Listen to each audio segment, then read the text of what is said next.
So welcome team. We are live now and we're talking about how to attract the attention of high-end clients. And Laura is helping entrepreneurs to get her message out into the world and attract their dream clients so they're saying yes. And Laura, thank you so much for being here. I'm not talking about any longer. Everyone is here to learn and to get value. So the stage is yours. Oh, thank you so much, Robin. And like you, I want to hop right into it because I want to talk to you about attracting high-end clients with your social media content. Now, when I say high-end clients, you might hear me also use the word high-value clients. This is the way I like to think about it, because these are the clients who are going to bring a lot of value. Yes, they're going to pay premium prices to work with you, but they're also going to be very committed to the work. They're going to stay with you a long time so that you're not always out having to find new clients. They're going to promote your brand on your behalf and send you referrals. And so these are these high value clients that I want to help you learn how to attract today. When I think about high value, I think about the difference between a massage and a sports massage, right? So a massage it's kind of a premium thing. It's a luxury thing. It's a nice to have if you want it. If you have the extra to spend, if it feels good, whatever, if you have the time, it's a nice to have. And a lot of coaches are marketing their offers as a nice to have, as a luxury, as if you have time, if you can afford it, come get this massage. What I'm going to teach you today is how to position it more like a sports massage for an athlete. Now we're adding that specificity, we're increasing the value of what we're offering and making it a no-brainer for an athlete to pay for a sports massage. It's no longer a nice to have, it's a must have. And therefore, they're going to show up, they're going to pay more, they're going to keep showing up, and they're going to refer people to you so you can build believers in your brand. All right.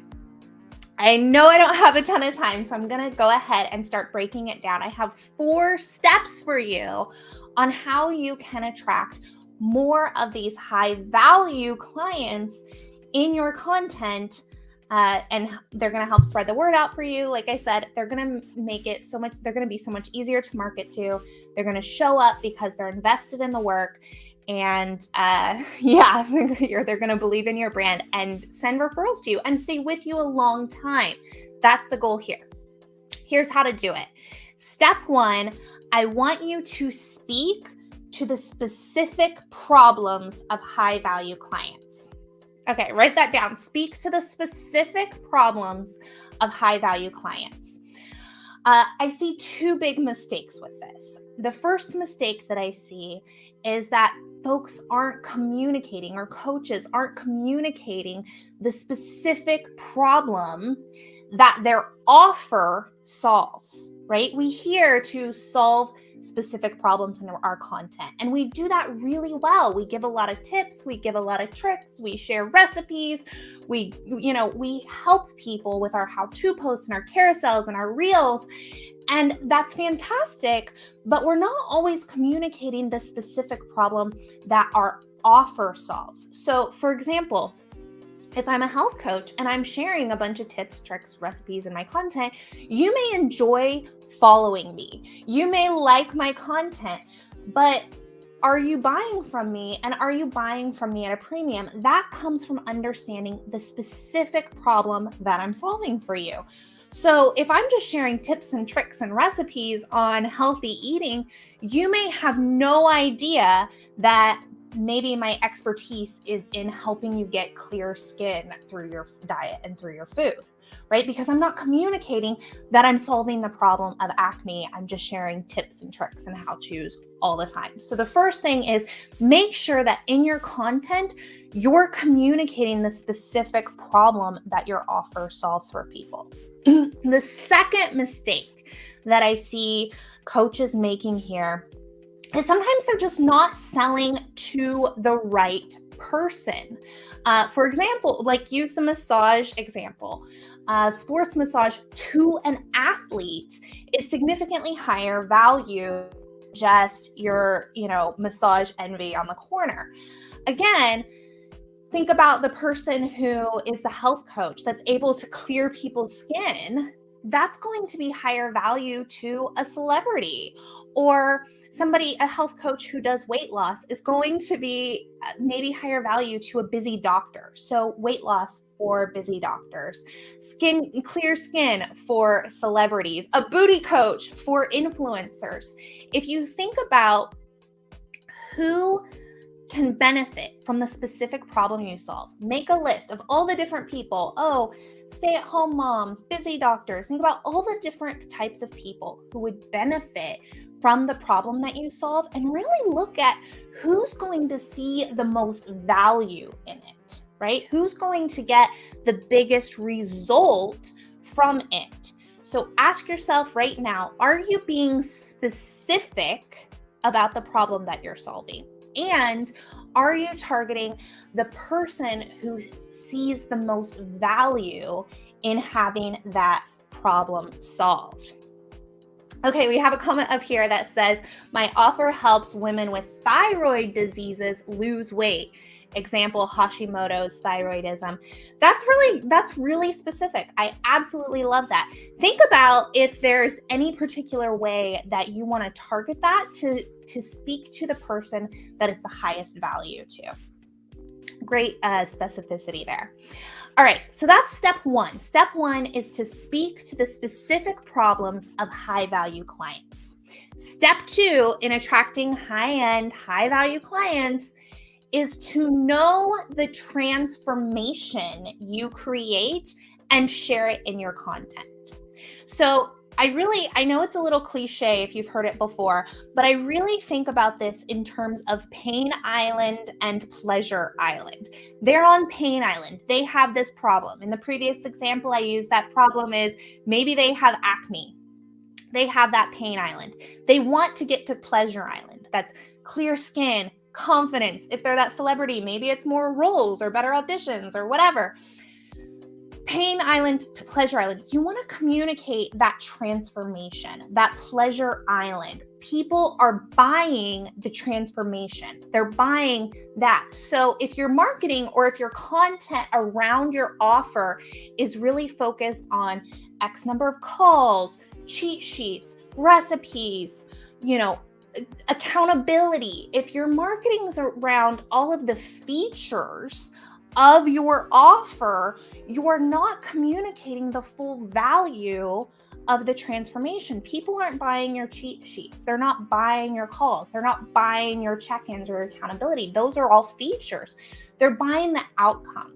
They're buying the result, and they're buying the transformation. So in your content, you want to make sure that you're clearly articulating what you bring people to, that Pleasure Island. Marketing is fundamentally aspirational. You're giving people hope that they can have a better future than they do right now, that they can get over to that Pleasure Island. So a great way to do this is to share social proof.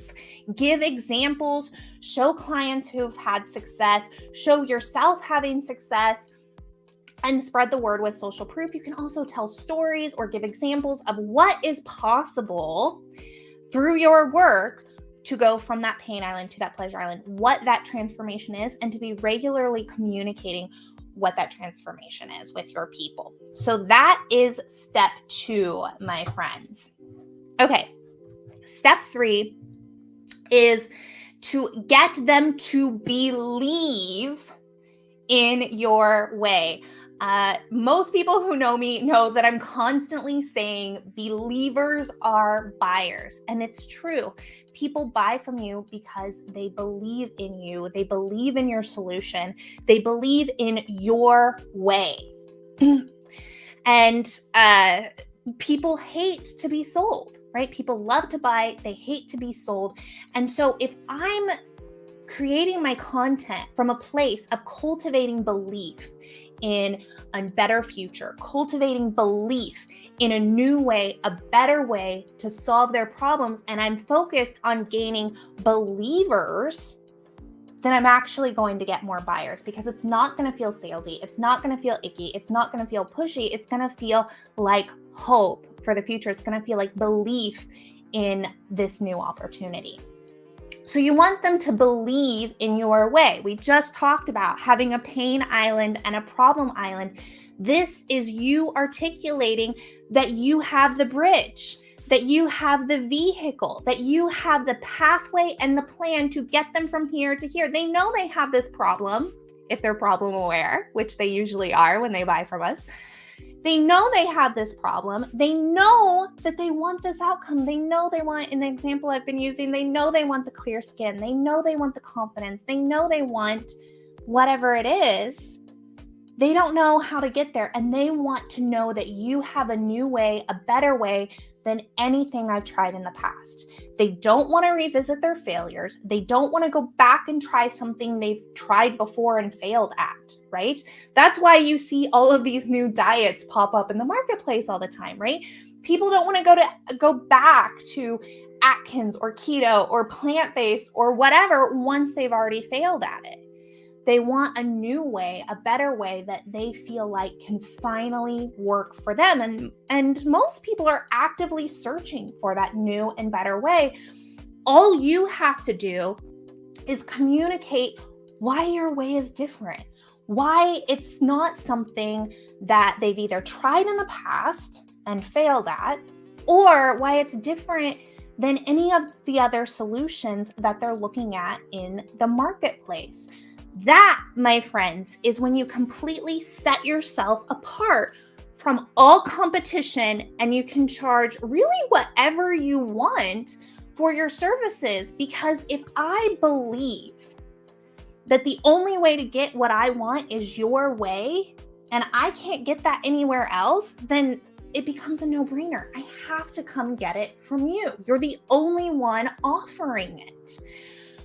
You have no more competition. So in the example I've been using with the clear skin, if you come out with a clear skin diet that gives you healthy skin from the inside out, and you call it your clear skin diet, and I believe that my food is the way that I clear my skin, that all of these products aren't working because they're not getting to the root of the problem, that all of these other ways aren't working because they're fundamentally flawed, then none of those are acceptable solutions to me. I can only go your way, and I'm willing to pay a premium for it because I believe in that way.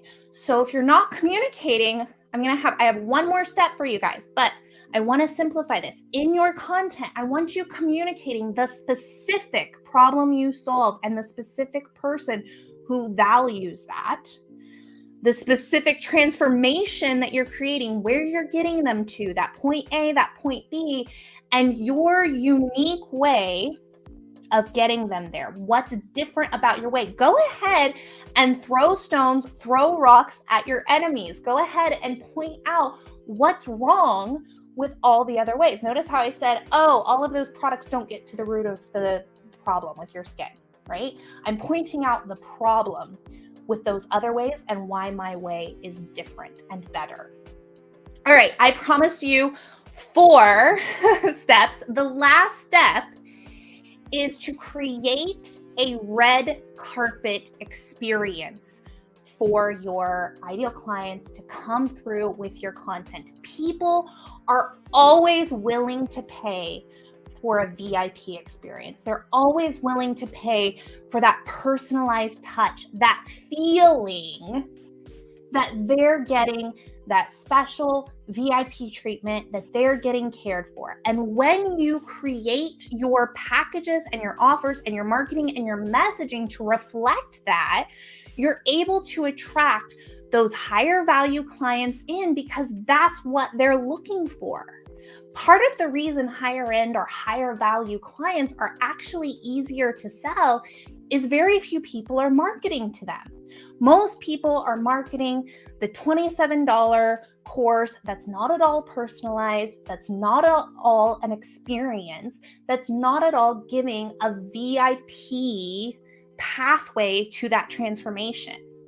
It's just giving information. But when you start creating a VIP red carpet pathway to that transformation, you can charge a premium for it.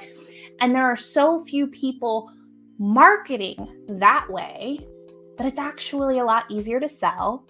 The clients are more committed to the process because they have more invested, and they stay with you longer because they get better results, and they send you more referrals and leave you more testimonials because they get better results, and your marketing starts to happen on its own on repeat.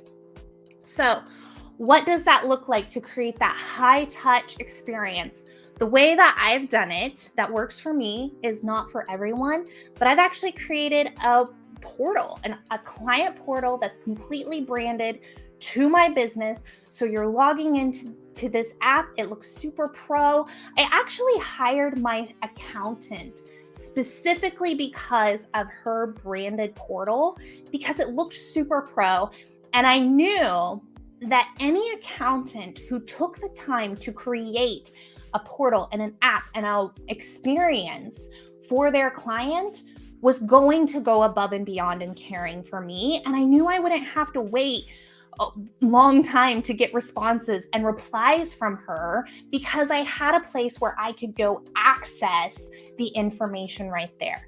Now, you don't have to do it through a portal. You can have some sort of onboarding experience that feels like they're being held, and a delivery experience that feels like they're getting a special red carpet VIP treatment.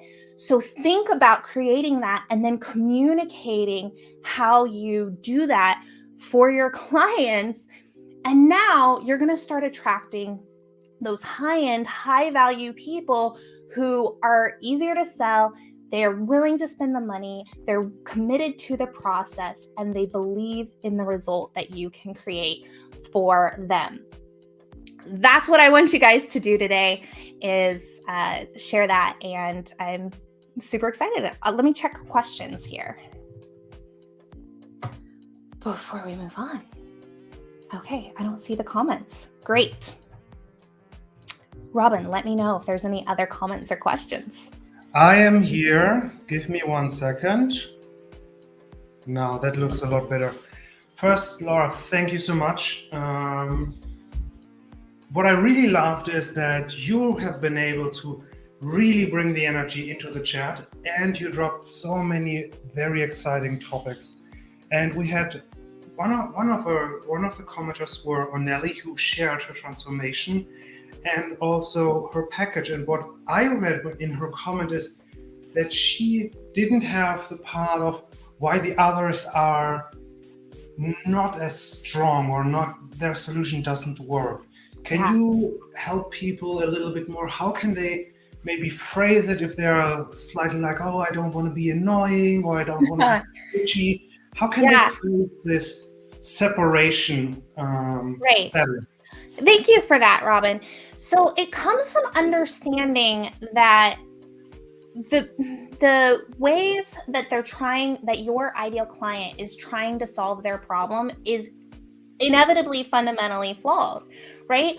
Our ideal clients, they're not bad or wrong. If they had the solution that worked for them, they would be in a different place by now. They would already have the transformation. They would have already made it to that point B, that pleasure island. And so something about what's already available to them, something about what they've already tried, is falling short of getting them there. Now, maybe it's just the level of support. Maybe it's that they don't have that red carpet experience. Maybe it's the particular pathway. Like I said, with the clear skin, maybe they're trying to do some surface level solution that doesn't get to the root of the problem. Or I'll use myself as an example. I really promote belief-driven marketing. Belief-driven marketing is coming from the place of marketing based on creating belief in you, in your way, in your service, in the outcome that's available in the future, rather than trying to get sales, because it eliminates you having to be salesy. And yet people are become enthusiastic about your brand and market on your behalf and cheer for you. And if you live in Florida like I do, they hold boat parades to celebrate you and all of the things because they believe in you. We see every day people wearing brand names on their clothes because they believe in those brands and what it shows about them.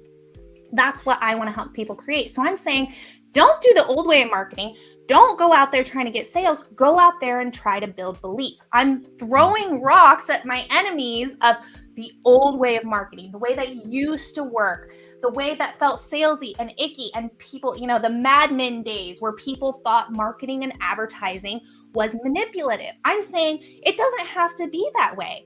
You can create marketing that replaces a person's old limiting beliefs that are not serving them and create belief in a new way, a better way, an approach that actually works for them.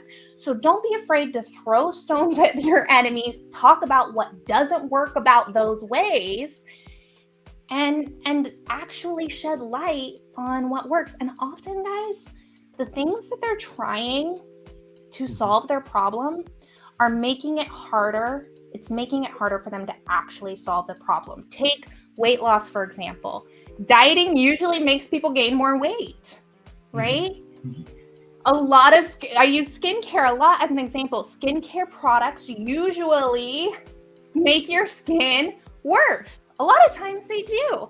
People out there every day are trying to solve the problem. Using myself as an example, they're trying to go make sales, and it's making it harder to go make sales because they're out there being salesy, being manipulative, being gimmicky, and people can feel that, people can smell that, they can sense that it's not genuine. You're not giving them anything to believe in, and it's not working for you. So the very thing you're trying to do to solve your problem, which is getting clients, is keeping you from getting clients because you're not coming at it from a place of building belief.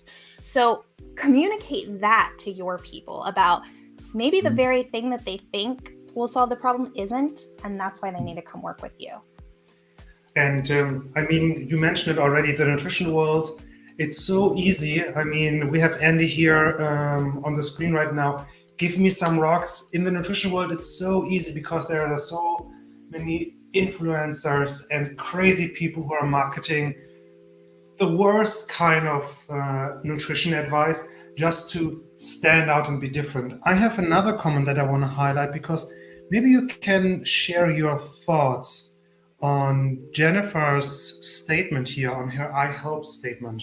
What do you think about that? I help business decision makers educate their employees on stress on and off the roadway so they can have more energy and impact for the things that matter most to them. Jennifer, thank you so much for sharing that. I have no idea what you do.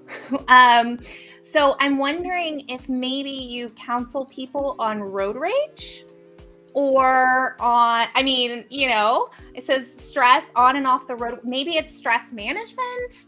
Maybe it's being better employees. Maybe it's nutrition based because they have more energy and impact. I feel like you're trying to put so much into one sentence. And I think this is a mistake that we often make when we're trying to attract high value clients. It's because we want to make our message or our program or what we're offering enough to be worthy of the premium pricing, when really just the simplest, most specific transformation is what people want. Adding a lot of extra features or a lot of extra text does not make your program more valuable. Giving people that red carpet experience and that transformation is what makes your offering more valuable. So Jennifer, I don't know what you do, but I actually would invite you to massively simplify your help statement and speak to one specific transformation or outcome.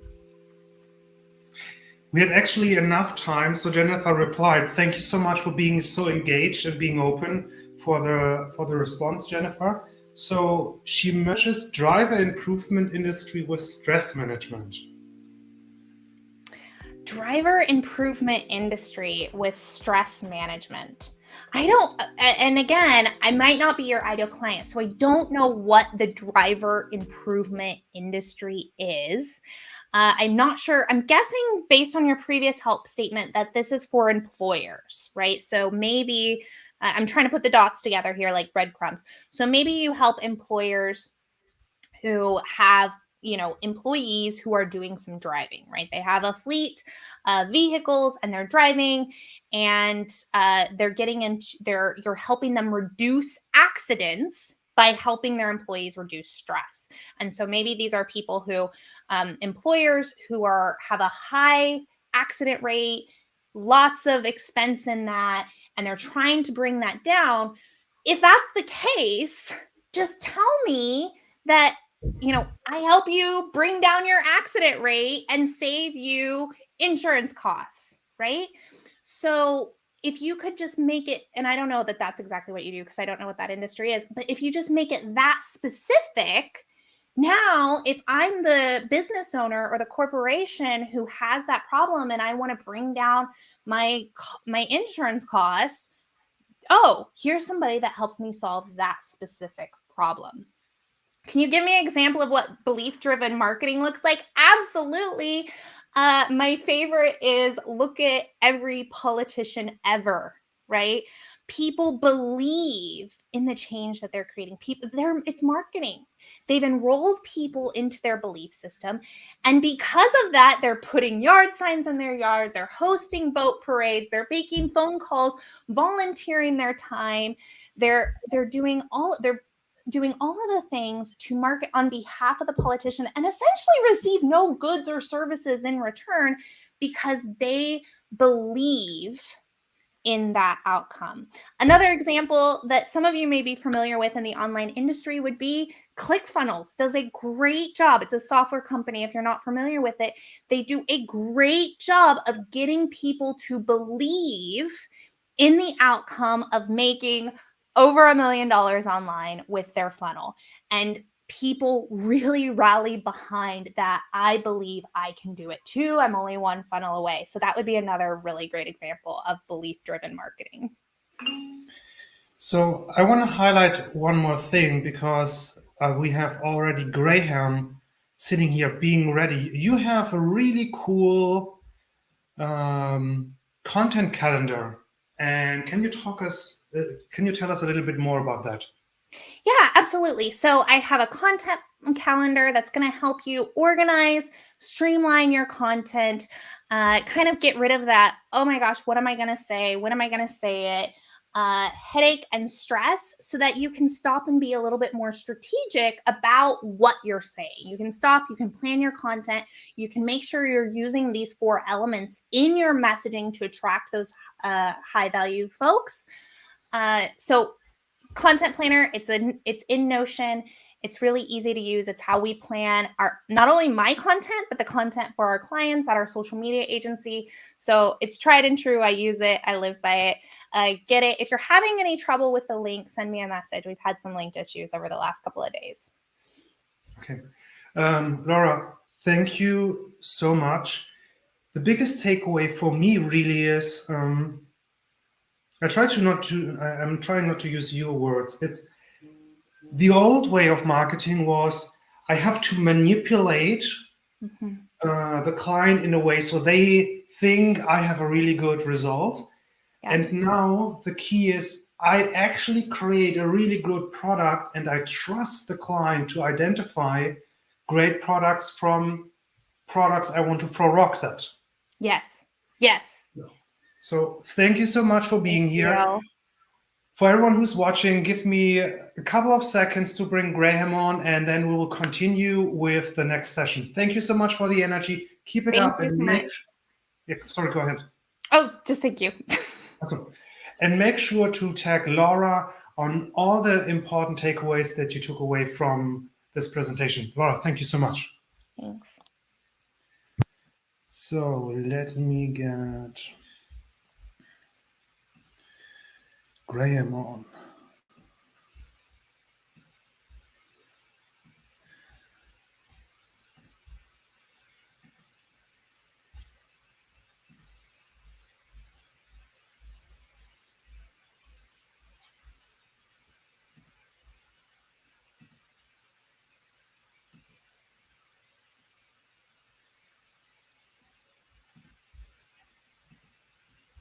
Now we are back.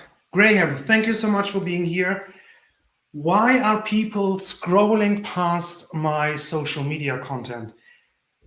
I have this feeling all the time, and I know a lot of people who are watching this right now have the same feeling. And I'm so excited that you are here because you're focused on actually creating content that helps personal trainers, and coaches to create a design on social media that actually stops people from scrolling. So, Graham, thank you so much for being here. The stage is yours.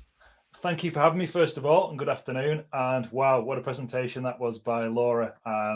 It's going to be hard to kind of top that, but I'll try and just deliver some content that's going to help everyone watching and people who watch this on catch up, some nuggets that they can take away and action immediately within their social media. So this is all going to be about why people scroll past your social media, but the most important thing is what you can do about it. So let me just get the slides on. So who am I and why should you listen to me? First of all, I'm a former coach. So everyone in the room who I believe is going to be some form of coach, nutritionist, consultant, I've been there. I've worked with clients online. I've worked in person. And I know how to use social media in order to get more clients on board. In 2020, so just over 2 years ago, I started Graphics with Coaches. The reason being is because a lot of coaches were asking me who my graphic designer was. I took a lot of pride in the way my social media looked, the way my business looked, the way the content I delivered to my clients looked. And that was attracting a lot of attention from other coaches, which is why I started to build this business on the side, which eventually became my full-time role. And it's just growing on a daily basis.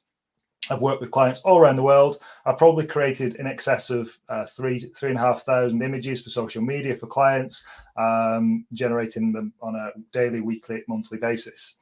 Today, it's all about social media and how you can get the scroll from your followers, turning these into clients.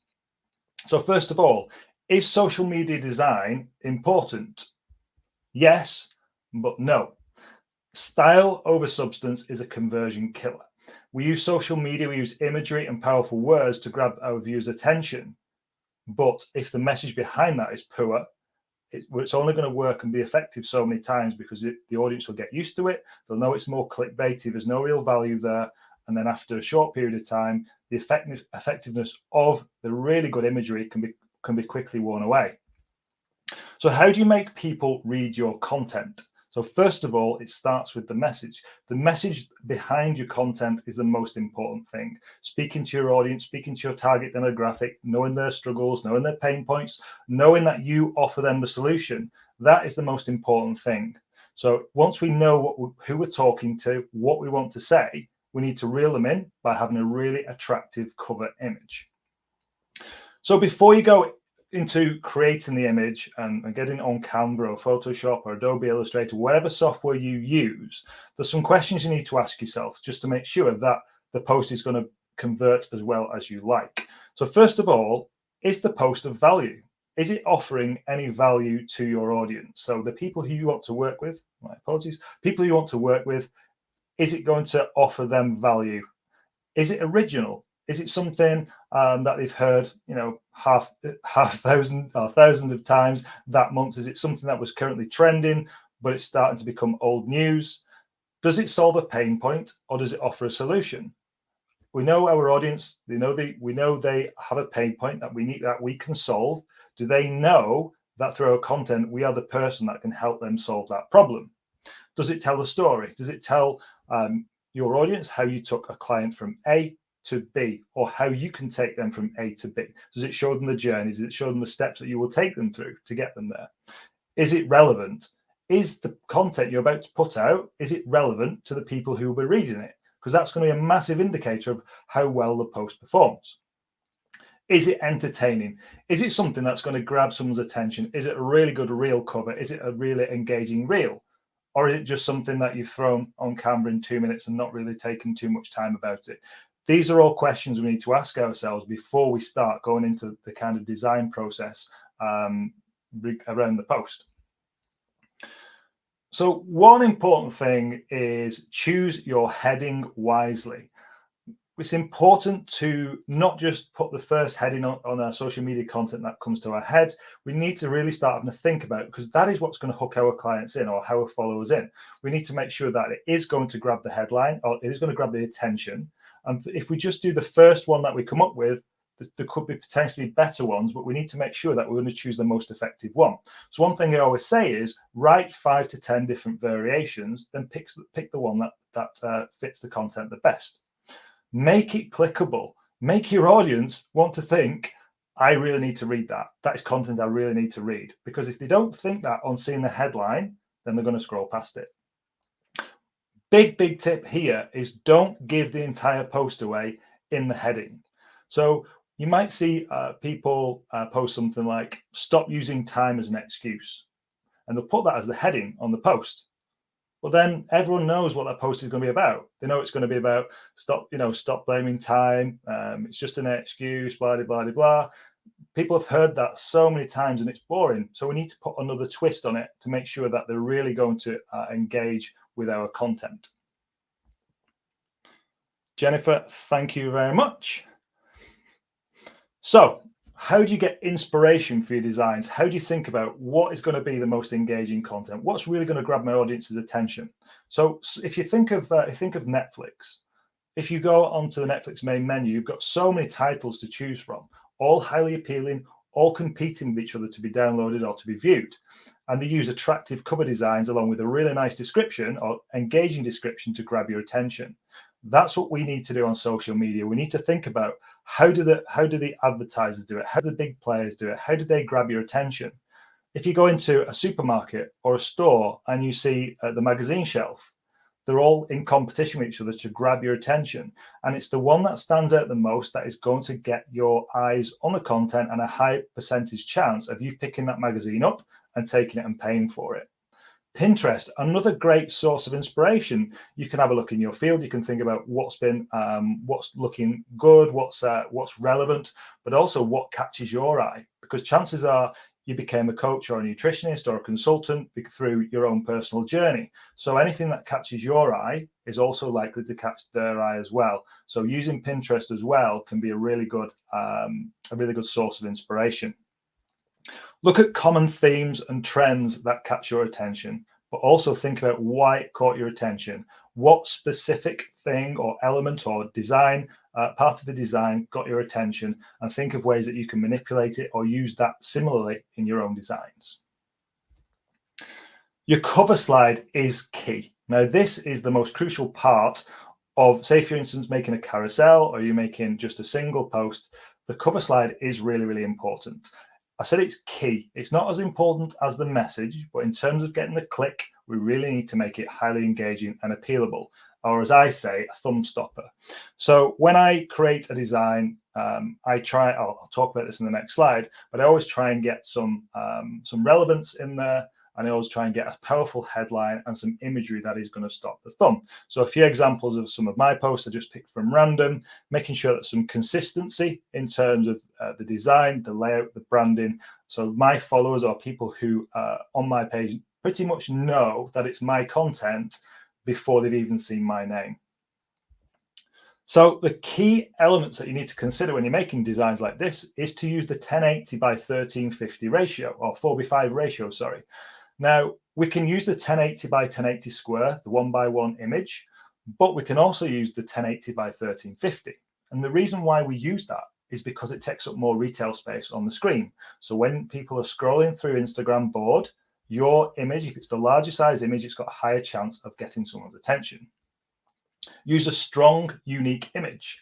If you're going to use an image from a stock image site and it's something that you've seen before, the chances are your audience has seen it before as well. So what I say, if you've seen it, someone else has seen it, don't use it.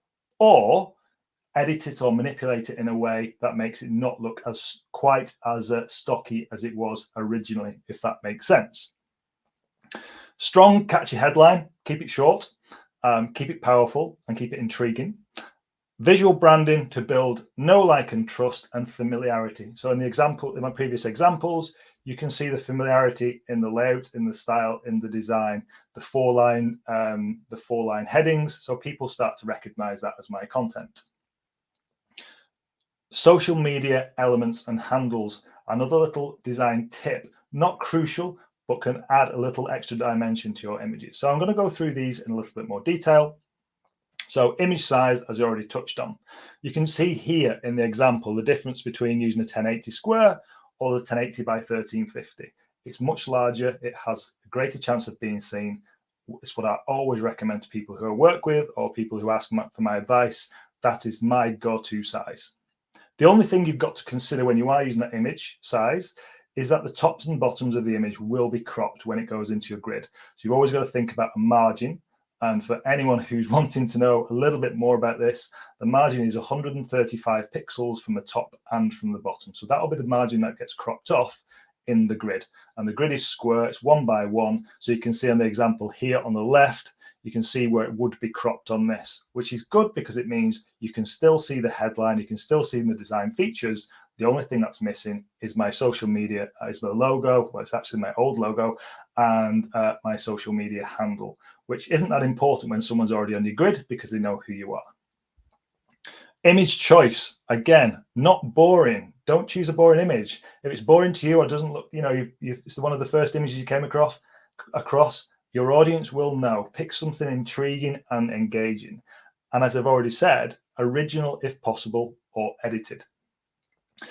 Make it relevant to the post, or you can put a twist on the post. So a while ago, I put a post about Instagram hacks, like 5 top Instagram hacks. So there's lots of things you could think about in that, or if you're a coach, you could put my 5 top weight loss hacks as an example.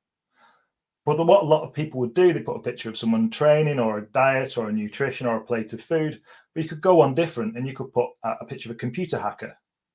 And it is the hacker, but it's just a slight twist on it. And it's just something different that is going to grab someone's attention rather than the same monotonous images that they see over and over again. Make it clearly visible. Let's think about using contrast. Let's think about using the right colors. Let's make just a bit of care and a bit of TLC behind the design we put out. Because what we've got to think about is every time we post on social media, that is a mini advertisement for our business, and it's going to be seen over and over again, hopefully. Correct alignment as well. Try and just keep everything nice. I will touch on this shortly, but try and keep everything nicely aligned as well. Heading, appropriate font, bold, strong, easy to read. A good contrast that stands out from the background. So the font is a good color. It stands out nicely from the background so people can read it clearly. Not too long. We're talking 5 to 7 words maximum, just to make sure that we're not giving away too much. We're building intrigue, but also so that the words don't take up too much on the screen. Emphasis, ensure the heading is the focus. The heading is the thing that we want people to read. So that has to be a strong point of focus. Visual branding as well. This is important to show strong brand cause on a design that builds up the like, know, and trust to your content, as I already mentioned. It gives you a consistent grid. So when people look at your grid on Instagram, they can see that there's some consistency there. They can see the professionalism and they can understand what the care professionalism you put into your content. The goal here is so that your followers know it's your content before they even see your name. Social media elements, handles or username, details of the post could go at the bottom as well, and your picture or your logo. And it's these little tweaks that can just make an image from good to great. They don't take too much any longer really than the main design. And the thing is, you can just save that as a template and use it over and over again. So do it once and just repeat and repeat and repeat. So common mistakes and how you can avoid them. So mistake number 1 is when it comes to writing the what we'll call the body content. So if it was, for example, a carousel post or a post that had a lot of text on it, we want to make sure that we are aligning the text to the left edge. We don't want to center align. The reason being, in the Western world, we read from top to bottom, left to right, and it makes it more difficult to read. And if something's more difficult to read because we're lazy and the brain's lazy, we'll probably skip past it. So I want to really try and keep everything nicely aligned to the left. Another mistake is using too many different fonts within one image. try and stick to 2, absolute maximum 3, but instead of using different fonts, just use different sizes. And it just makes the process a lot easier. It makes it look more professional. And it's going to give you just that. Just take your designs up a few notches. Poor contrast as well. Pick colors that are going to have a contrast to the background. So an example on here, having white on a light gray doesn't really work. Have a strong black color, it's going to stand out a lot more. As I've already mentioned as well, boring images, weight loss hacks, picture of a female carrying an apple and some broccoli. It's boring, it's not original, it's not really inviting or engaging. But if you contrast it with something weight loss hacks, it's got the intrigue there. It's something different to what our audience are used to seeing, and you've got a high percentage chance of getting a click on it. Mistake number 5 is text effects. Putting things like outer glows and shadows and things like that. Although it's a feature we can use, it doesn't mean we have to use it. And actually, many times that coaches actually use it, it reduces the contrast. Rather than making the contrast better, it reduces it, which makes the text harder to read. And the final one I'll comment on is what I call floaters. And it's where if you have an image, maybe of yourself or a stock image with limbs cropped off at the top, bottom, left or right, what a lot of coaches will do, they'll put it just anywhere within the image. But what I recommend is put it to the side of the image where the crop is. It just makes it look more natural. So you can see here on the right-hand side, we've got a picture of the man holding the bottle. He's clearly got his legs cropped on this one. But if you just drag it down to the bottom edge, it just makes it look like natural, like that was how it was meant to be. So considerations, visual hierarchy is the order of importance. So we need to think about what's going on the screen, what is the order of importance, and I've got another slide on this which will just demonstrate that better. Contrast, think about visibility. We want to make sure that everything on the screen we can see clearly. Alignment, because it creates structure and readability. Balance, a nice distribution of elements. So for example, what I like to do is if there's something on the left-hand side of the image, balance it with something on the right. If there's some white space at the top of the image, try and make sure that there's some white space at the bottom and keep it symmetrical, keep it even. It just gives a really nice balance to the image. Movement gives you control of what your audience see next. As this example here. That's an example of visual hierarchy, but also movement, because you're telling the audience where to go by using visual hierarchy in your images. And that, Robin, is a short presentation, but hopefully that's good for your viewers.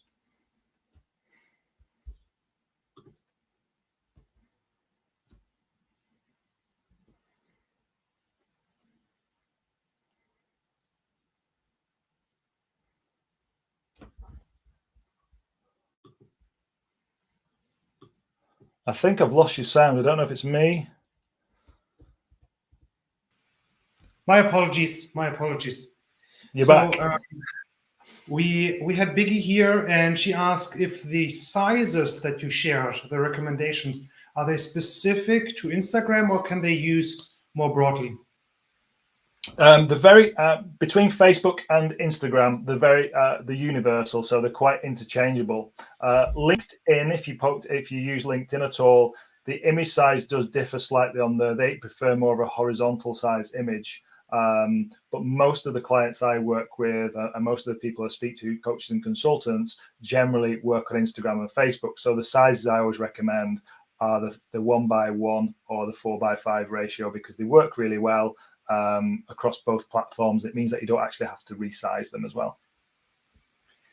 And just as a side note, for YouTube, it's the square. The cool thing is, if you're using Graham's suggestions and you leave the margin, you create it once for Instagram and can use it for YouTube as well, because it just crops up the margins and it looks just like you intended it to be. So it's super easy and there's no additional work. I have another question here. Do you have a minimum size for text handles or usernames?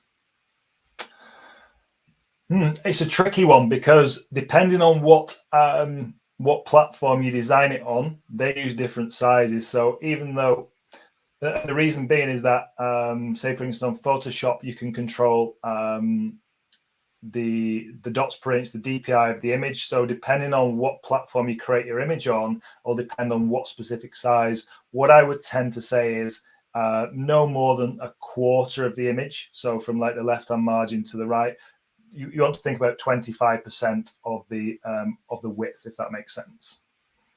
Yeah. And I actually also have a question because you have heard me saying this many times, how impressed I am by the kind of content you are sharing. I'm using Canva because I still consider myself as someone who has no feeling for design. Do you suggest people using Canva, or is it valuable over the long term to actually learn something like GIMP or Photoshop or some other more professional or advanced design tools? It really depends. I would always say it comes down to how much time availability they have. Obviously, Photoshop gives you many more effects. I think the manipulations you can do, even to some minor video content as well. Photoshop is more powerful, and there's no doubt about that. But the benefits of Canva are it's really easy to use. They're updating it regularly. It's got a really good image database as well that Photoshop doesn't have. So in Photoshop, you have to import all your images in to use them. In Canva, they're there to drag and drop. You can create some really good content on Canva. But what you got to remember is, as I mentioned before, the message of the post is the most important thing. Getting the image right is important, but I don't think using Photoshop over Canva is necessarily going to mean you get more clients. It just means you can just create potentially higher end quality. But when we're talking percentages, we're not talking huge margins. We're talking, maybe 5%. So for that reason, I'd say Canva, just because of how easy it is. So I've been using Photoshop for around about 7 years, and I don't, there's probably lots of things in it I don't actually know how to use properly. But with Canva, you can learn that within, you can get pretty good in a few weeks.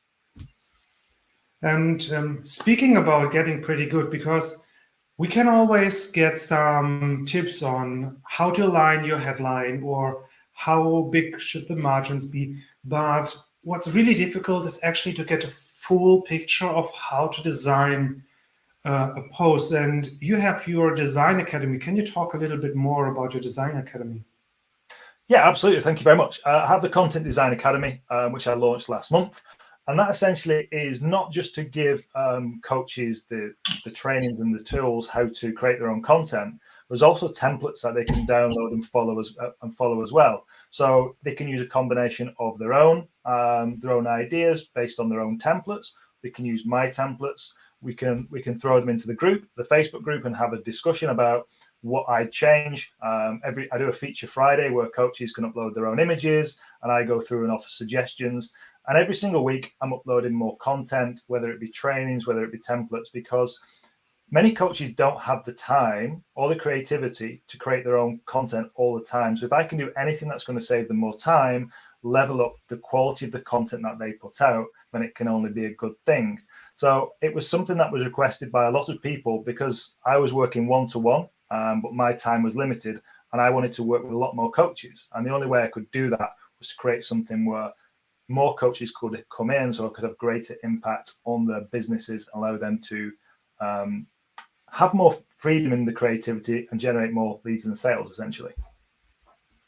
Yeah, and I highly recommend that you check his content out, follow him on Instagram, because one thing is for sure, you're going to be inspired of what you can actually do, even if you don't use Photoshop. I don't use Photoshop either. You can still get an idea of how a designer actually thinks about carousels and headlines and how to align things. And then I'm completely honest here. Maybe you look at Graham's post and then you create your own, and then every now and then you check how similar they potentially look because you want to look as cool as Graham.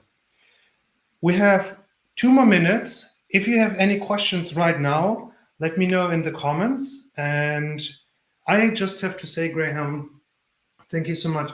You kept this so practical because I asked this in the comments. I make a lot of these mistakes myself, particularly the alignment that I try to think, oh, it just looks cooler if I have everything in the center. But it totally makes sense that our eye always have to redirect of where's the next line. So how we can save time and keep people maybe reading just one more slide. That was super helpful for me. And we have one more really cool comment from Jennifer. And with that, Graham, thank you so much for being here. For everyone in the comments, thank you so much for being so engaged. Give me a couple of seconds because I know Christy Miller's already ready to go. I will change everything up and then we will start with the next presentation. And check out the links in the description to Graham's free gift and follow him on Instagram. Graham, thank you so much. Graham. Thank you very much for having me. Jennifer, thank you very much for your kind comments as well.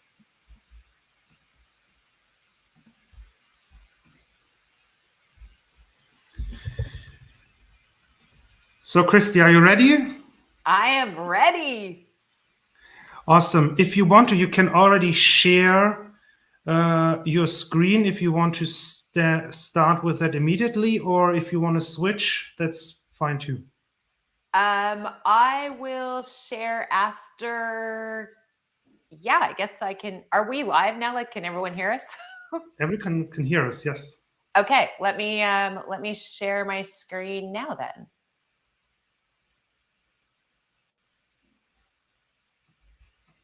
Okay, let's see, share.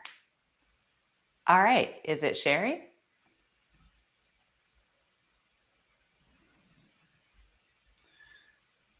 Robin, can you still hear me? I can hear you. We are fine. The program is just a little bit slow. Now that looks good, doesn't it? Yes, it does. Awesome. So for everyone who is with us and is patient with me trying to figure out this new software, thank you so much. And Christy, you're talking about, oh, there's still one comment. Let me remove the comment. That looks better. And so many buttons to click. I know, right? It's like technology. So, Christy, thank you so much for being here. You're going to talk about free challenges, and it's something that I've always admired and never knew how to figure out. So I'm super, super excited that you're going to share this with us. I'm not talking any longer. The stage is yours, and for everyone, have fun with the presentation. Awesome. So let me see if I can now change this to picture in picture. Oh, I did it. Yay. All right. Welcome, everyone. And first off, Graham did a phenomenal job right before us. And I can't wait to go back and watch his replay because I have a feeling that I'm doing some things wrong on my graphics too. I am Christy Miller, the Health Coaches Coach, and I'm here today to talk about 5-day challenges. Like many of you, I am a health coach, a non-practicing health coach at that, but I am a certified health coach. And during my business as a health coach, my business was called Eat, Train, Win. I created over 20 courses. I love creating content. I love creating courses. And every time I created a course, I launched it with a free challenge. Now, in the beginning, they were 10 days. Then I had a 7-day. I eventually realized that the sweet spot for challenges is 5 days. And before we start talking about challenges, I do want to tell you that every launch method works. Whether you decide to host masterclasses, whether you decide to enroll via email, whether you decide to do a live video series or a 5-day challenge, they all work when you give them enough time to work for you. And the purpose of your first launch, whatever method you're using in that launch, is to launch. All right. So let's talk about challenges and why I like them so much. Come on, screen. All right, my slide is not changing. Let me just see what is going on here. Okay, now we are good to go. Let me move some things around again. All right, 5-day challenges are, oh, come on, technology. 5-day challenges are great because they really give your potential clients the ability to feel what it's like to work with you. Like me being live right here, right now, you can't fake this. And when you're showing up live during your 5-day challenge, your clients really get to know you, which leads us to the next bullet point, which is they quickly develop the know, like, and trust factor that is required for them to convert from just being fans or followers, I hate the whole word fans, into buyers or paying clients.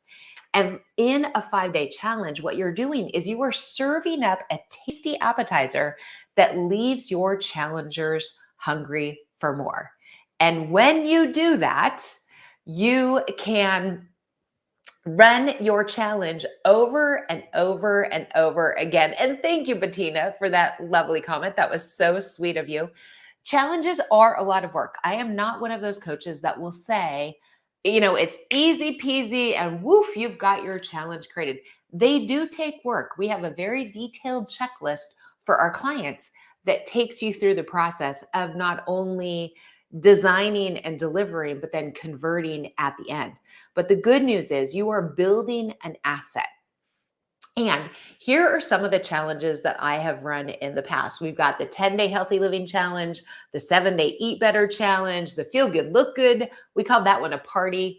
5 days to jumpstart your weight loss, think to shrink, 5-day get more online clients challenge, build your online course challenge, the 5-day self-sabotage detox. That was a horrible name, by the way.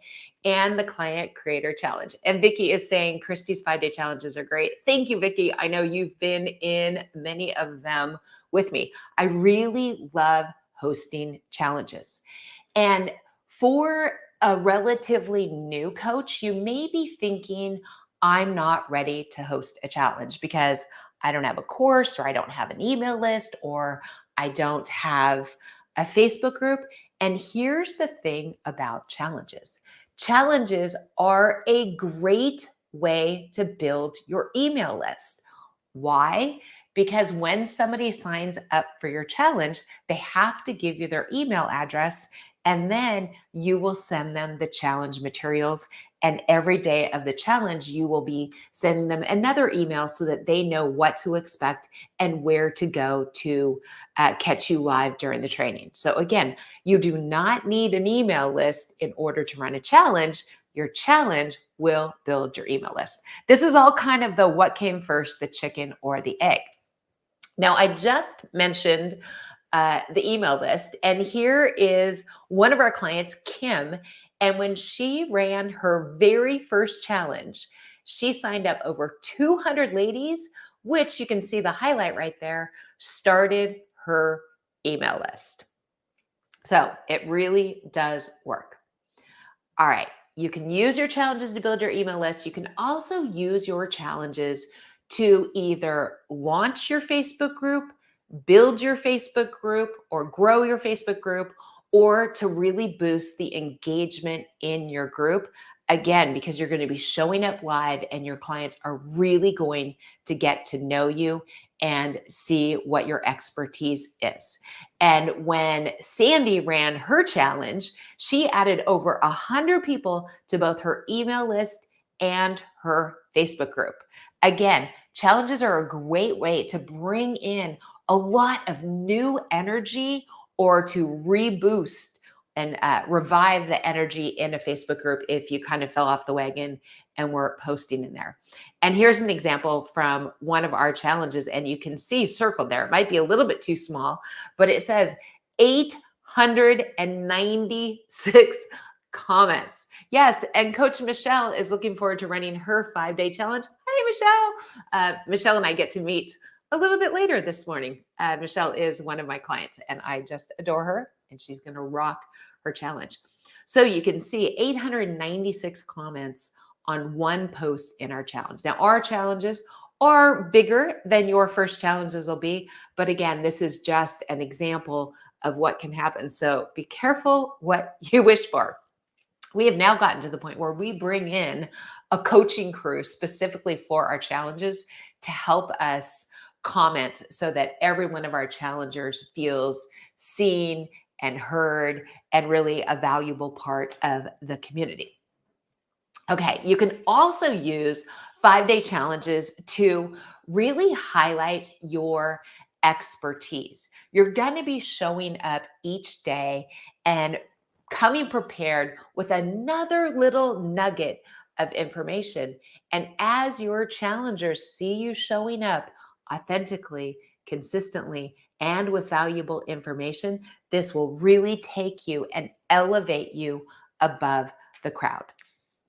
And this happened to Stacy. When she ran her challenge, she generated 20 strategy sessions. Why? Why did people want to jump on a free strategy session with her? It wasn't because it was free. It was because she showed up and was sharing her knowledge in such a way that people were like, I want more of her. And if she's offering this free strategy call, I'm going to take it. And then Stacy ended up creating 5 new clients out of those 20 calls, which is truly phenomenal. And again, it's because she was showing up and serving very generously. All right, you can also use 5-day challenges to launch your course if you have a course, but they're also really good to fill your private client roster. Again, just like Stacy did, 5 new clients from her strategy session. And my client, Kelly, she is a total rock star. She got 60 enrollees in her course from her 5-day challenge. So she made over $44,000 from her lean routine challenge. And again, she had a course that she was selling into. Nobody wants, I hope nobody wants 60 private clients. That would be way too much. It would be impossible to serve them all. But that is the joy when you get to the point where you have really looked at your methodology that you're using with your private clients and you turn it into a course, then you can have results like Kelly when you are running a 5-day challenge. All right, let's talk about common design mistakes that I see when coaches are creating their challenges. And the first one is too little time. And what I mean by that is coaches are not giving themselves enough time to learn the challenge methodology, to learn everything that is below the tip of the iceberg. When you're watching other coaches run their challenge, you're only seeing the tip of the iceberg that is above the water. And you really have to give yourself enough time to learn the methodology and to prepare. Again, I mentioned earlier, there's a lot to prepare in your challenges, but then you get to rinse and repeat and use them over and over and over again. We're getting ready to launch our 18th challenge. That does not mean that I have 18 different challenges that I've created. This particular challenge that we run once a year, I think this is the 3rd time of this rendition, but it had a different name and slightly different content early on, and we just keep kind of revising it and dusting it off a little bit and doing it again. So give yourself plenty of time, 45 days, maybe even 60, maybe even 90 if it's your first challenge, to really prepare and really be completely strategic about what is going in your challenge. The other design mistake that we see, and this is a big one, is putting in too much content in your challenge. The purpose of your challenge is to deliver little itty bitty teeny tiny, I'm going to say that again, little itty bitty teeny tiny wins or victories for your clients so that they feel like they can take the next step. And when it comes to healthy living, most of our clients have tried and failed in the past or had some success and then relapsed. And so their confidence, their belief in themselves has been diminished. And if you throw too much content at them, then you're actually doing them a disservice because they're going to fall into the overwhelmed category. And when people are overwhelmed, they don't take action. Now let's talk about common delivery mistakes. So we mentioned the design mistakes. These are the common delivery mistakes. And mistake number one, look at me, is very similar to putting in too much content. It's when you are there and you are going super long on your Facebook Lives and you're trying to throw in all your knowledge so that you overcome your own limiting beliefs of I'm not good enough, I'm not special, I don't know enough. And you keep just throwing in everything rather than focusing on your challengers, rather than focusing on your ideal clients and really help them have those little micro victories that I talked about earlier. Another mistake is playing it easy. Again, not getting super strategic about your challenge, the purpose of your challenge, not only for your audience, not only for the people that will hire you, and also in addition for you. What is your strategy? And so you go into the challenge and you're kind of just winging it, and that generally will not work. Another mistake is called hide and slide. Now you can see I have slides here today, but I am on camera. My suggestion to coaches when you are doing your challenges, especially the first 3 to 5 challenges, no slides. Keep it simple. Just show up and be you. What I see happen very often is coaches are using slides and they're hiding behind them. So they're not even on camera. They're behind the scenes reading a script, head down. Maybe they're even pre-recording their trainings. The best, highest converting challenges, the challenges that really develop the know, like, and trust factor, do not have slides. You are not hiding. You're just there showing up 100% authentically as you. So do not be tempted to hide behind a bunch of slides. And finally, the fourth delivery mistake that I see is called spark and fade. This happens when you, again, are not really prepared for your challenge. You're kind of winging it and you come out on day one and you're just ready to go. And then that night you're preparing the content for day two. And now you're getting tired because you're getting less sleep. And then you realize, ooh, I didn't post anything on social media, or I didn't do an Instagram story. And oh, the email's not written. And you constantly are trying to play catch up. You're on that hamster wheel and it gets turned up faster and faster and faster. Or think of a treadmill where you've seen those cartoons where there's a dog on the treadmill and all of a sudden he's like going around and thrown out the back. That's what happens, the spark and fade, when you are not prepared in advance and are not ready to go. And yes, Tracy says, great point, don't hide. Thank you, Tracy, for saying that, because the thing about challenges is you are showing up live. That's where your people can really get to know you. I have spilled water on my laptop during a Facebook Live. I had a bird practically land on my head during a webinar.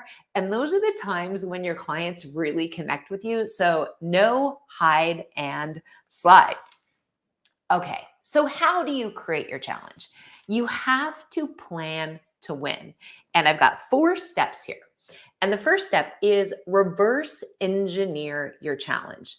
Go to the final day of your challenge, like when it's all wrapped up, and ask yourself, how do I want to feel? How do I want my challengers to feel? And what is my overall goal? If you are enrolling into private coaching at the end of your challenge, how many new clients do you want? Or how many renewals do you want if people have left your coaching and perhaps they're coming back? You got to be very clear on that goal. If you're enrolling into a course, whether it's a full-blown 8-week signature course, or maybe it's a 2-hour workshop, what is that? Again, you have to look at the finish line, because then you're going to reverse engineer it. Your challenge should be an appetizer that leaves your challengers hungry for more. And what is the more? It could be your private coaching, or it could be a course or a workshop. But I also want to be very clear. Give yourself permission to run a challenge with no offer at the end if that releases the pressure and if that feels better to you. Many of our clients will launch their first challenge or host their first challenge with the sole intention of, number one, completing their challenge, and also building their email list and building up their Facebook group. Okay, so you're going to reverse engineer. And then you are going to design your challenge in a way that converts. So again, this is if you are offering private coaching or a course or a workshop at the end. And the way that you do that is by thinking about where is your ideal client now and where do they need to be at the end of the challenge in order to say yes to a strategy session, an enrollment call. Again, we don't call them any of those things publicly, but really look at what is their mindset? What do they need to believe in order to take that next step? Or what objections do you need to help them overcome in order to help them take that next step? Then you are going to serve hard. You are going to show up fully. I'm smiling so much right now because I love this part. I love running challenges. And this is where you get to show up and serve hard. You're going to leave it all out on the table. You are going to be there to support your challengers, whether they intend to invest in coaching with you or not. You just give, give, give, give, give. And it is true that in giving, we receive. And when you serve hard, you can sell easy. People look at everything that you're offering, everything that you're delivering in your free challenge, and very often they are waiting to throw their credit card at you because they have developed the know, like, and trust factor that is necessary in order to hire you. And yes, Bettina says, you serve hard, Christy. I do, and I love it. I'm already getting fired up about our next challenge, which is on March 14th. And again, when you serve hard, you can sell easy. And the reason why 5-day challenges work so great is because engagement leads to enrollment. And 5-day challenges really boost that engagement in your Facebook group because you are showing up live, you're giving very specific calls to action, you have a very cool reward system that rewards those that engage with you. And again, it builds that engagement, which is like a snowball that just keeps getting bigger and bigger and bigger as the challenge goes on. All right. If you would like to join our next challenge, which of course is free, you can go to getmoreonlineclients.com. Registration is actually officially open today. We flipped over from the waitlist into the registration, and I am here to answer any questions that you have about 5-day challenges. So Robin, that is it for my presentation. Oh, and you're muted. And I'm here. I'm getting the hang of it. We have a couple of questions and remarks. So when you talked about the chair's out of the way. When you talked about all the common mistakes, I wrote in the comments, I feel like Christy is following me. Like, oh, I still have to. For me, it's usually the thumbnail of my YouTube videos. It's like, right, I have to design that as well. And we had a really cool comment from Darlene. She tripped over her tripod light during a cooking live. So be human. Yeah. So Darlene, congratulations on tripping and surviving. And what you did is you showed all of your viewers, whether they caught you live or on replay, that you're real. And what's really cool is you showed them how you act under pressure.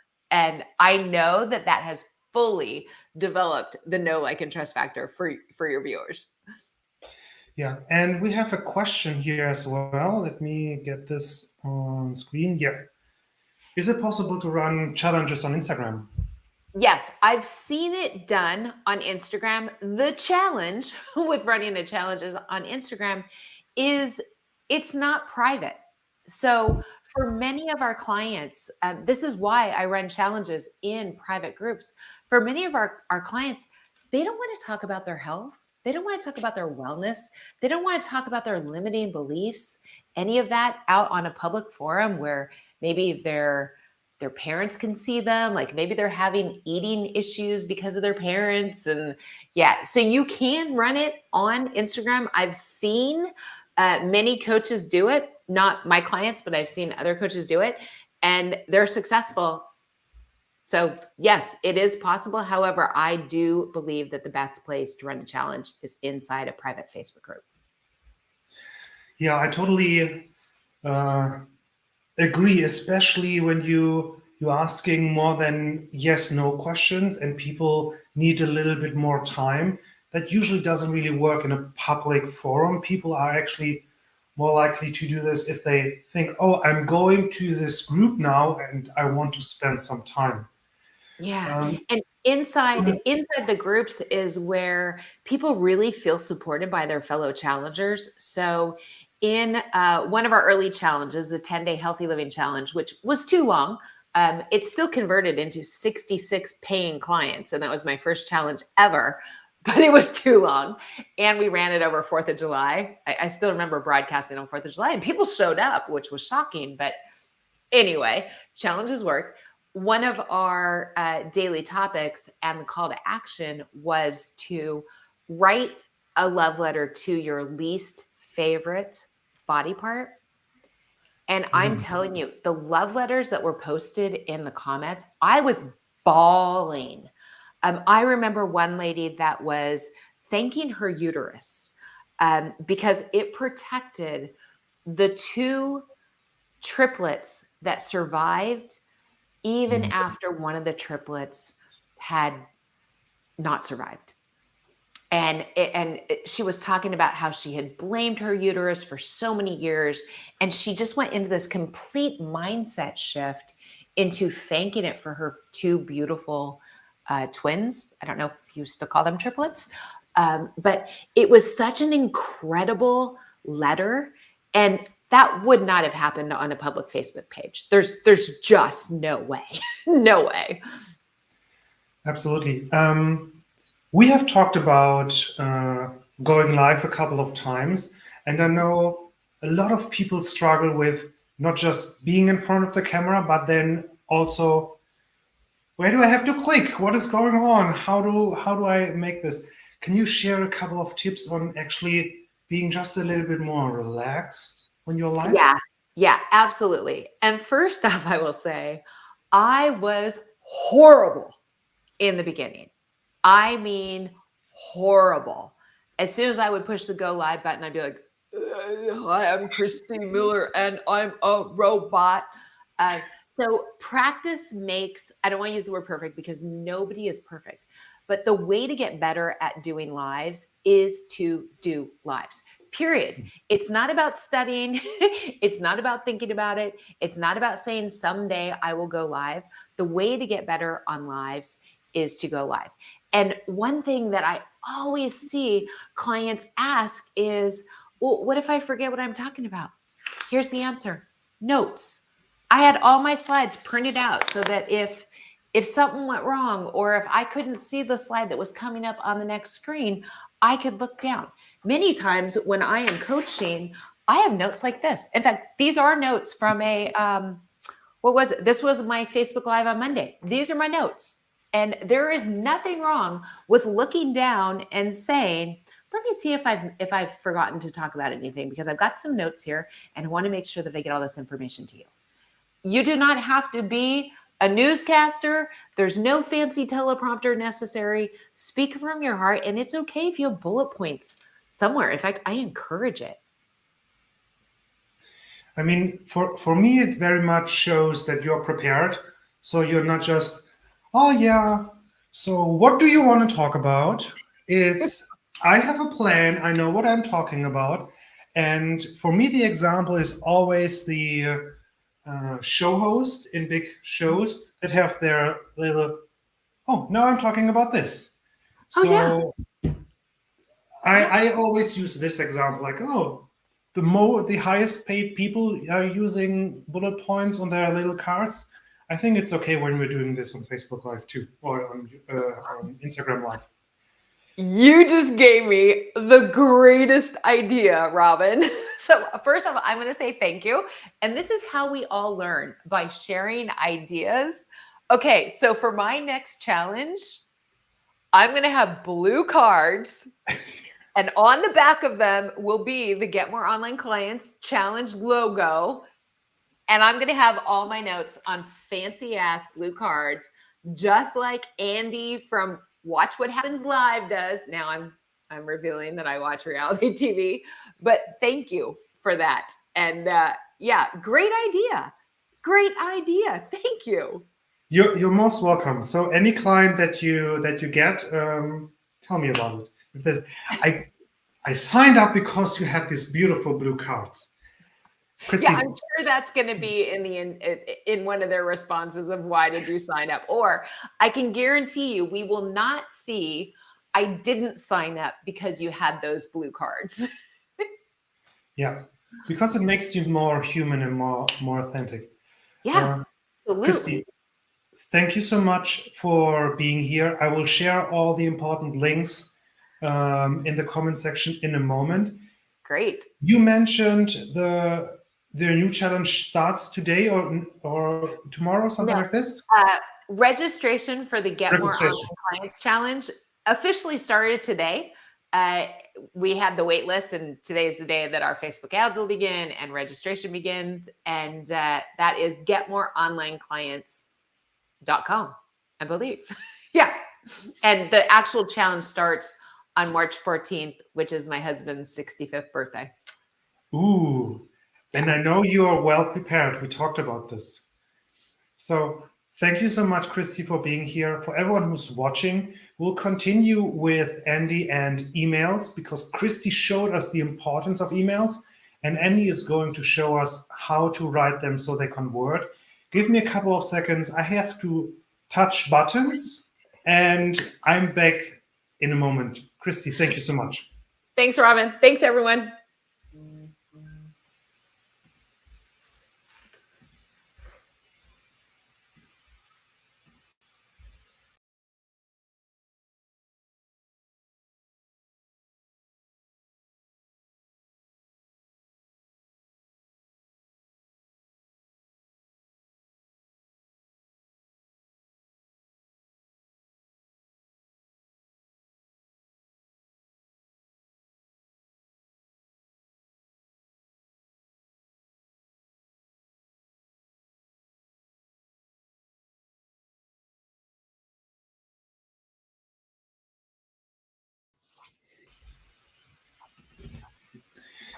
I touched buttons and we are back. Give me 1 second. Let me switch this around. So you know we are talking with Andy, and Andy is going to talk about emails and 5 email formulas that you can use to bring more people from your email list to your discovery calls or selling your products. So Andy, I'm super curious because one of the things that I love is a good content structure that helps me to think and to write better. The stage is yours. Let's go.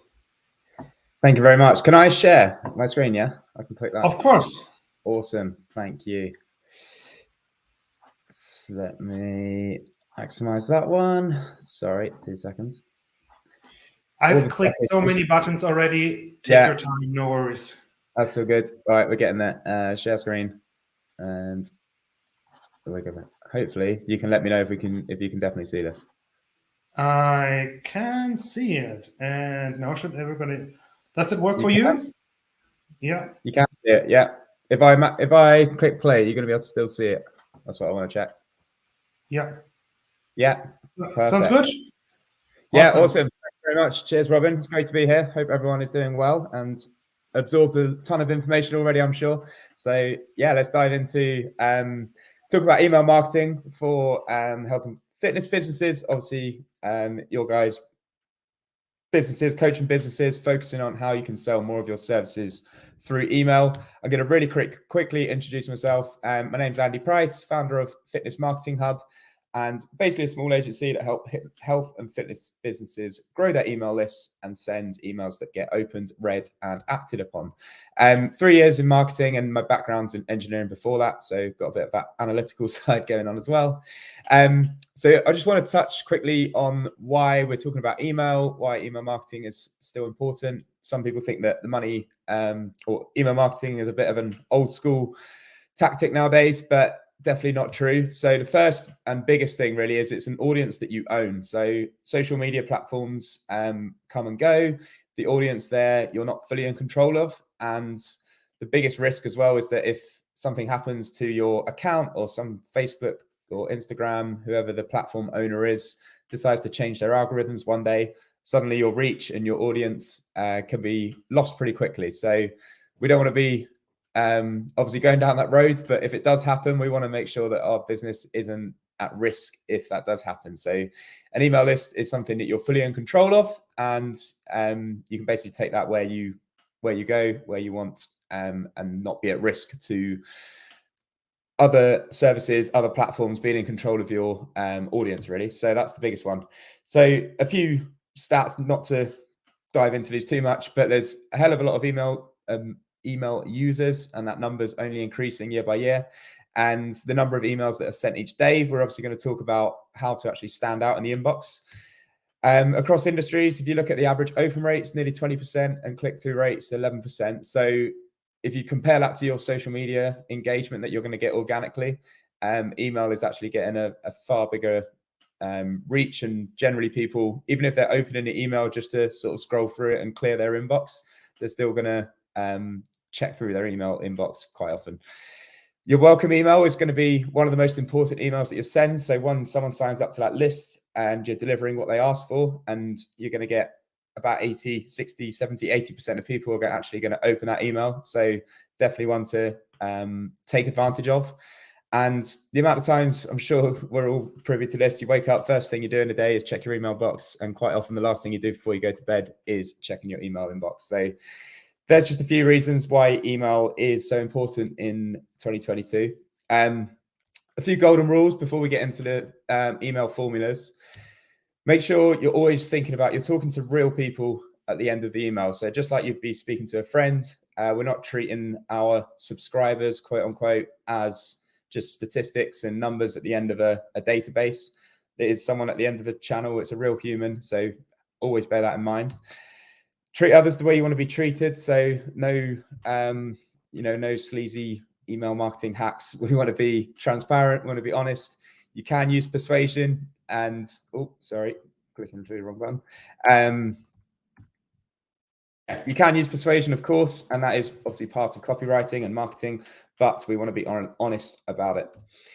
Talk as if you're speaking to a friend. So that means keeping the language simple, keeping sentences short, and just chatting in a way that you can be easily understood, and you're not going into heavy detail. And as soon as you get too complex, that's generally when you lose people in your copywriting. As I said there, using short sentences and simple language. And a really good tip for this one, sorry, I keep pushing the wrong one. A good tip for this one is use an app, something on the, there's a website called Hemingway.app and a few other sort of third-party writing tools, and they help you really simplify your language and get it down, get your readability score down. So some ideas that you can use there. Always thinking about how we solve our readers' problems by providing value. And we also want to think about how we can entertain, not just teach. So we want to write in a way that, giving out information that people can't just go on Google and find out. Entertainment, TV shows, the entertainment industry in general, there's a reason why that is a multi-billion-pound industry, whereas the teaching industry, rightly or wrongly, isn't quite on the same level. So have a think about how you're entertaining your readers in your emails as well. So this is a bit of an overview of the sort of the automation sequence that we help our clients implement. And we are focusing on, so this takes people all the way through from a new subscriber to ideally encouraging them to buy. And if they don't, and they're not engaging with your emails, then we automatically remove them from your list. This is taken from, if you've heard of Ryan Dice at Digital Marketer, this is obviously modeled off his email automation system. And what we're focusing on here, it kind of actually is relevant to all the emails you're going to send, but largely it's going to focus on these broadcast campaigns that you're sending out. And these are your daily or 3 times a weekly or once a week, whatever your frequency that works for your business and that you're consistent with. These are the emails that you're going to be sending out to your subscribers, providing value, getting them interested in whatever products and service it is that you offer, and then bringing them back into your automated sequences where the conversions and where the selling kind of happens. So breaking down the anatomy of an email that sells. So this is going to be applicable to all the emails that you're going to write, really. Obviously, it starts with the subject line, and this is what's going to get our email opened. So we want to be grabbing attention, making sure we're standing out in the email inbox, and we can use having some curiosity included into your email subject line is going to help with that open rate. But there's definitely different tactics that you can try there with your subject lines. Then you're going to open with a story. So we always use story in general copywriting, but in email in particular, story excites people's emotions, whereas facts and figures don't. So that's what we want to be provoking. And then we transition into a learning, or we transition that story and have a learning point. So how does this actually link to your offer, to your products and services that you're showing with your reader? And always a call to action. So we want to have one call to action at the end of your email, telling your readers what you want them to do next. Always try and keep to one call to action, because as soon as there's a choice, people end up often doing nothing. And a PS as well. So this is often missed out in people's emails. It's a good way to use it as a summary or reinforce important points, or maybe if you want to open a loop for your previous emails. But we're all kind of privy to doing this, getting an email and then sort of scanning through the key points and then looking for a summary at the bottom. So in a way, kind of give the readers what they want to see with that PS. So the 5 types of email that we're going to be going through and introducing today is, we've got a creation story, a testimonial case study, news story, Q&A, and the problem agitation solution. So this is just like a handful of formula. You can obviously expand on this quite significantly. But the idea of having these is that it's just a few ideas to keep you, thinking about how you can actually promote your products and services in different ways, rather than just going, hey guys, I've got this offer, I've got 20% off, or whatever it is, or I'm just running this offer because summer's coming, and actually putting a little bit of thought behind it and a bit of creativity as well. So that's kind of the purpose of having a few different variations to go by. So the first one, the creation story, is we're going to be telling a story about how your business developed, or your offer, your product or service. And basically the structure of the email is going to be along the lines of, what was the problem that you've identified in your industry? How did you go about solving that? And then what the result from that was? How did this lead to you forming your business? And then why you are different? What's your USP?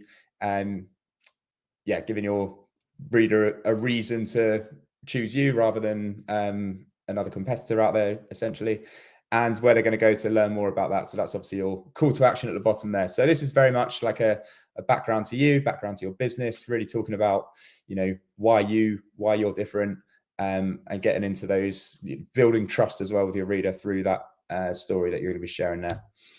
The second one is the testimonial case study. So I'm sure we've all used these in the past.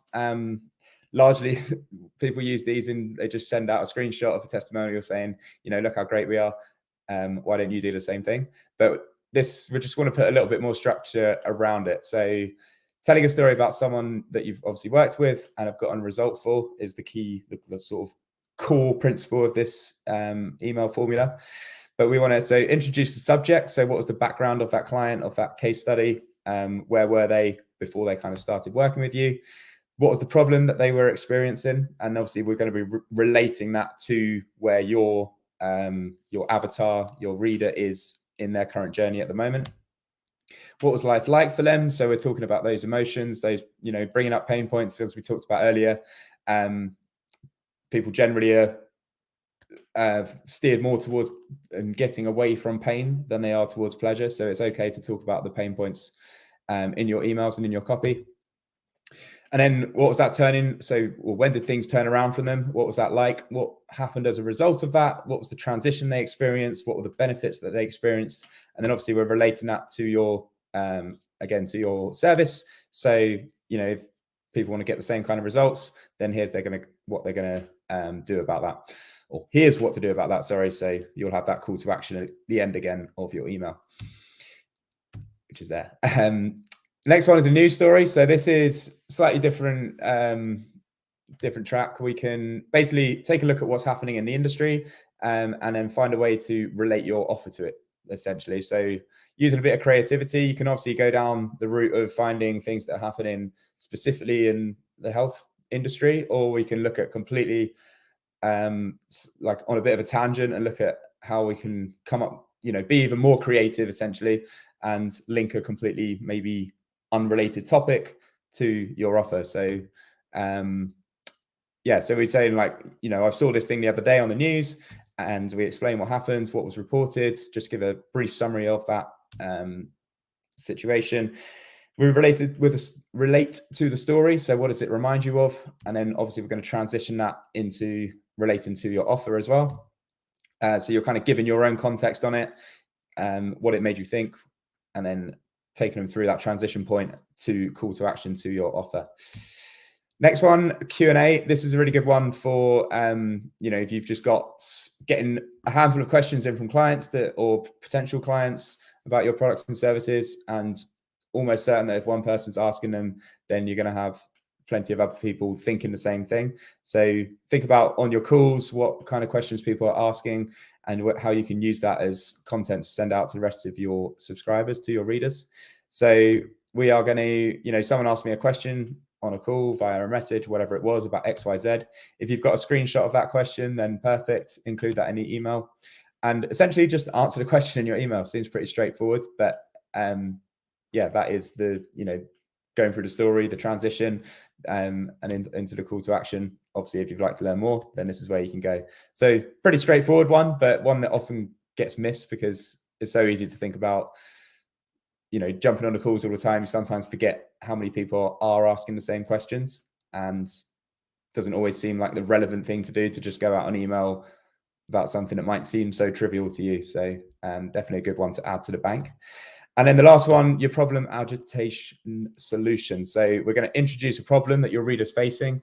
And, you know, there's probably a million different topics that you can start with there. And then the agitation solution is just kind of the rest of the format that the email will follow. So there's a big problem if coaching space today, other coaching space, or in the nutrition world, in the health space, whatever that introduction topic looks like. We're going to expand on that problem. So, you know, the headline of the problem is just one element of it, but if you dig a little bit deeper, you scratch below the surface, what does that then result in? Yeah, so we're going deeper, we're relating it to your reader and their pain points and how might this be impacting their life. And a lot of people, then you might, you know, transition and say a lot of people think that this particular method is a good way of solving it, but actually this is what you want to be doing instead, and then here's why. And you're obviously going to expand on that and give a solution to their problem. So as we said at the start of the email, at the start of this talk, giving value, giving them an actual outcome at the end of your email as to what action they can take next. So yeah, that's your 5 formula. Obviously, sorry, finishing off with that call to action. When you solve that problem, it looks like this and you get X result. So yeah, finish off with your call to action as always. I realized I probably whizzed through that slightly quicker than the 20 minutes or so that we were going to chat for. But yeah, thanks very much for watching. I guess, has anyone got any questions that popped up? So I'm back. Give me 1 second. Let me get your name on the screen. We have a couple of comments that I want to highlight here. And one is from Bettina. First of all, Bettina, thank you so much for being so engaged. I saw a couple of your comments when Christy was on as well. So super excited that you get a lot of value from this. And she said she's just 1 month into email marketing, and this is so enlightening. If you had a couple of tips for somebody who is maybe thinking about or has just started with email marketing, what were some of the things that you would focus on in the beginning? So for me, the big one is consistency. So a lot of people get started with their email marketing early on and probably get a bit excited and, I'm going to go jump into whether it's daily emails or maybe sending out 3 or 4 a week. And then maybe don't see the results that they were potentially expecting from the first month or 2 months or even 6 months of sending those emails. And then sort of like, actually, this isn't, get a bit bored of it, lose a bit of motivation from sending those emails.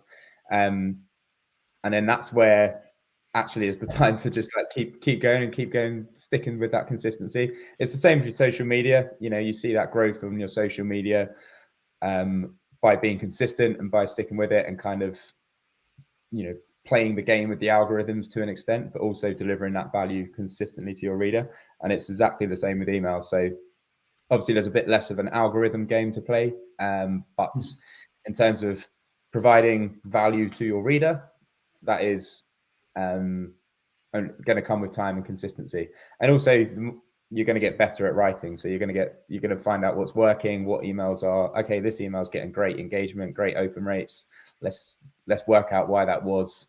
Look at those subject lines that are working, look at the kind of stories that you're sharing that are working with your clients and your readers. So yeah, consistency is definitely the biggest one for me.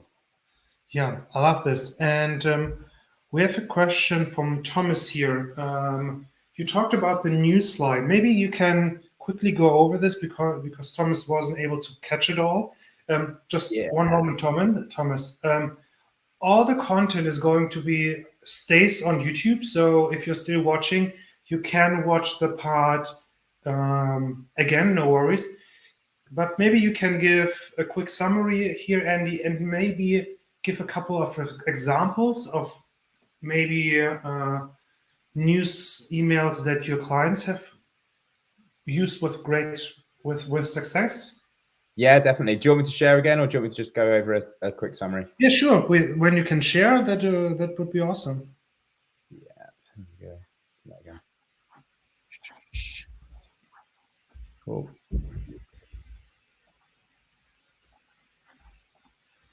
We'll get there in a sec. There we go. See that one? Okay. Yeah, let me add it to the stream. Yes, now we are there. So yeah, this is kind of the overview of it. So we're basically taking a situation, a story, or something that's happening in the industry. So the reason these work quite well is because they're very topical. So, in your subject line, if you're using something that's, like a celebrity's name or something that happened on the front page of a popular newspaper in your country, in your area, people sort of trigger, they've seen that at some point in the day, most likely, or that week. So that's why they are a very good attention grabber in that respect. But we obviously want to be thinking about how we can tie that into our services and offers. So the kind of structure of writing this email is, you take that topic and you write about, I saw this thing happen the other day, and then you're going to just give a quick summary to it, maybe just a screenshot of that article if it makes sense, if it's relevant. And then we're going to relate to the story. So what does that kind of remind you of specifically to your business, to your industry, to your offer, of course, as well. And then transition that into, transition into a call to action and how it's relating to your offer and why people sort of need to get hold of it. So I guess to give an example, in the health space, you've got so many sort of fad solutions out there. You always see like new things making an appearance on, in the UK, we have this newspaper called Daily Mail, which just gets ridiculed for the information it puts out. But, a lot of those topics that some celebrities might be jumping on and promoting this new like insane fat loss pill. And it's like, bang, people probably have seen that if it's been circulating around social media, around the news. And you could take that and just do like a real, what's the word? Just like put, fake news kind of story. Yeah. Why is this a load of rubbish? This is the actual, what you want to be doing instead. And this is why I can help. And this is how I can help you actually solve that problem properly, rather than using this, fake product, fake solution in a way. So yeah, and it perfectly ties into with what Laura said in the beginning of the stream. This, maybe I can throw a couple of rocks at the competition to tell people why this is not working. And two examples that I still have in mind, when I was at PN, it was the Dr. Oz diet, this crazy universe juice diet. And the other part was the Game Changer movie, the documentary, and how all the big YouTube channels and social media channels picked it up. The big nutrition companies picked it up and actually talked about, is it good? Is it not good? So this really, for me, is a great example of how to pick up the news. Yeah, exactly. And it's almost, going down the road of being polarizing as well. Like if you're sitting on the fence and sort of saying, yeah, this kind of good, it's kind of bad, but I'm not really going to throw my opinion out there too much either way. You get across as being the nice guy, but also, you don't actually polarize your audience and create that sort of division that actually brings people closer to you and brings in stronger fans as well. So that's another benefit of that. There's another question that I think is super interesting. A lot of the viewers are relatively new coaches, and they have maybe a couple or no testimonials at all. How can they use your formula and still can share maybe some kind of testimonial, or how would you maybe completely approach it differently if you have no testimonial at all? Yeah, so I'd say if you haven't got many testimonials, a good way to sort of make the most out of the testimonials you have got, I guess, is breaking them down into, if you've got like a longer testimonial that has a few different elements within that, then breaking them down and just like, almost taking out one element at a time. And one of those, quite often people, when they write a testimonial, it's, I was in this negative position, I was like suffering with X, Y, Z. And then I came across you guys or your service, and now I'm in this positive position and life is really good for me. That's like a very standardized, I guess, testimonial format. So you can almost like take that early stage of like the pain point, this is where I was, build an email off of that one, and then talk about the sort of pleasure where they are now. So you could potentially get sort of 2, 3, 4 pieces of content out of one testimonial. So that's a good way to elongate it, I guess. Yeah.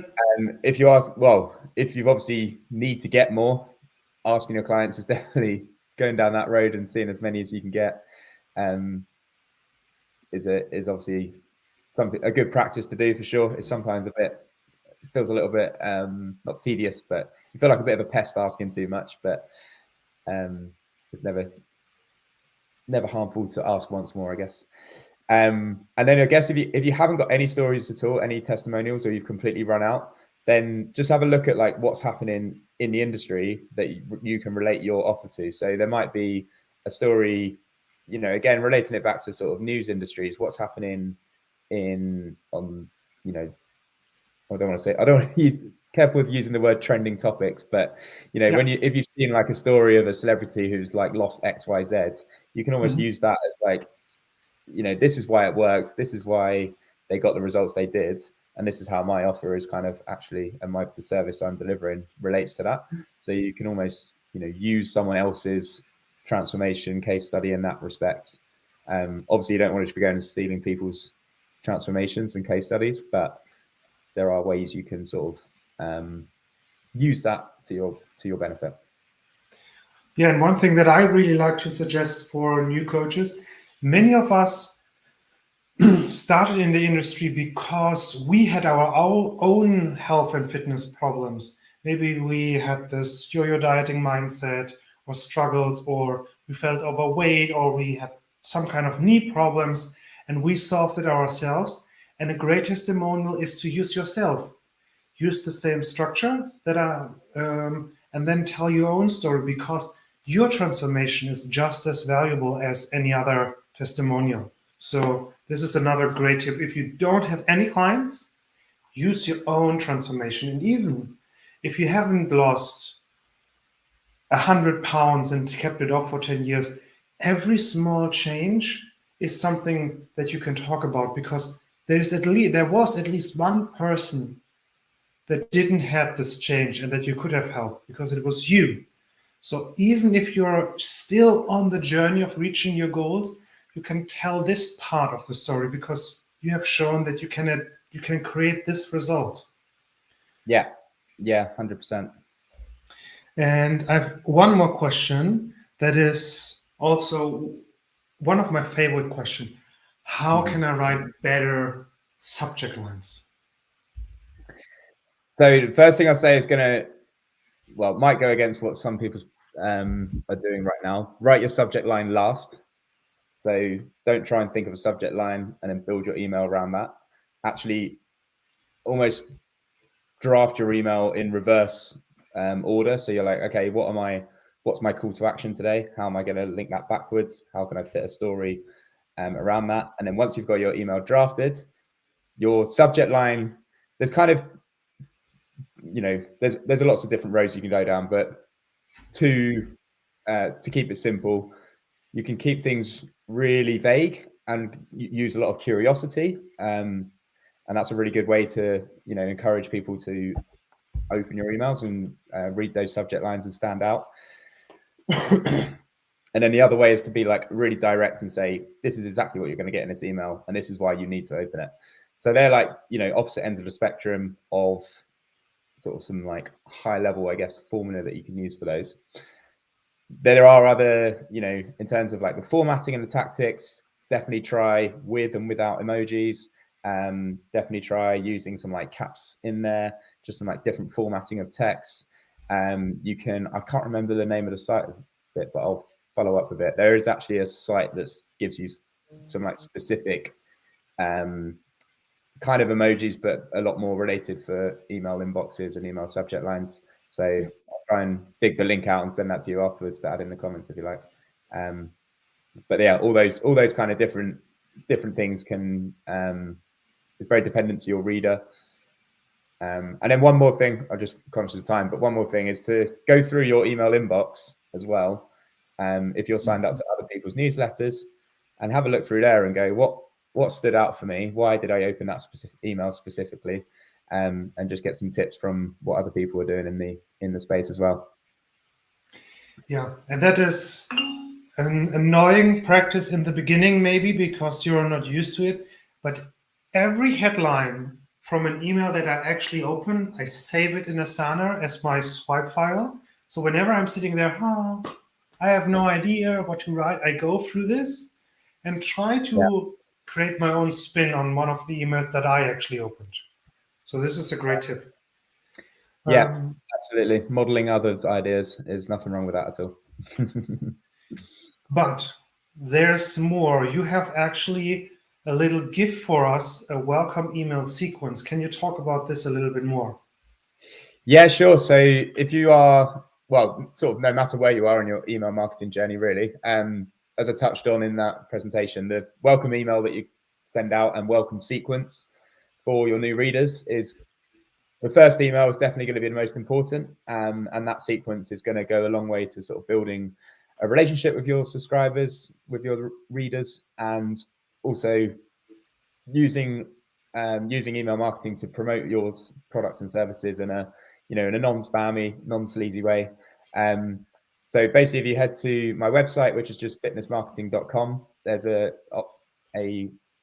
guide on there, which is giving you a blueprint on how to write that email sequence, and it will take you through how to structure it, the questions that you need to ask yourself to build out that sequence, and then take you through the actual like writing processes of it. So yeah, that's a link to that on my website, which I think you have just posted down below. So I did.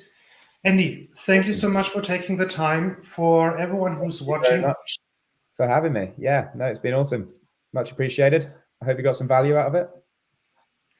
Oh yeah, definitely. I always love learning about email marketing because I think it's still one of my weakest links in the whole process.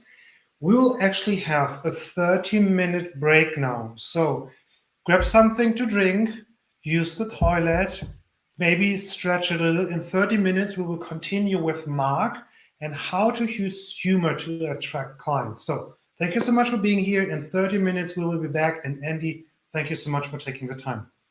Cheers, Robin. Thanks very much. Enjoy the rest of the session. Bye-bye. Bye.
Hey, Robin. We are back. Let me see. Oh, I have to press this. We There are we back, go. people. Thank you so much for being here. I saw 23 people sticked around through the whole break. This is engagement, this is persistence, and this is what we need to get clients. I'm super excited that Dr. Mark Morris is here, and he's going to talk about how to use humor, memes, and reels to attract clients. I'm not talking a lot because everyone is here to hear you. Mark, let's kick it off. I'm super excited to hear from you. Robin, first off, thank you so much for the invitation. I'm really pumped to chat here today. Guys, these type of events are like a monumental undertaking. So if you guys can thank Robin for putting this all together, I'd really appreciate it, because I know the amount of work he's put into this is quite it's a huge undertaking. So let's thank Robin in the chat there for a second. I also want to thank you guys for taking some time out of your busy days and schedules to listen to me talk about something here that I'm quite passionate about, which is using humor and memes and reels to attract ideal nutrition clients. So I am a nutrition coach myself. I know a lot of you in the audience are nutrition coaches as well. But if you're not, if you own another, coaching-based business or service-based business, we can use a lot of these similar principles to attract paying clients to our businesses. And typically it's done in different ways, but humor is one of the best ways to do this. So I'm going to get rolling here. Okay, there we go. Just a little bit more about myself. My name is Dr. Mark Morris. I live in Saskatoon, Saskatchewan, Canada, with my beautiful wife, Amy, and our little guy, Max. We're expecting another one on the way here in the next few weeks. Very, very exciting times. I've been an online nutrition coach for the last 12 years, and I come from a nutrition-based background. I have my PhD in human nutrition. So I've spent most of my career learning how to get clients results, specifically, flexible dieting, macronutrient-based approach. But as I went further down in my education, I realized how to build a business around some of these things, even if I was good at what I did, it didn't come to me easily. So keep in mind, as a science-based person, learning to market your business is doable.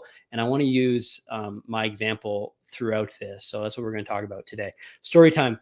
Back in 2014, I didn't really know it at the time, but when I photoshopped a Pop-Tart on a Little John chain here to the song, low carb, turn down for what? I'm not sure you guys remember that. I wasn't sure what was going to happen. It was something that I found funny, and it was relevant to me. I think maybe years before I had a, previous experience with low carb dieting, that type of thing, and had started to work my carbs up and the science of nutrition, and realized, I didn't necessarily need to be low carb. I put this up, and it was one of those things that took off much more to my, much more than I thought it would. Got a bunch of new followers and new eyes on me, but I also, through using humor, was able to build an authority around flexible dieting and attract paying clients. And I didn't know at the time why this was effective, but it really, really was. An important reminder for you guys is that people don't buy programs, they don't buy approaches or strategies. They invest in coaches because they see you as a solution to their problems. They see you being the person that can help them with their specific problems. And the best way to do this is to build some of that know, love, and trust factor by being a real person with a personality. And if, remember what I'm talking about today, and if you can guess the best way to develop a relationship and build rapport and highlight what makes you unique, if you've guessed it here, the best way to do this is through using humor, without a doubt. I want to show you some ways today to make this a lot more effective, because a lot of you guys are, probably using this approach, currently doing it, and it can be okay, but there's some underlying principles that can make it even more stronger. I do pride myself on being an adult educator. I've taught multiple full courses at the university level. What I want to you guys to take away from this, short training today is be able to list the principles that make humor your nutrition coaching or just coaching marketing superpower, as well as being able to integrate some of these principles into how you show up online so that you can create magnetic content that helps you attract paying clients. Let's dive into it here. So a lot of coaches will use humor in their social media content, but many aren't doing it effectively. So let's talk about what are some of the principles that allow us to do this effectively. Maybe you're also thinking, Dr. Mark, I'm not funny. No one's ever described me as a funny person. No one says that, I can tell jokes or that off the cuff I say funny things. You don't need to be, because if you get closer to the things that make your clients laugh, their struggles, their pain points, the things that are going to make them laugh, you can be a funny coach showing up online and using these principles. So that's what we're going to talk about today. You don't need to be. You just need to know what your potential client finds funny. And here I am. I'm going to show you how. Okay. So the first principle here in terms of how we use funny stuff. So if you're currently doing this already, a lot of times we just got to tweak our approach and make it more for our clients. But a lot of times, one thing that I've seen, time and time again, is that most coaches are overteaching, and they're overteaching and overeducating in the way that, number one, you're not your market. Oh, Biggie, that's so good. I'm glad you laugh at yourself all the time. You're not your market. The things that you find interesting and important aren't going to be the same thing that your clients do. And how this looks in a lot of cases is that, like, if we thought about it like on an education spectrum, most coaches are up at that like university level of understanding of a topic. And, what they think they need to do is like, oh, I got to simplify this. I got to make it for my clients. So they go down to a high school level. In reality, you got to bring it down all the way to primary level. And a lot of people are teaching, showing up online and saying, well, I'm a coach that does this specific thing. So what I need to do to attract more paying clients is I need to create how-to content, how I do this, what the steps look like in terms of how I take a scientific principle and apply it to a coaching process and I get a result. In reality, like that it doesn't work, because what we find interesting isn't the same thing our clients find interesting. And what happens when we do this with humor is that we tell jokes that we find interesting, that we're going to laugh at. And what happens is that, like, when it's so high level, is that you create humor that other experts laugh at. When in reality, maybe what you think you need to be doing is creating content that like is down a level. But what happens there is like other coaches laugh at that stuff. They think that's funny. What we really need to do is create content and use humor and integrate it into things like really relevant stuff like reels and stuff like that, that our clients are going to laugh at. One thing I think that's really, really interesting, and you can see it in the reel space, is it? I don't know, let's just call it with reels. You see it all the time with reels, is that clients will be or coaches will be actually playing the part of the coach in the reel instead of the client. And when you see that too often, not that it can't be done effectively, but when you see that too often, you're speaking to the wrong people. One of the best ways to assess if your humor or jokes are landing is see who's engaging, see who's commenting, look around the proverbial room of the internet and see who's nodding their head. And if it's not the people we're trying to attract, which is in most cases going to be paying clients, our stuff is way too high level. And the real example is one of the best ways to describe that, because people are talking about the things that coaches are talking about the things that they find funny and the things that they're dealing with. Like, for example, your clients don't check in on time. That frustrates you. You want to create a joke around that. The only people that are going to laugh about that kind of stuff are going to be other coaches and not the people that are going to ultimately pay us. So we need to know where we're at this level. One other example of this overeducating concept that I find really, really interesting, a good example of this, is someone like Gary Vee. For example, you guys are probably familiar with Gary Vee and his content and his social media presence. I ask people this all the time. It's like, do you follow Gary Vee? And they're like, yeah, I follow Gary Vee. I find his stuff really motivating and interesting and all that stuff. And I was like, do you know what he does? Do you know what his work entails? And they're like, no, I have no idea what he does, because he doesn't talk about the details of what he does. He presents, something that's motivating and inspirational and motivates people to take the next step in terms of, what they need to be doing. And he glosses over all the details, and most people are over educating. So if we can do an over teaching, and if we can do the same thing with our content, it goes a lot further. I can guarantee you, he doesn't sit down with, an agency client that's paid him millions of dollars and say, don't listen to your parents. You gotta like chase your passion. That's not what happens. But he talks to people that are going to help build his audience, and that's where it goes. The next thing in terms of a principle here, in terms of how we should, use humor and attract the people. Let's get tactical here for a second. We need to think about the people we're trying to attract. What do they dislike? What do they dislike as a commonality? What unites them? And what is the thing that they really, really dislike? I don't love to use my own example quite often, because it's not speaking to you guys and where you're at with coaches. But my nutrition coaching program, the Dr. Mark method, I help passionate people. I give them the tools to create their own profitable online nutrition coaching business. These are science-minded people. And what they don't like is quick fixes. They don't like influencers. They don't like things like apple cider vinegar gummies. So based on my experience and listening to them long enough, I've realized they really dislike that stuff. And that's exactly what I need to make jokes about, because that is the common enemy. So through, we can say market-based research, but really through active listening of the people, listening to the people that we want to attract, what are those things that they dislike? One of the best memeologists in this space is Dr. Spencer Nadelsky. And he has he throws rocks at a few common enemies. Can you guys identify the common enemy here that he's throwing a rock at? Do you guys know why something like this is so effective? There's a few reasons here. Number one, super relevant around what's going on with a global pandemic. That's always, the more relevant we can be, the better. That's, one of those things that is helpful. But do you guys see who the common enemy is here?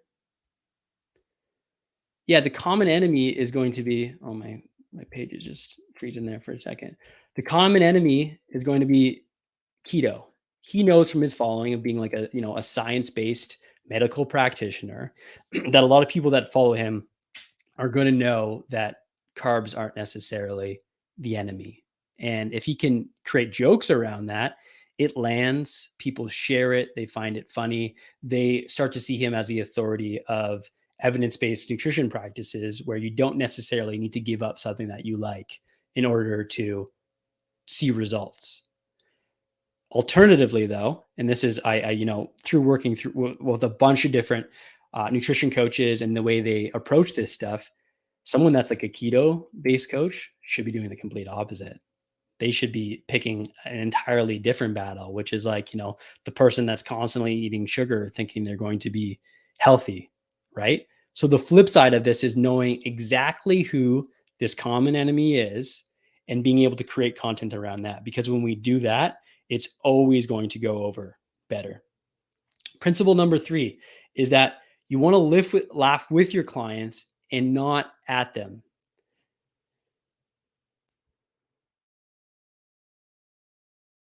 Yeah. Oh, it's total cringe. When we want to laugh at with our clients, the things that we want to like sort of poke fun at, maybe attack isn't the best word, because I don't know, I pride myself on, being kind and that type of stuff. But the things we want to poke fun of and make fun of are things like beliefs and fads and gimmicks and pain points, the things that unite the people and their struggles that you're trying to help. We try, and I discourage anyone from doing this, because it's always short-lived. Even if your first indication is that it's working, is you never want to attack or make fun of specific individual people, because even if it's true. It's not a good look on you. It's maybe funny to some people and that type of thing, or specifically your clients. As we talked about some of those reels and stuff, we want to play the role of our client in them. We want to get on their level and talk about the things that frustrate them and make the jokes about that and not necessarily our view of them. So if we can do that, it's much more effective. One of the things I like to think about too, when we think about, I've created a piece of content that I think is going to be funny. The thing you can think about before you post is, does the main person I'm trying to attract, which is my ideal client, are they going to find this funny? Not that I find myself funny, but again, when we're creating content and trying to motivate people to take action, we're trying to get a specific individual too. And if we can put ourselves in their shoes and think about what their reaction is going to be to it, it's always going to go over better and stronger. So we want to think about what those things are that are going to make them laugh. And if it doesn't tick that box, maybe we make a small tweak to make it a bit more relevant to them. Maybe we, cater that to them. And if it's still something that we want to post that they might not necessarily find funny, we can still post it, but we know the compromise could be that it's not necessarily for them. And at least we're aware of it that way. So that's the always thing I think about when I'm creating a meme or something like along those lines. Last January, during the inauguration, there's so much Bernie stuff going around. I created this one, a meme that specifically was catered towards online nutrition coaches, and Bernie was sitting there looking generally unhappy. And when you see these things, these pictures, when you know your ideal client really, really well, you can just create a culturally relevant meme to the pain points of your ideal audience. And I remember this being one of my best performing posts ever because it was relevant at the time, which is always super, super smart. Using meme-based formats always are one of those things where someone automatically knows that there's going to be a joke in there and something that is going to be funny. And it's one of those things where if you know your ideal client really, really well, you can cater your stuff to them. So those are some of the principles, guys, of using humor in your content. It's going to be, number one, thinking, what level am I trying to speak to here, and trying to make it funny and relevant to the people you're trying to attract, which honestly, it plagues most of us, and most of us have a really, really hard time doing it. But moving down in that direction is going to be really, really helpful for you. Spend a lot of time listening to what are my clients' struggles. What are they dealing with? What is one of those things that, not that my interpretation of it, but what they really struggle with, like going through intake forms and stuff like that is a good way to find those things. What are the things that they're not willing to give up? That type of stuff would be really, really good. One of those reels that's been really popular in the last 6 months is like, I'm ready to change my life. No, I will not do that. Like, that is playing the client, right? And not playing anyone else. Thinking about what is it that they're not willing to give up. And then lastly, going through the process of not making fun of your client and laughing with them. If you can do all those things and it checks all those boxes, you're going to be able to use humor to attract paying clients. And it's going to give you the best chance at developing a relationship and rapport with someone, so that they can take the next step, which is always what our social media content is trying to do, is motivating people to take the next step. So that's my take on how to use humor in all these scenarios. Does anyone have any questions?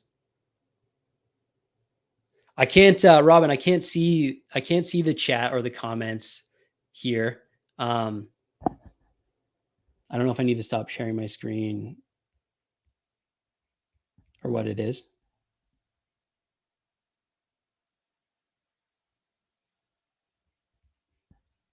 And actually, Biggie, is there? Again. Yeah. Okay. Awesome. I'm seeing a comment up here from Biggie that says, that's what I really need to learn, how to laugh with and not at clients. That's a tough one for me. Don't mean to laugh at them. You, first of all, you're not alone in that. I think that goes into some of those principles around over teaching and not thinking about, where our clients are at. I do it all the time in terms of struggles and pain points and that type of stuff. I think the biggest thing you can do is ask more pointed questions around, what are your clients struggling with? And maybe even thinking about who are the people that you work with. Maybe we can think about what some of those things are and asking pointed questions, because you're not alone in all that. And it's an important lesson. But I think even people that, don't typically think of themselves as funny can learn some of these principles and really benefit from them, because it's all about that stuff. I know, Robin, you've been working a lot of humorous stuff into your content. How are you finding that process? Many people don't believe me, but I find it relaxing in a weird way. Okay. Especially, I picked this up from an Instagram growth coach called Marketing Harry, where he puts his face on common memes. Yep.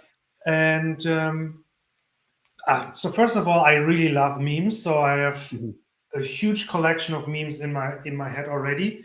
And then I simply enjoy the process of letting go, actually taking a break. And sometimes these ideas simply pop up.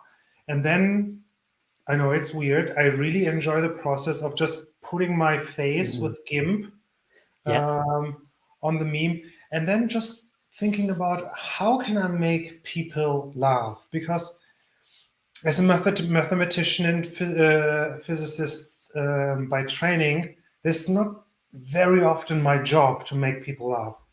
So it's just a process of, okay, I can show a different side of me and understand, that took me the longest time, that humor and entertainment on social media is value as well. As you told us, we try to overteach and think, oh, if we are funny, then we are not serious enough about the content.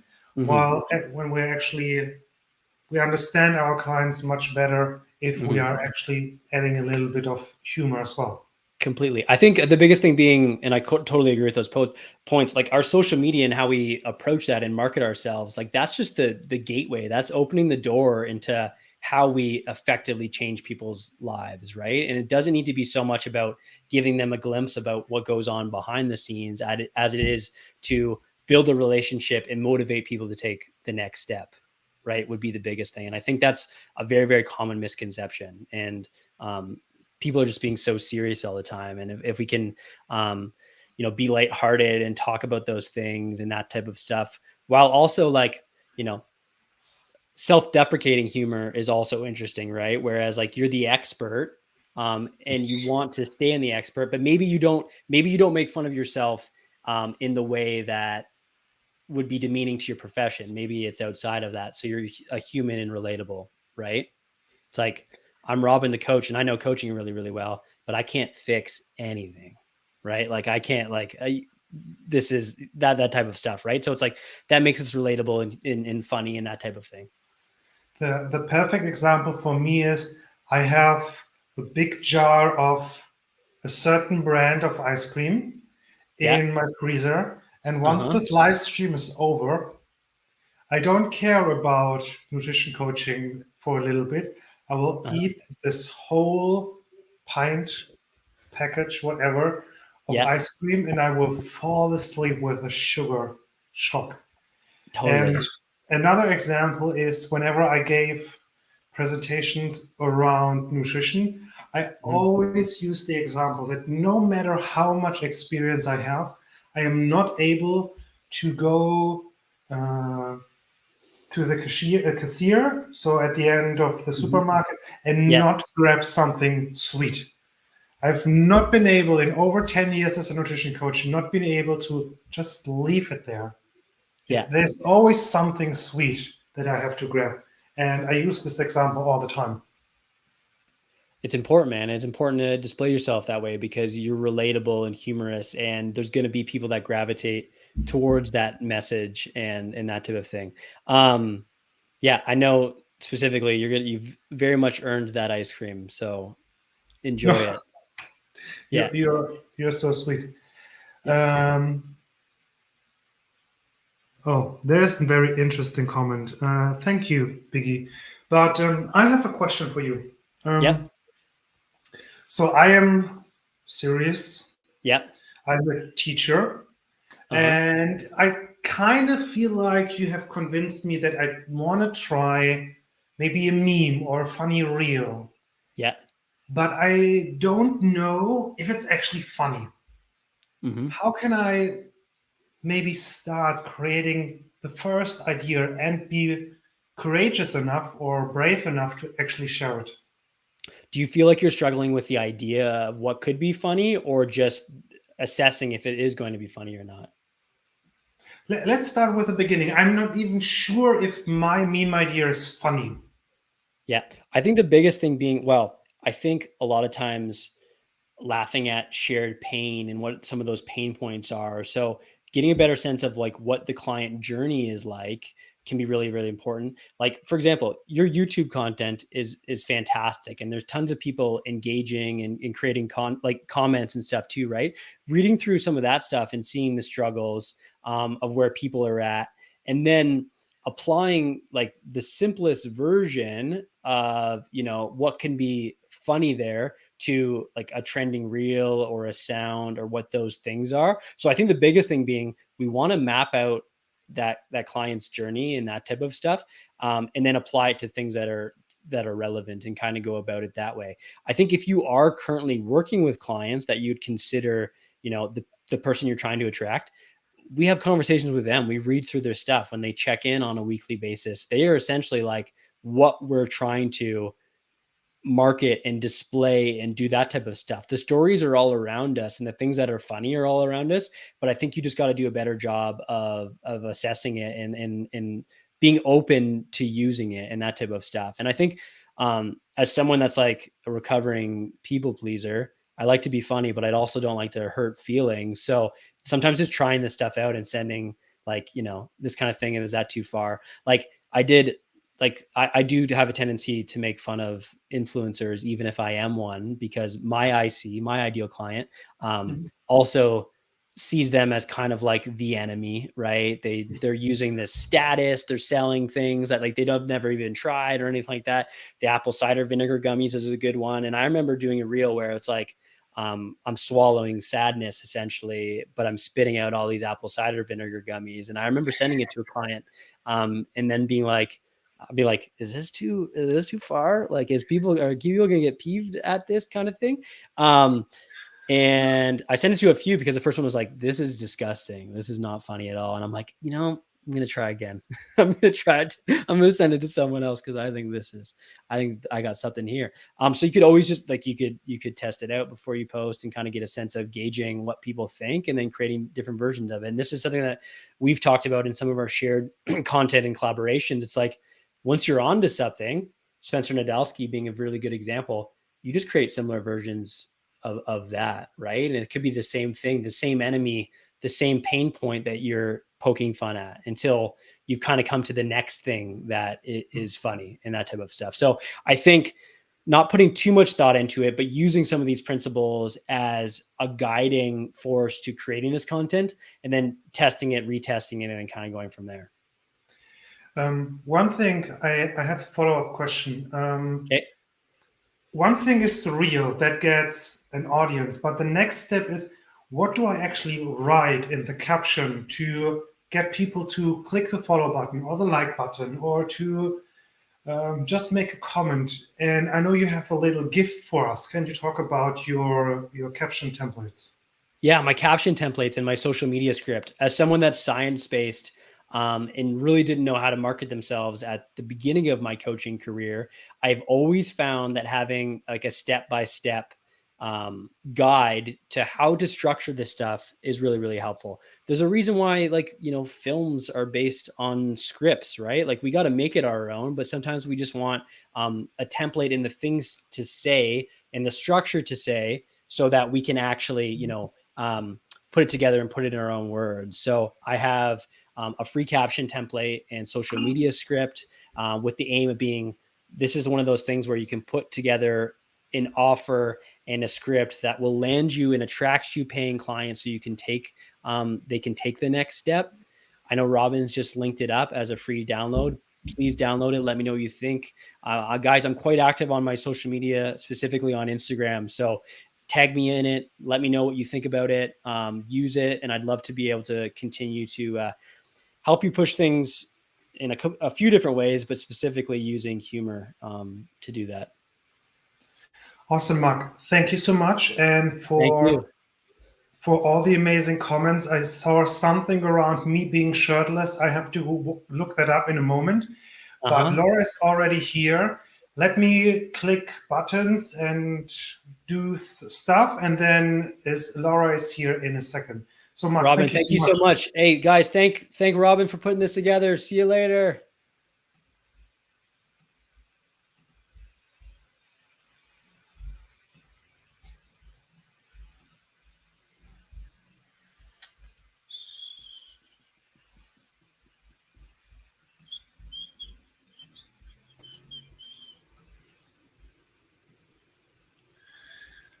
So here we are. And Laura, I talked about you as the Zen coach that always brings so much wisdom. And you're going to talk about what questions to ask when our clients are stuck. And all of us had clients that said, I'm going to do this. And then they're turning around and doing the complete opposite, including me. Like, I want to lose weight and I'm telling the world on a YouTube live stream that I'm eating a pint of ice cream after this stream. I'm stopping talking. I'm super curious to hear what you have to share with us, and the stage is yours. Thank you, Robin. Oh, I'm so excited to be here. I've tuned in a couple of times today to see what everybody's talking about, and it seems like this has been such an incredible event so far. So I'm thankful to be a part of it. I was thinking about this topic before coming on today, and I think a few people are probably wondering how I got thrown in the mix of all of these business growth conversations, and why out of left field am I talking about how to break through with your clients, right? So I really want to just address that really quickly, because I think it's very important to understand the connection between actually generating a truly transformational result for your client and growing your business.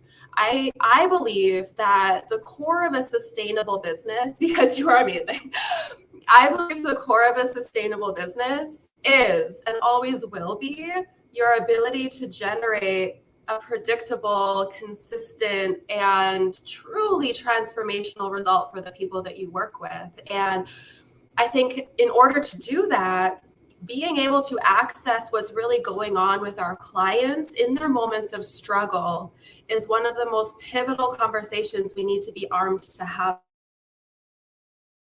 Able to access really what's stopping someone from doing the things that they know they should be doing, or not doing the things that they know they should be doing. We're never going to get to that root cause. We're never going to be able to truly transform them. We will forever be operating on the surface. So I have a freebie that Robin's going to link up later today that's going to walk you through a bunch of questions. So I don't want to just sit here and rattle off a million questions you could ask your clients when they're struggling, because I have those for you already. You can read them, you can try them on, you can practice them. What I actually want to offer you today is an understanding around what's actually going on in your clients' minds when they are not doing the things they know they should be doing, or doing things they know they shouldn't be. Robin, eating a pint of ice cream after this live stream. And how we can actually access what's really going on using the questions that I'm going to be providing you at the very end. Okay, so first and foremost, I think it's important to understand that in order to ask really powerful questions, we must first understand our desire innately to try and fix scenarios for our clients instead of holding space for them to come to the solutions on their own.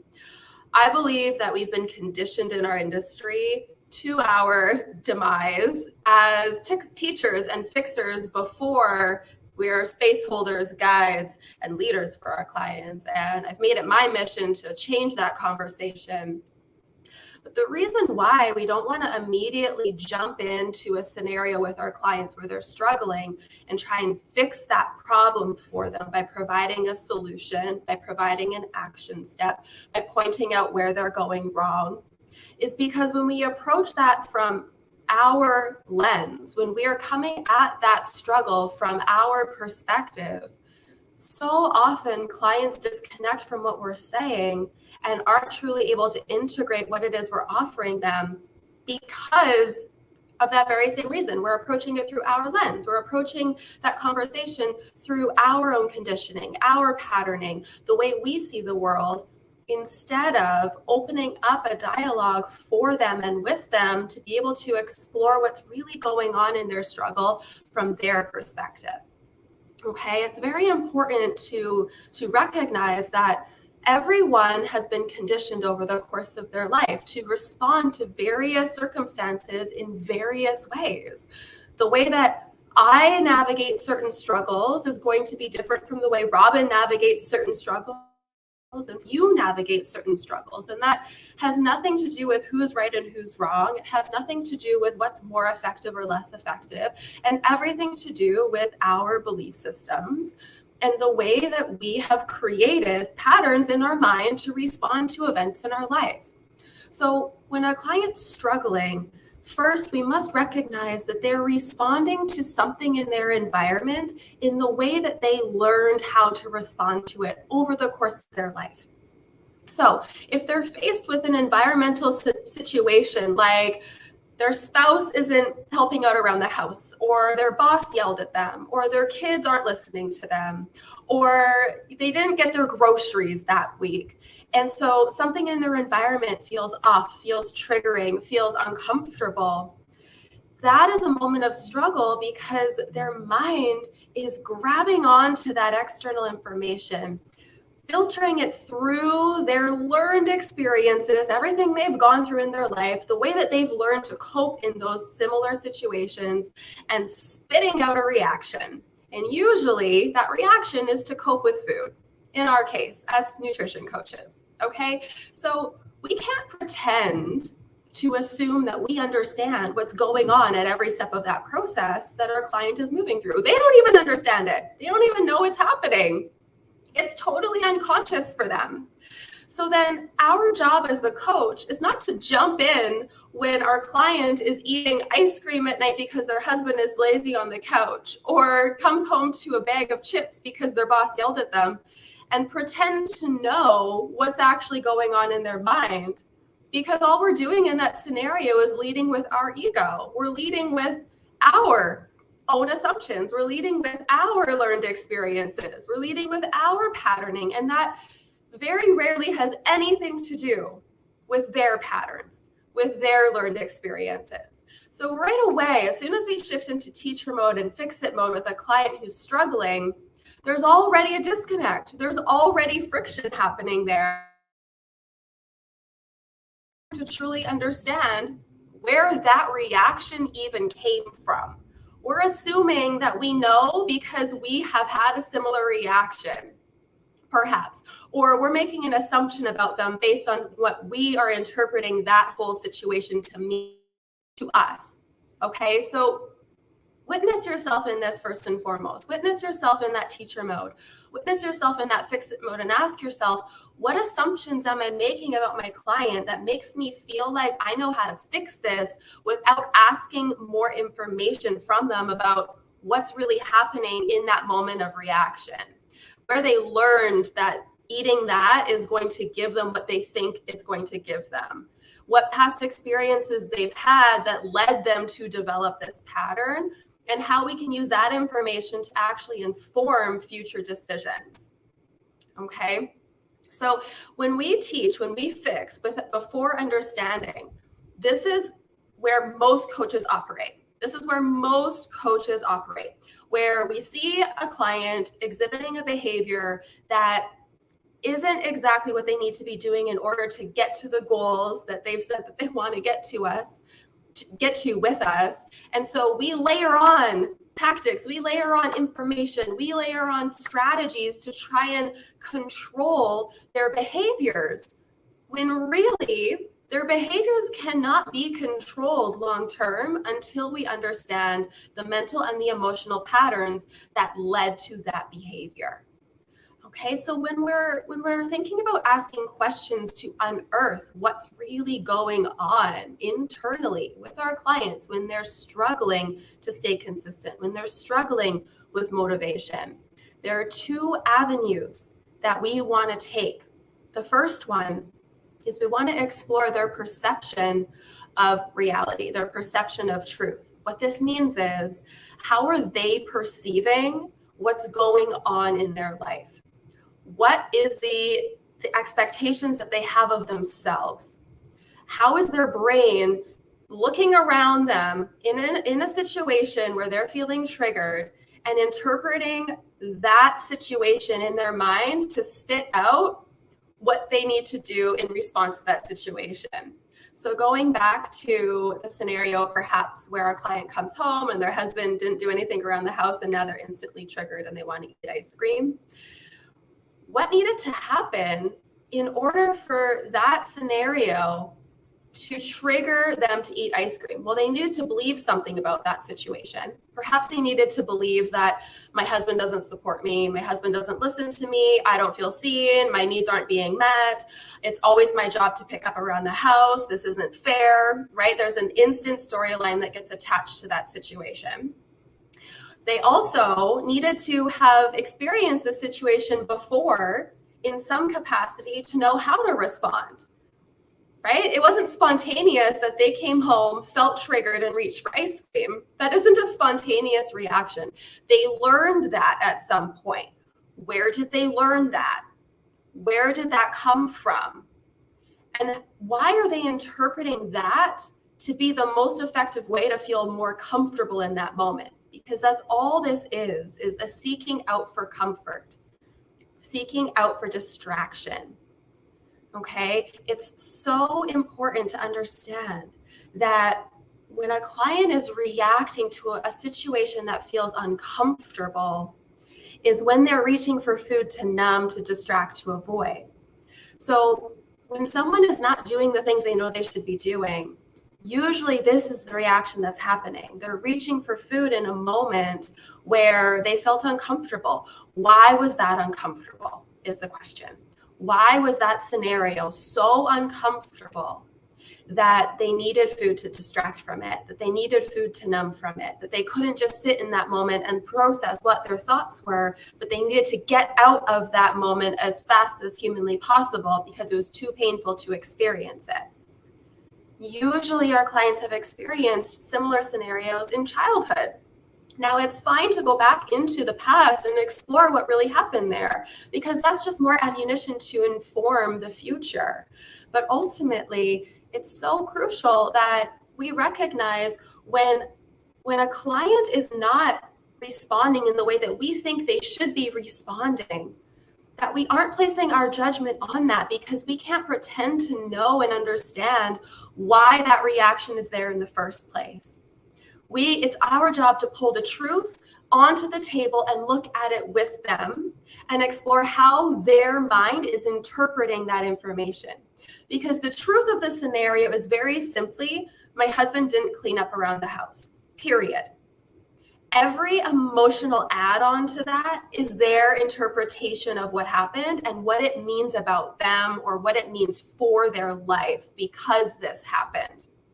So there's a big difference between my husband didn't clean up around the house and my husband doesn't see me or give me what I need, right? Like, one is the truth, the reality, the stripped down version of what's actually happening on the surface.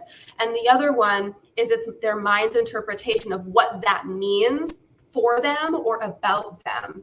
And it's their interpretation that they're reacting to. This is crucial. It is not the reality that they're reacting to.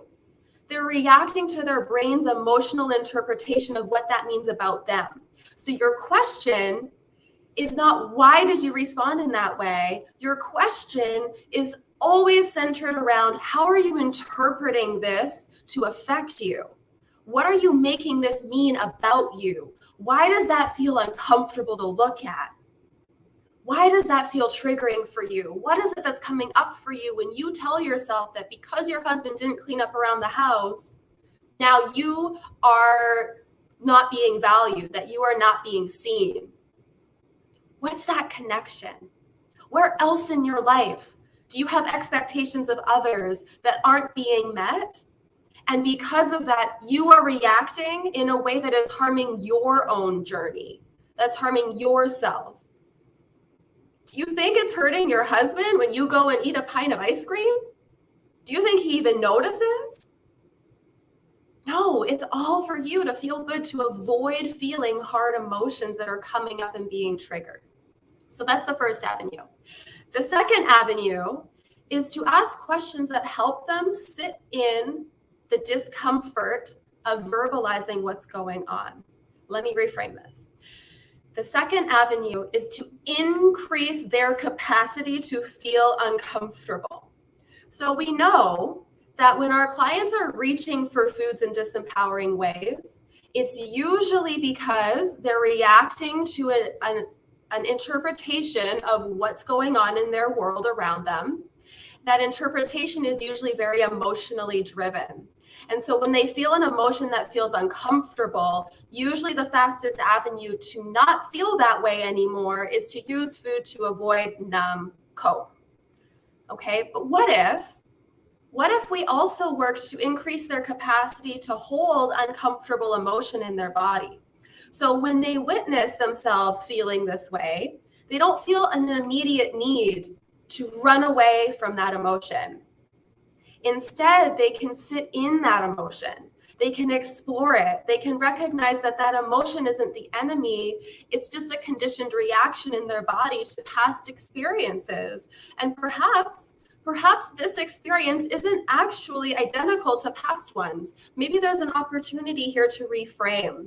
So these two access points to begin to ask better questions with our clients in a moment of struggle, they work together. So on one hand, we're pulling the truth to the surface and we're exploring what it is they're making this situation mean about them, mean for them, how is this controlling them?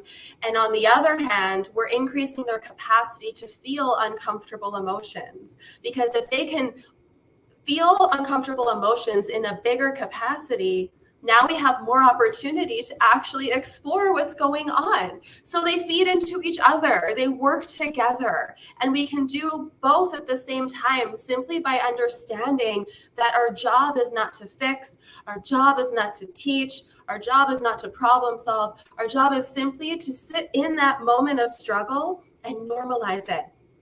That's what asking better questions does. We don't want our clients to feel like every time they struggle and they come to us with a struggle, we're just going to push it aside and jump right over it and move on to the next, or layer on a hack or a tactic to get their motivation back. The most powerful thing we can do through questioning is actually help them verbalize what struggle looks like for them and bring struggle into the conversation in a way that allows them to feel safe to look at it, that allows them to understand it and build a relationship with it instead of just running from it and thinking that it's always something that we have to fix. It's always something that we have to teach. It's always something that we have to move past, because the truth is that struggle is just such a very human experience. And if as a coach, you can guide your clients to understand and expect and anticipate moments of discomfort, moments of struggle, moments of setback, then they're going to stay with you so much longer, because they're not going to fall into a place of self-judgment. They're not going to fall into a place of, I should have this figured out by now. They're not going to ghost you when they aren't doing the things that they know they should be doing because they're embarrassed to talk about it with you. They're embarrassed to share that with you. We immediately get to deepen the conversations that exist with our clients because struggle is no longer off the table. Struggle is no longer taboo. It's actually a really exciting edge that we get to explore with them each time it happens. And it's very freeing.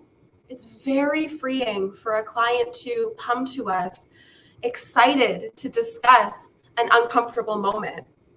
Because the other thing this does for us as the coach is it takes so much pressure off of us needing to feel responsible to hold them tightly to a plan that's going to get them to a physical result.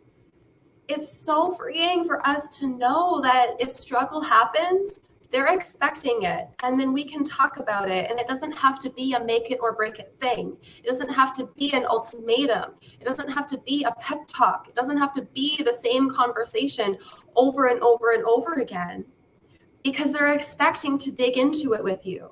They're expecting to explore it and pick it apart. They're expecting to witness themselves in a new way and meet a new part of themselves that they'd rejected years ago, that they didn't think was allowed to be seen. I think this world is so shaped on our desire to be perceived in a certain way by others, that if you can invite your clients into a different type of relationship with you, where they aren't trying to prove anything to you and they're not trying to impress you, but real vulnerability gets to exist in that room with you because you have the skills to walk them through it. That's such a beautiful thing. It's such a beautiful thing. And it feels good for both parties to be able to explore that. So grateful that worked well for you, Karina. I'm so happy you're here witnessing this. Yes, it's such a wonderful experience. And I think the last thing I want to leave you with before Robin and I discuss is take the pressure off of needing the questions that you ask to be the perfect question. That's not what it's about. A lot of coaches get hung up trying to perfect the question before they ask it, trying to know exactly the right words to say so that we don't make someone uncomfortable or make the situation worse or trigger them. You have to trust yourself to hold that space if they get triggered. You have to trust yourself to hold that space if they get uncomfortable. We don't want to create a space where that can't exist. My favorite conversations are the ones where I trigger my clients, because on the other side of a trigger is a revelation, is a breakthrough. We can't create big breakthrough moments without discomfort always also being in the room. We can't move them past something that's blocked them for years and years and years without fear being in the room, right? We can't turn a corner with them without hesitation and frustration being in the room. We have to recognize that those come together. So if you want to break through with them and you want to help them turn a corner and you want to move them past that block, it's not going to be seamless. It's not going to be effortless. It's not going to just happen. It's not going to be spontaneous.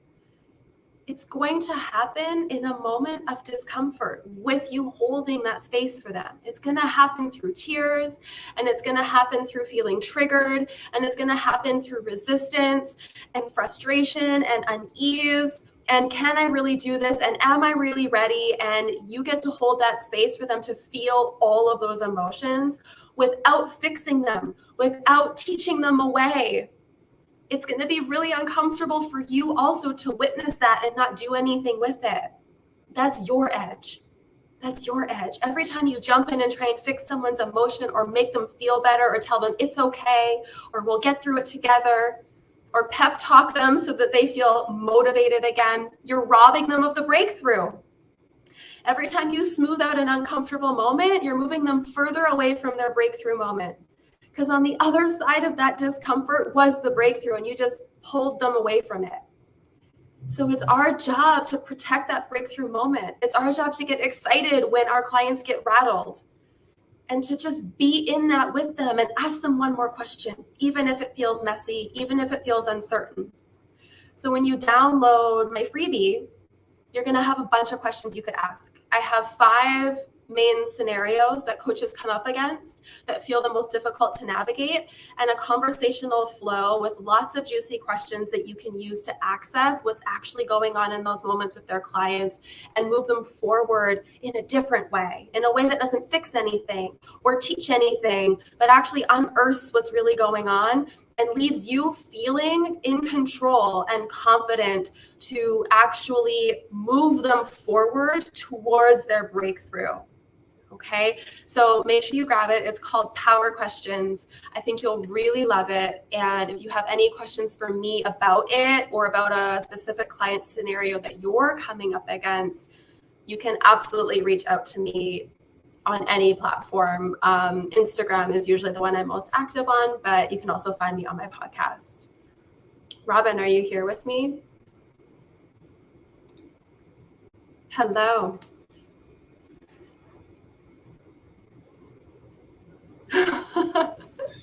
Touching all the buttons and being human. Now you can hear me. Yes. I don't know if you saw it. So many people, as I am all the time when I hear you speaking, we feel so inspired. But there is a really good question that I always feel as well. This urge, like this, I want to just tell you what to do.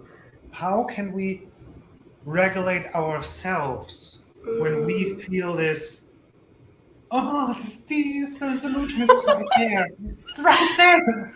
Yeah, just take it. Just reach out and take it. Yeah, that's a great question. I love it. Well, my first tip is to start practicing holding yourself back in other areas of your life as well. This doesn't just happen with your clients.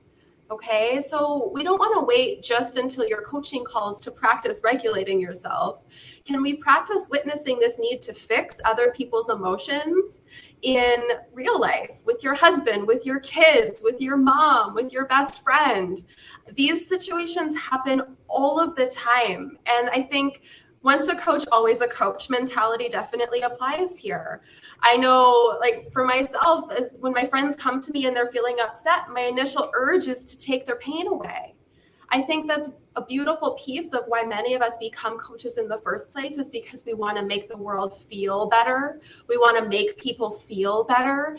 And we have some real work to do around how we go about approaching that and creating that in people. So we have to recognize that it's not our job to take anybody's pain away. It's not our job to regulate anyone's emotions. It's not our job to fix anyone's struggle. And if we can start to practice asking these questions with our family and our friends, it will more seamlessly translate over into the coaching relationship. It's not something that's just going to be easy to do. And in fact, I mean, very transparently, I still get that initial urge sometimes where someone comes to me with a problem that is so obvious to me on how to fix it that I just want to blurt it out. But we have to remember always that when something's obvious to you, that's just because your lived experience allowed that to become obvious to you at this point in your life. And there was a point in your life where that solution wasn't obvious to you. So having that beginner mentality is so crucial. If you make the assumption that they're just not seeing the most obvious thing in front of them, the way you present that solution to them is not going to be effective anyways, because you're going to be approaching that conversation through that lens, whether you intend to or not. It's entirely unconscious. You're going to be coming at it from the place of, what do you mean? Just do this. And then they're going to feel silly. They're going to feel unheard. They're going to feel unseen. And the next time they're struggling, they aren't going to come to you in the same transparency. They're not going to feel safe to be as vulnerable. So we have to be so careful how we handle these scenarios and recognize you can feel uncomfortable. You can feel that urge and not act on it. You can separate the two, but it takes practice and it takes very conscious awareness. So if you're getting on the call with a client who triggers that in you often, let's do some grounding before that call, and let's remind ourselves to be present and to watch for instances where you want to jump in and fix, and remind yourself that this isn't your problem to fix. This is a space you get to hold to explore what they're actually experiencing. And in fact, if we practice asking these questions and actually listening to the answers our clients are giving us, we may realize that we were making a wrong assumption in the start and that our solution perhaps wasn't even valid. So often we can avoid this entire scenario simply by removing our own egoic reaction and holding that space instead and exploring, where am I making assumptions? Where do I have expectations of this person that is not relevant to this conversation, that is completely rooted in my own lived experience? And what am I missing because this is where my mind is going? What is there left for me to unearth before I move this person forward? Does that make sense? It totally makes sense. And as always, I could talk for hours and hours. I know. Me too. Maybe we'll just do at some point a 6-hour live stream, just the two of us talking. Me too. I love it. For everyone who's watching, follow Laura on Instagram. Check out the free questions. They're absolutely amazing. Laura, thank you so much for being here. Thank you. And for everyone who's watching, thank you so much for the amazing positive energy. I again have to click buttons and do stuff so Hilde can talk to us. Laura, thank you so much for being here. Thank you, Robin. Such a pleasure. And I see you everyone in a bit. Give me a couple of seconds. Wow. See everybody soon. Thank you.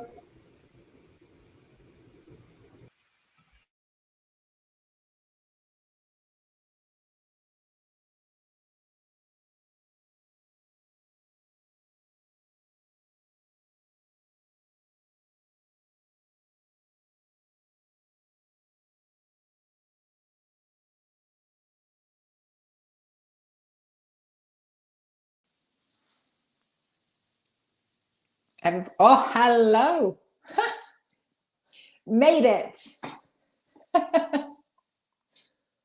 Can you hear me? I can hear you. So welcome, Hilde. Thank you so much for being here. We are going to talk, or you are going to talk. You are going to talk Yeah.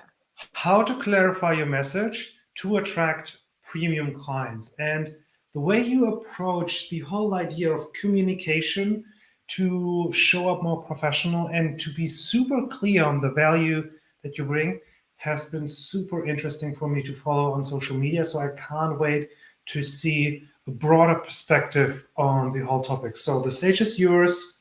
We are super curious to hear from you. Thank you so much. And thank you so much for having me. I'm very humbled to be a part of this group of amazing coaches. I have jumped in a few times and I'm very impressed by everybody. But a quick introduction about myself. My name is Hilde and I'm a high ticket sales coach. And I help coaches and service providers how to clarify their message so they can attract premium clients. And what is a premium client? A premium client is a person who is willing to pay a higher price for a higher value. So I have been working within sales for over 12 years now, and I'm still working within sales. I'm currently working as a sales manager in the corporate industry, and I have this business on the side. So I I'm passionate about sales.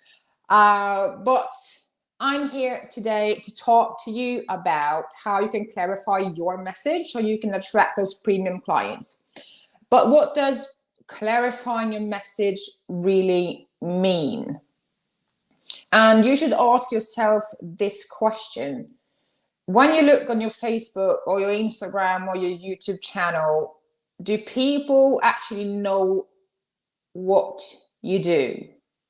Do people actually know what you do? You should, in one sentence, you should be able to tell the audience what you do, who you help, and how you can help. In one sentence. So simple. What you do, who you help, and how you can help. Because having a clear message, it impacts everything you do in your business.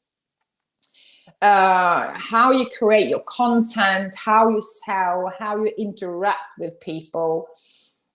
Do you struggle to get leads? Do you struggle to get sales? Clarify your message. Are you struggling to create the right content? Clarify your message. So I'm going to give you 4 steps that you can do, or what you have to think about, so you can clarify your message, so you can start to attract those high ticket clients. And the first step is niching down. I guess you have heard it so many times, but niching down is so essential when you're targeting high ticket clients. And niching down could be scary for some people, because maybe you are one of those who have built an audience beforehand. You have attracted those low ticket, mid ticket clients. You build an audience who are willing to pay a lower price for your offer. So you're scared of leaving the audience behind. You're scared of leaving money on the table.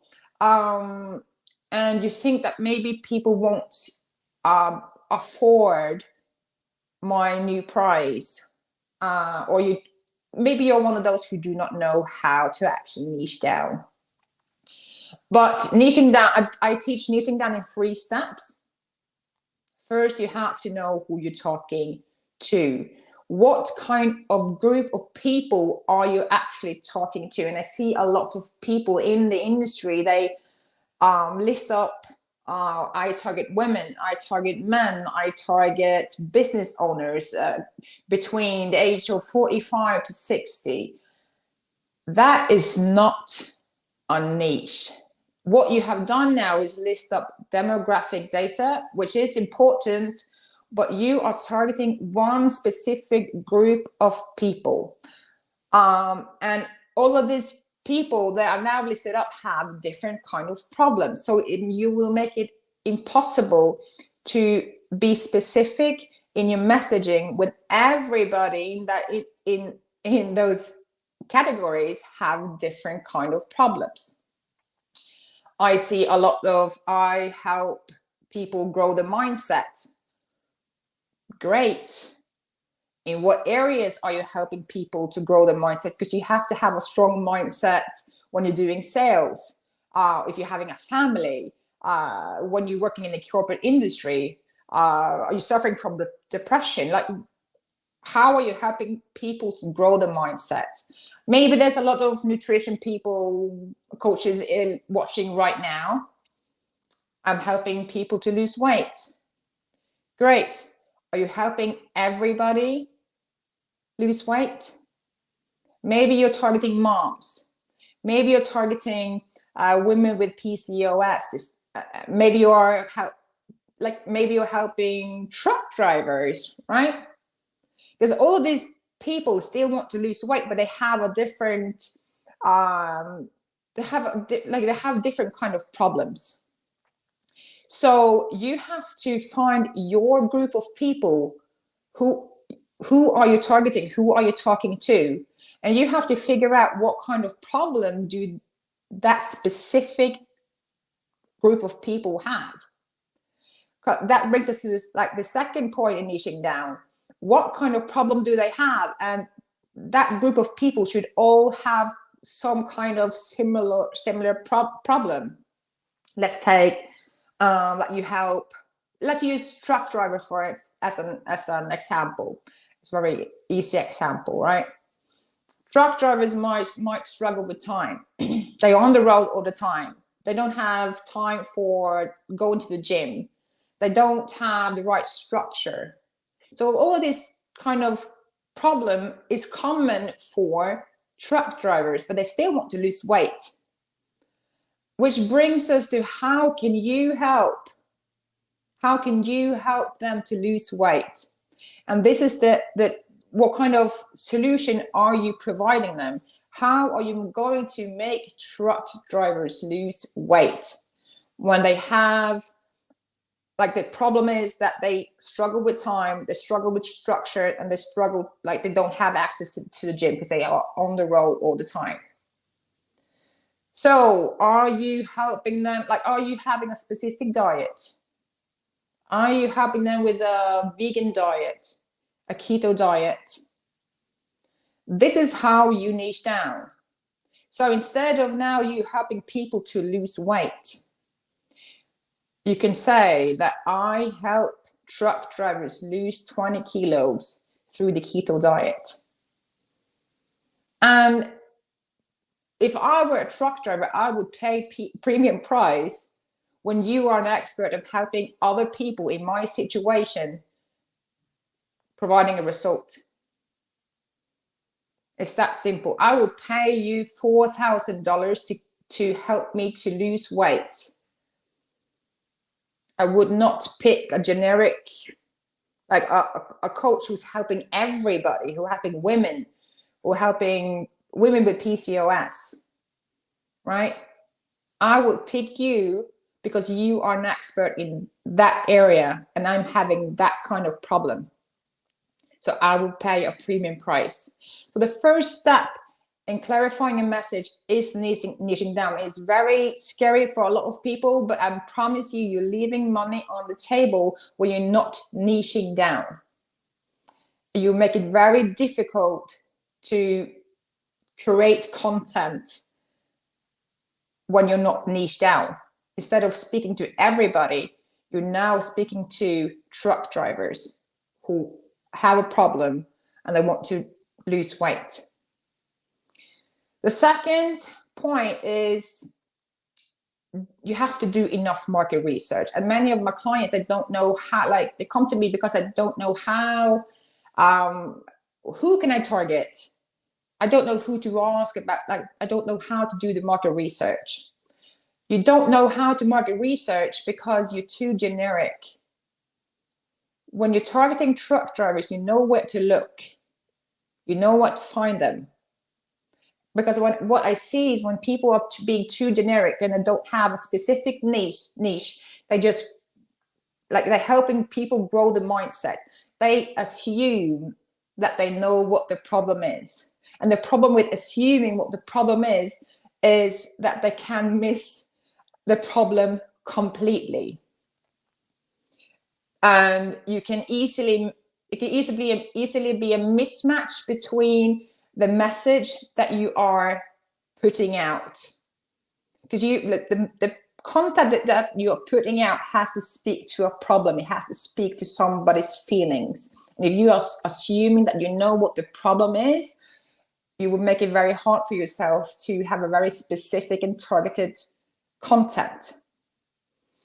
And you have to do enough market research so your target audience can say with their own words what the problem really is. Because you need to speak the same language. And that's the power of marketing. You use the same language that your audience is using. So they know that you know what they're feeling. They know that you know how to fix the problem. So do enough market research so you can get to know your target audience and the target market. Get to know how those truck drivers are really feeling, right? The third point is you have to also to meet the sophistication of the market. And maybe you are one of those coaches or service providers who are now transitioning from low ticket, mid ticket to now want to serve a high ticket paying customer. And what you have to understand is from the moment when you do the transition, the market sophistication changes. The psychology of the buyer is completely different. They think different and they act different. Like that, and you might ask, how do they act different? Like high ticket clients, they are lurkers. They lurk about. They watch your content, how you speak, how you communicate. Do you actually know what you're talking about? They do not engage as much in your content. Maybe many of those who watch your content do not actually follow you, but they watch and observe. The low ticket, mid ticket audience, the buyers, they might be more engaging, trying bits and pieces. But if you are a high ticket client who are looking to invest $5,000 into a program, you spend your time doing the research. So because they like the sophistication of the market is completely different. So they think different, they act different, they have been around for a while, so they've seen it all, right? They tried it all. They bought the ebook, didn't work. They invested in coaches. Some might work, some didn't work. But the thing is, they have been around for a while to be more sophisticated. And the problem that they're having are more sophisticated, that it's worth paying a premium price for. So the end result and the transformation has to be more clear. You have to be able to articulate how you can help and what the result is going to be more now than you did before. So your message have to meet the market sophistication, because you can't have the same message when you target a client who is willing to pay $349 for a program or course, as you are doing now when you have clients who are willing to pay $5,000 for a program. The psychology is completely different. So the message has to meet the sophistication of the market. And number 4, you have to have only one offer to sell. Because what happens when people, they don't get enough sales and they start to panic a bit, and they think the solution to that problem is to create more offers. But if you can't effectively and clearly articulate the value of one offer, you can't clearly and effectively articulate the value of 3. Because many people, they want to have a high ticket offer, a mid ticket offer, and a low ticket offer. So everybody can buy. They're serving everybody. But the problem is that the sophistication and the psychology of the buyer, who is a high ticket client and a low ticket client, they're completely different. So how are your content going to speak to both segment groups? So you only confuse your clients by creating more offers that is aimed to serve everybody, instead of focusing on one client group, a high ticket audience, and be specific and clear in that communication. Practice how to articulate the value of your one offer. And I say to my clients that you have to spend enough time, spend at least 12 months practicing on how to articulate the value of your one offer.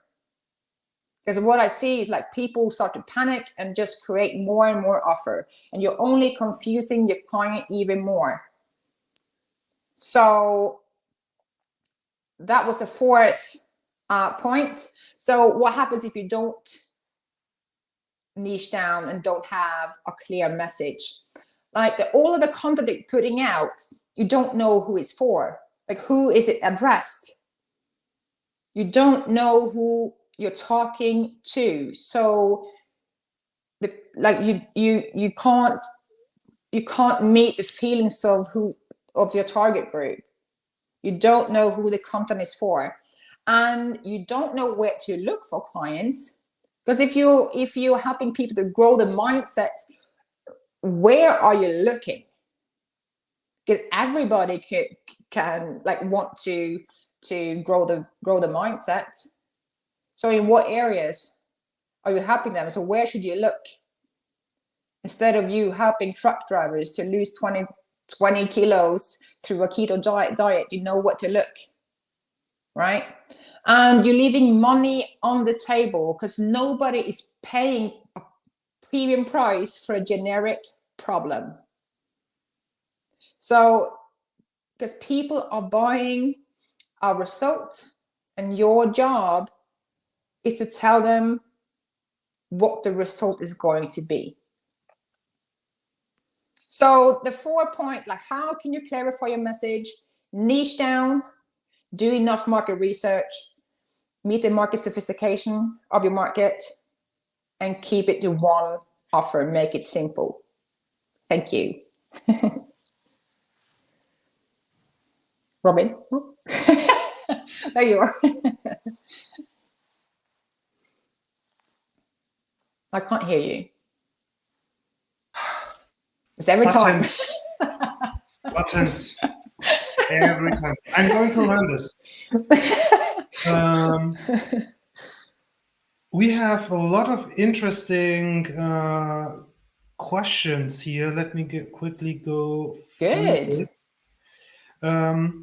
One thing that I think would be super interesting, even though I'm putting you on the spot, is we have a comment here with a niche. I help women with Hashimoto's lose weight and feel energized so they can confidently be a woman that they used to be before diagnosis and live a symptom-free life. That was a very long sentence. I would try to shorten it down and be more specific. I don't know what Hashimoto's, what is that? That's an autoimmune disease. Autoimmune disease. All right.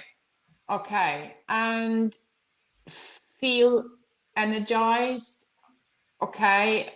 That can mean so, like, I would try to be more specific and try to shorten it down a bit. But you're probably onto something, but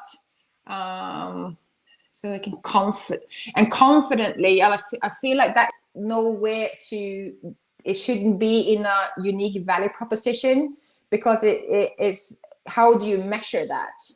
Because your unique value proposition and your message should be measurable. So you can measure the result that the people are having. Because you have to highlight the result that people are having. And how are you going to like have KPIs on being confident? You know what I mean? Mm-hmm. And used to be before a diagnosis, that can also be a lot of things. So I think it's not specific enough, right? But you are onto something. But I would try to keep it more simple and start to be more specific around basically the problem, and have something that is measurable, so you can know how are you going to track the result that people are having. I love this. There's actually a follow-up from her follow-up question, but I want to focus for a moment on something else. So we are not giving one person the show. So truck drivers are great examples. Do you have a couple more examples on niches and how you can help them? Yeah, it could be. Yeah, okay. So if you are, if we take more of in a nutrition coaching industry, you can help. Like I said, women with PCOS. And like me, I'm a high ticket sales coach, and I help coaches and service providers clarify the message so they can attract premium clients. And let's see. I have another one. Yeah. I have another one. So if anyone is watching, if you are watching me right now, you already have identified a very specific problem. I want to do really cool live streams, but I struggle with touching buttons, so it looks really smooth. So that's not fixable. You're so mean. No, sorry. So a great value proposition from a virtual assistant would be, hey, I'm helping you with all your stuff, and I also know how to use StreamYard, so your live streams look really, really smooth. Exactly. And you don't have to touch all the buttons. But like the key here is to find out like the who and the what and the how. Who are you actually helping? What kind of group of people? The segment group. And what kind of problem, the one problem they are having, what is that? And how are you getting the result? And the result should be some kind of, you should be measurable. It should be measurable because people are buying results. I want to quickly highlight this comment from Daline. Nobody's paying a premium price for a generic problem. So definitely share this. Tag Hilde as well, tag me. And I want to follow up this because she had a question as well. How often are you sharing your offer between delivering value? How often are you sharing your offer? Like I always, like my content is my marketing. It's like I always, some way or the other, if that's the answer to the question, if I haven't completely misunderstood, but when you are very specific about who you're targeting, your content is your marketing strategy, right? So everything you talk about is all about the solution and how you can fix the problem. You address how they're feeling and how you can help, because people are observing your content, right? So whatever I do, whenever I go on live, I speak to people's problem and I give them the solution. So everybody know that I have a program that can help them with a specific problem. And I always show up in my stories and talk about my elite program and stuff like that. But the job lies in the content. It's so powerful. That's why you need to niche down, guys, because you have to have the content is doing the job for you.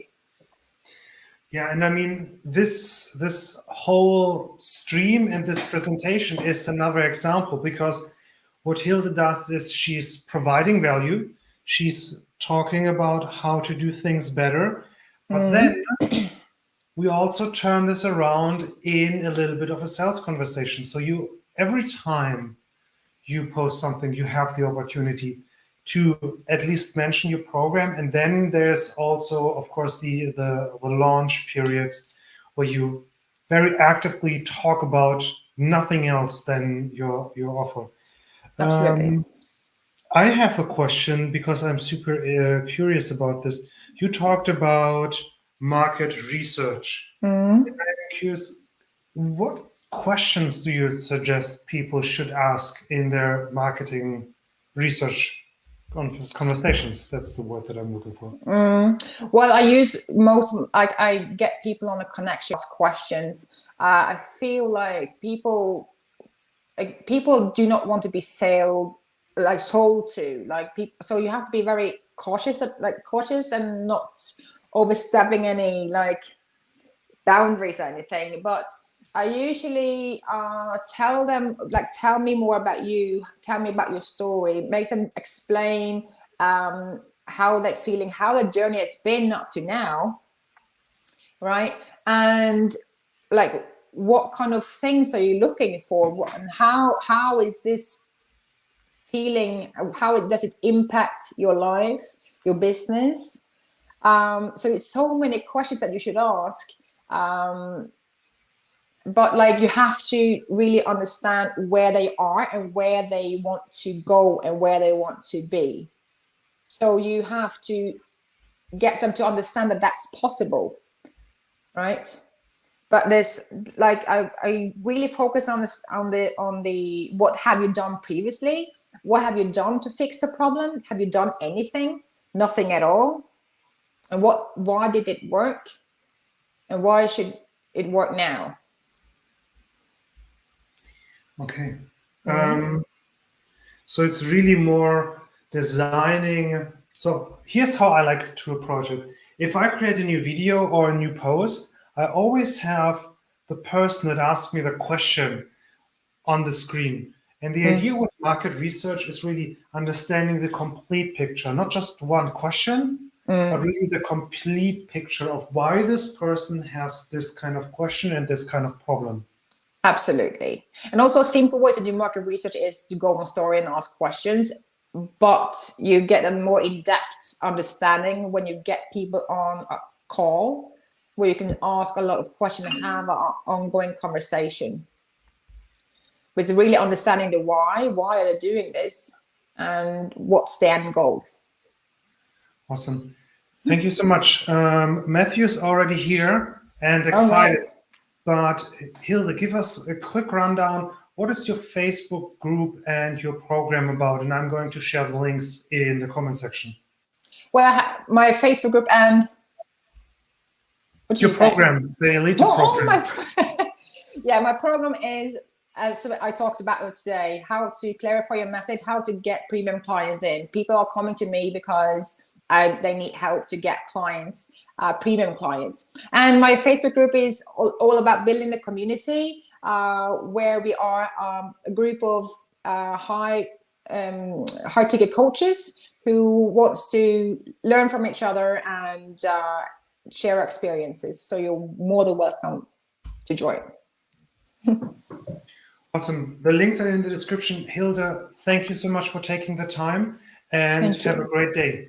Thank you for having me, and well done to you, Robin. Take care. Thank you so much. Bye-bye. So let me see. We need the right name and the right orientation. So this looks a lot better. So Matthew, awesome. Thank you so much for being here. You're talking about getting unstuck with niches and actually building a list of hot potential leads. And every time you talk about content like this, I'm super inspired because you're often not going the usual way, but you have so much experience that you see the problem in some of the common advice. So I can't wait to hear from you. The stage is yours. Awesome. Thanks so much, Robin. Yeah, and I do love to do what I call inverting. It's like, what's the common knowledge and how can we flip it on its head and see if perhaps something else might work? And you guys will see pretty shortly into my presentation why that's important, and how what I'm going to be teaching you about how to clarify who you serve or who your niche is going to be much different from what you've heard in the past.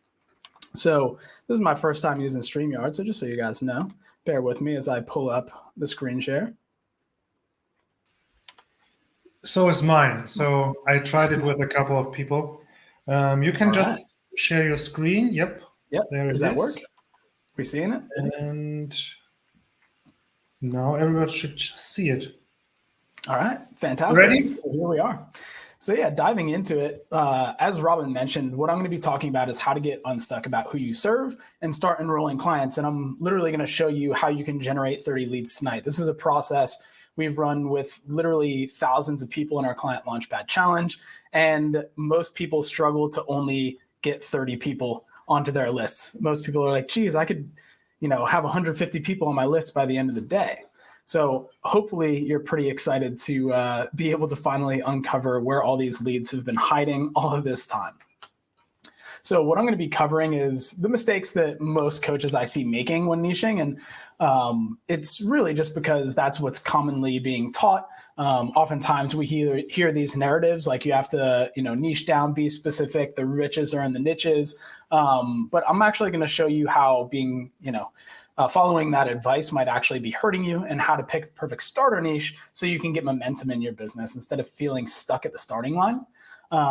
Once we establish that, I'm going to show you where you can actually find your clients in the computer. So where to actually look for leads online. And we're going to create a list of 30 new leads tonight. And yes, we're going to get through all this in just 20 to 25 minutes. All right. So first thing that I want to talk about here is this concept of the black swan. So I actually live in Australia, and I live right next to a town called Culloden, which is named for the black swan. Now, until Australia was discovered, we only thought that swans were white. The evidence showed that, if you see a swan, it's white. But once Australia was discovered, all of a sudden, there was these black swans, and the presence of one black swan disproved the rule that all swans are white. So back when everybody was in England and all of the swans in England were white, you could say at that point, all swans are white. But as soon as there was the presence of one black swan, that rule goes out the window. And so the same thing happens with niching. So when you hear people speak in absolutes, like you have to have a niche in order to be rich, or you have to have a niche in order to really clarify your message online and all these things. Well, I can point to multiple businesses that do not have a niche that looks like I help busy moms who are over 40 years old with 2 kids lose weight through XYZ. Like, you really don't have to go that specific, because let's just look at some of the big players in the space. Weight Watchers, what's their niche? They're not saying I help, men and women 18 to 65 plus to lose weight, blah, blah, blah. It's just like, no, we've got this solution. Their niche, really, they focus on weight loss. That's the solution. And they actually have multiple groups of demographics that they serve through that offering. You don't see Precision Nutrition, their nutrition coaching. You don't see them saying that, we help and then making it super specific. They have men's programs and women's programs, but for some reason it's become this narrative that you have to have this, like, I help busy professionals from 30 to 52, blah, blah, blah, blah, blah, like this really specific I help statement, when really that's actually not necessary. And I think for a lot of people, it creates this problem where essentially you're like, well, I could serve this group or this group or that group or that group. And I'm going to show you today that that's actually okay. Because, what happens when you try to get a really, really specific niche, especially out of the starting gate, when you don't have a lot of experience coaching a lot of people, is that it leads to overthinking, and overanalysis creates extreme paralysis. So we need to get through that. Another huge mistake that I see people making is that, they think that I need to charge high ticket, or I need to, find people who can actually afford my services. So they think that they need to go for a rich niche. And oftentimes when I see people who say, I help busy professionals, I know that they only chose that niche because they don't have confidence in their ability to sell a program at $500 per month to anybody who doesn't have president, whatever in their title, or isn't doctor before their name or JD after their name. It's like they always chase the rich niche because they think that that's the only people who would be willing to pay for their services, because they're not confident in being able to convey the value that they can provide to people. So that's a big mistake that I see people making, instead of choosing a niche like the one that I'll show you how to pick, a starter niche. And then the other one is picking a niche outside of your current network. One of the biggest mistakes, and I hope you guys are enjoying the thunderstorm in the background, but one of the biggest mistakes that I see is when people tell me their niche. For example, I help lawyers, busy professionals, executives. I'm like, okay, great. How many lawyers, busy professionals, executives, names can you think of right now?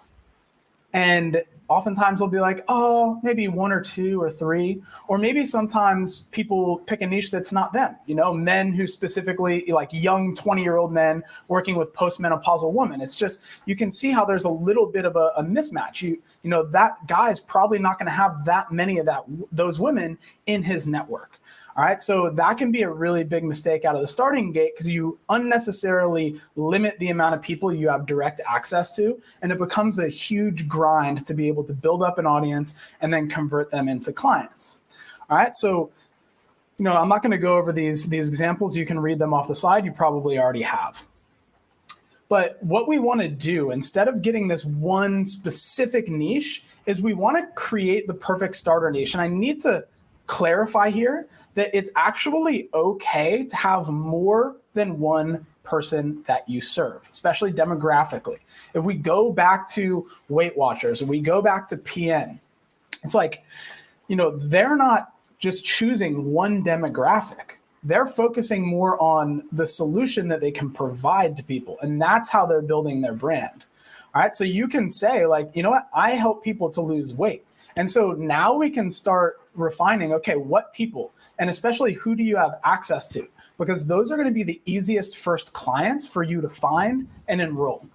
So what we're essentially looking for, and I'll give you a few other prompts here for the perfect starter niche, is we want to find people who are like you, so similar to you, and we want to find people who like you.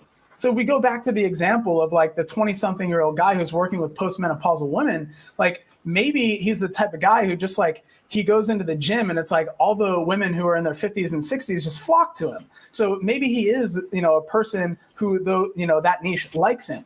Or maybe there's something about like his soul or his spirit that just resonates with that niche. You can kind of tell who you're attracting into your world. So we want to start taking a look at who are we already attracting and who are we? Like, where are we out in the world? Because this is going to be a filter that makes it a lot easier for you to find your potential clients out in the world and out there on the internet.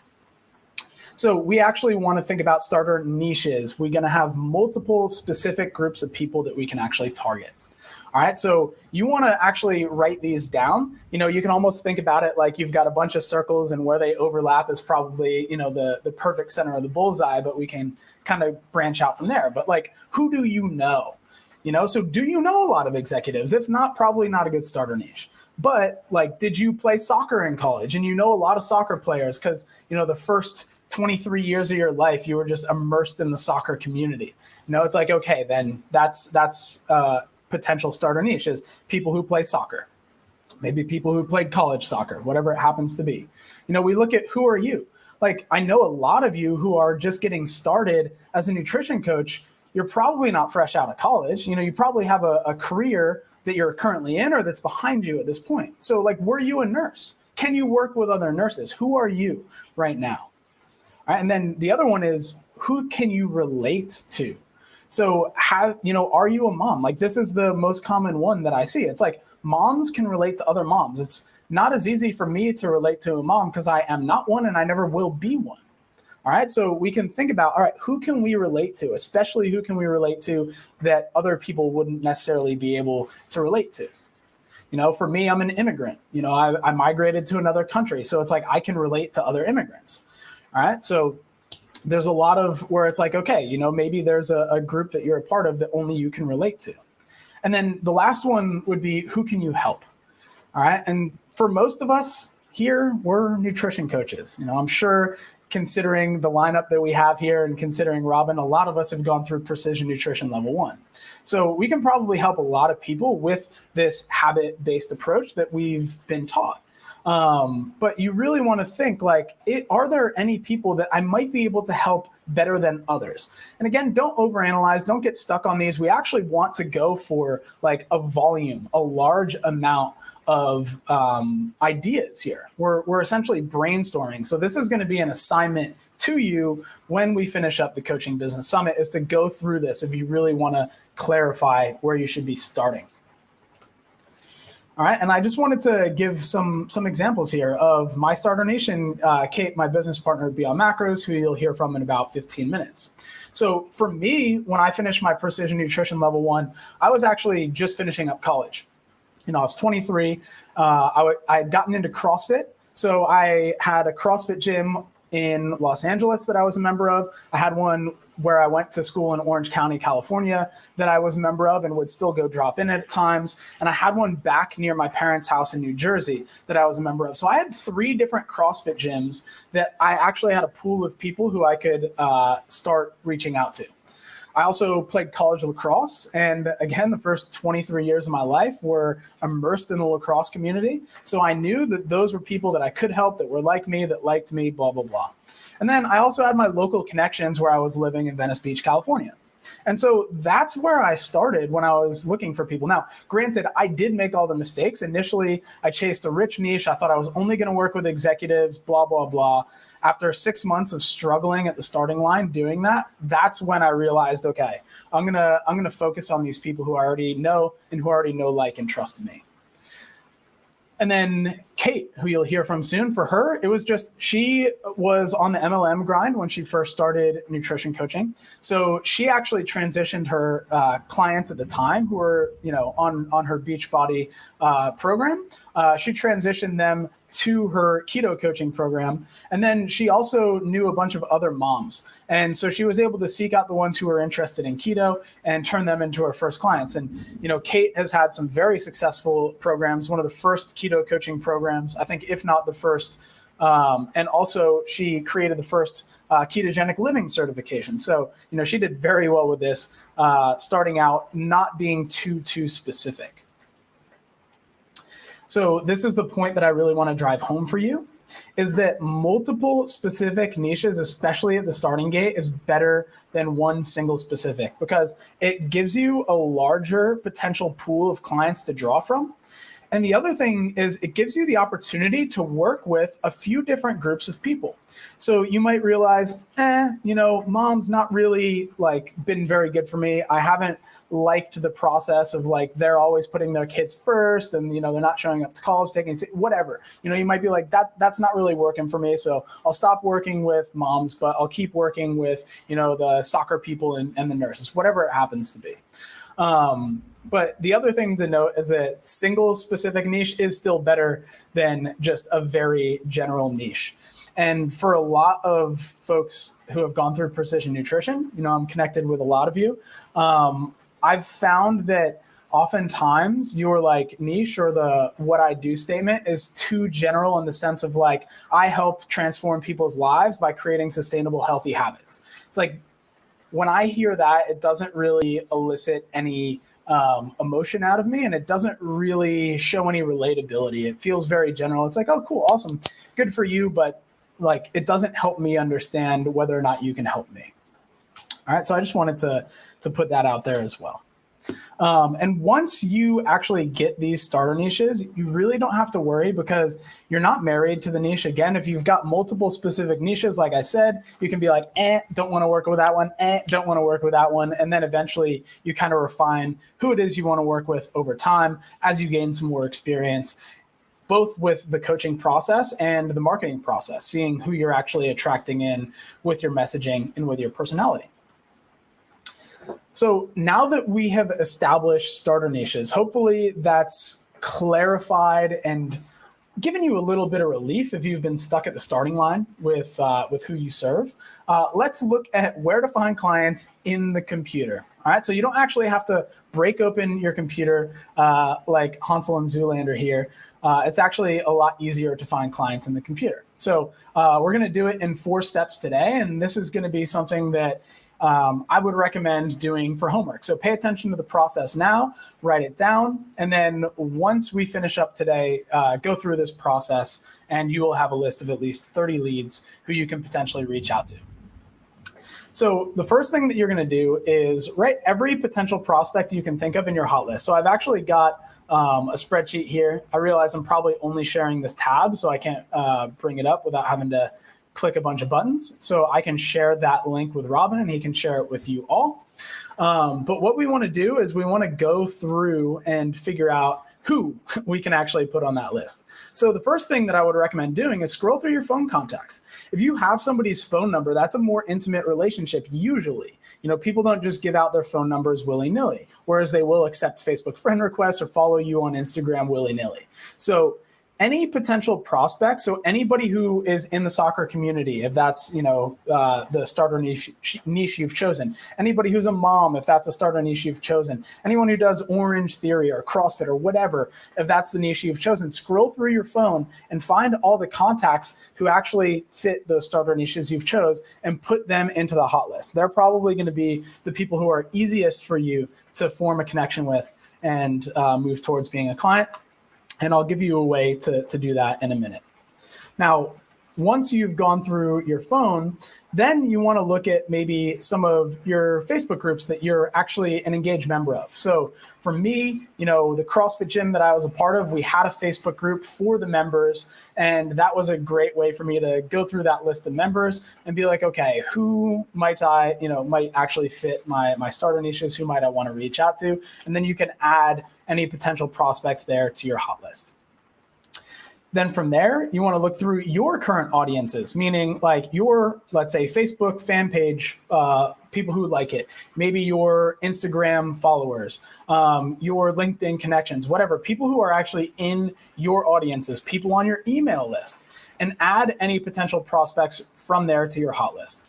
I promise you, if you do this and you've done a good job of choosing your starter niches, you should easily be able to find 30 or more potential leads to put onto that hot list tonight. All right, so you're here are to actually create that hot list. We want to find and uncover those 30 plus leads to put down today. And I'd love if you guys, once you figure out your starter niches, post it in the comments on Robin's live stream on the YouTube. I'll go back and check it out. I'm really curious to see a little bit more about what you guys have uncovered. I'd also love to see some of your insights too. If you, I can't see the comments now, but if you've been sharing them, I'll pop in and see what your aha moments were throughout this process. Now, I know for some of you, you're going to be like, all right, Matt, well, I've created 30 plus leads on this hot list. Like, what now? So, I'm coming up on the 20 minutes that I was supposed to be talking here. And that's why I wanted to let you guys know what we just went through is a condensed version of the second day of our Client Launchpad challenge. And this is a completely free challenge. And we actually show you in this challenge, you've done essentially the first major step. You've clarified your starter niche. What we do for the rest of the challenge, days 3, 4, and 5, is we show you how to actually reach out to those people in a non-salesy way to actually book them in for a call where you coach them for free. And on that coaching call, we show you how you can have the feelers out to understand whether or not this is a person that might actually be interested in coaching, or if they're just kind of doing you a favor by getting on the phone, or if they're just kind of looking for a few tips. And then once you do a few of these, one, you're going to get some testimonials. That's one of the things we teach you how to do, is get some quick testimonials. Another thing that we teach you how to do is, if it does seem like somebody is interested in potentially getting some additional help, how you can make an offer for them to do that, and ultimately just get some momentum in your business. Because I know, again, for a lot of coaches, if you're at the starting gate, clarifying your niche is one of the first things that holds people up. And if you can remove that obstacle, you've got some momentum. But then the next step is getting experience with coaching, getting some social proof so people actually believe you can help them, and enrolling those first clients so that you believe that you can actually do it. All right, so you can follow this link and it'll take you to a page that you can actually register for that Client Launchpad challenge for free. All right, so hopefully that was helpful for everybody. And I know we're going to go to Q&A here. So let me pop off the screen share. And Robin, what are the people? So we are back, and this time, for the first time, I did not forget to unmute myself. So that's a win. Good job. What I really like about your approach is the ability to be flexible. When I think about how I started, I had group fitness clients. So they were participants in my group fitness classes. And I had the bright idea to just go to every sports club in my city and talk with the men's team and say, do you have at some point time for 30 minutes? I just want to talk about what you can eat before your next competition. So I had specific sports like tennis, dance, that was super interesting, and group fitness. And what was for me important is I could test and get experience. I could test ideas here, I could test ideas here, see what works, what doesn't work, and what sports and what group fitness classes actually work best for me. Instead of trying to, okay, I am a mathematician who wants to try to do some nutrition coaching, I probably should focus on mathematicians at my university, and they're not super interested in nutrition. So I really love the flexibility and the practicality of the approach, that you're focusing on getting experience with a lot of people. And then once you know what works really well, that you then maybe can niche down a little bit. But I also have a question here for you. Awesome. So let me pop this up. So that's from Biggie. So the niche can be the what rather than the who. How do you feel about that? Yeah, absolutely. So eventually you can get to the point where it's like the solution that you offer is essentially the what you do. I think when we're starting out, it does help to figure out a few buckets of who, because that focuses our mind. It's not as easy to be like, what do I do? Weight loss. I help people lose weight. And then to go through your phone contacts and be like, who in my phone contacts wants to lose weight? Because it's really hard for us to infer somebody's intention just based off of looking at a list of names. Whereas if we're like, okay, I'm looking for the moms or the people who I connected with through, a sports club. When you go through your phone, it's really easy to be like, yeah, I connected with Robin through my sports club. I know that, Biggie is a mom. And so then it's easier to focus the mind out of the gate by coming up with a few buckets of who. But absolutely, like the what you can do can be the what. That's what, Weight Watchers, again, it's no matter what you think about them, obviously their business model works and they're huge. So, and they just focus on, what do we do? Help people lose weight. Yeah, I love this. So I just imagine somebody is watching right now and they feel like it kind of makes sense, but this seems like a lot of work. How would you talk to somebody who feels like, oh, going through all these lists and going through Facebook and so on and so on, it's like, that's way too much work. Yeah, I would. If they feel like it's too much work, then maybe it's not the approach for them. For me, I feel like the other approaches where you're just supposed to, create content and have that specific niche who all you do is create content for them. If you're doing that and you're creating content every single day and you're kind of getting the same people engaging all the time and they never really move forward towards becoming a client with you, to me, that feels like, I've been through that. And it was a really frustrating process. It's not really something that motivated me to want to continue down this path of running my own business. That was the thing that kind of started pushing me towards wanting to go back to a job. But, I think one of my mentors says it. It's like the process is the shortcut. And so if you don't want to put the work in on the process that's going to get you there in the most, efficient and effective way possible, sure, go for it. Do what feels right to you then. But remember, the process is always there and you can always come back to it. Yeah. And I just highlighted a comment. So JJ Majo, in Germany it would be Mayo, but it's the short version of mayonnaise. Just signed up, but has a question. When does it actually start? Yeah, so this is actually evergreen. So we ran this challenge live back in September. So you'll be able to go through this at your own pace. You'll get login details sent to your email, and you can just go through the course portal. I do recommend doing it one day at a time, but we just went through day 2 in a very condensed fashion. So I would recommend going through one day at a time, taking the time to actually do the homework, do the action steps, because each day builds on the prior day. So don't just go through it academically, watching the videos, and forget to take action. And yeah, we are planning on doing one live in May. If anybody does better with live challenges than going through self-paced. And I'm not entirely sure. Have you talked about the other days, what you're covering on the other days of of this challenge? Yeah, so the first day of the challenge is really giving a big picture overview of what the challenge is about, and making sure that you understand the process. The second day is really what we went over today. Day 3 is how to actually go about contacting the people who you've put onto your hot list in a way that is, that doesn't come off kind of like, ugh.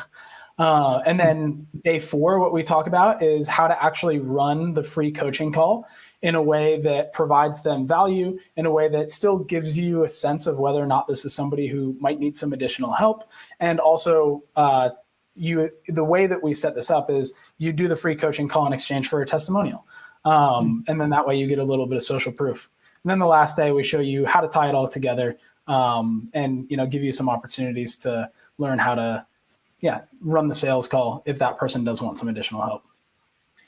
And the really cool thing is we actually talked about how to use testimonials in email marketing earlier in the stream as well. Matthew, thank you so much for being here. I always love how so practical your approaches are, always so practical and really just in a way also relaxed. Like you don't have to sort of just start with something and use a very practical approach. So thank you so much for being here, and have a great, I think, start of the day. Yep, Probably. start of the day. It was 7 a.m. when we started. Okay. Awesome. So, Thanks for having me, Robin. Thank you so much. Yeah. See ya. And we have Kate here as well. Let me quickly click buttons and make us beautiful. We remove whoopsie doodle. Again, if anybody knows a virtual assistant who can click button on StreamYard, now you know where to find me. So, Kate, thank you so much for being here. I talked about this in the introduction. I talked about this in the halfway time live stream. Retention is one of the really crucial strategies that many new coaches and sometimes established coaches don't really have on their mind when it comes to growing your business. So I'm super curious to hear your take on creating a coaching program versus a VIP experience. The stage is yours. I'm super interested to hear from you.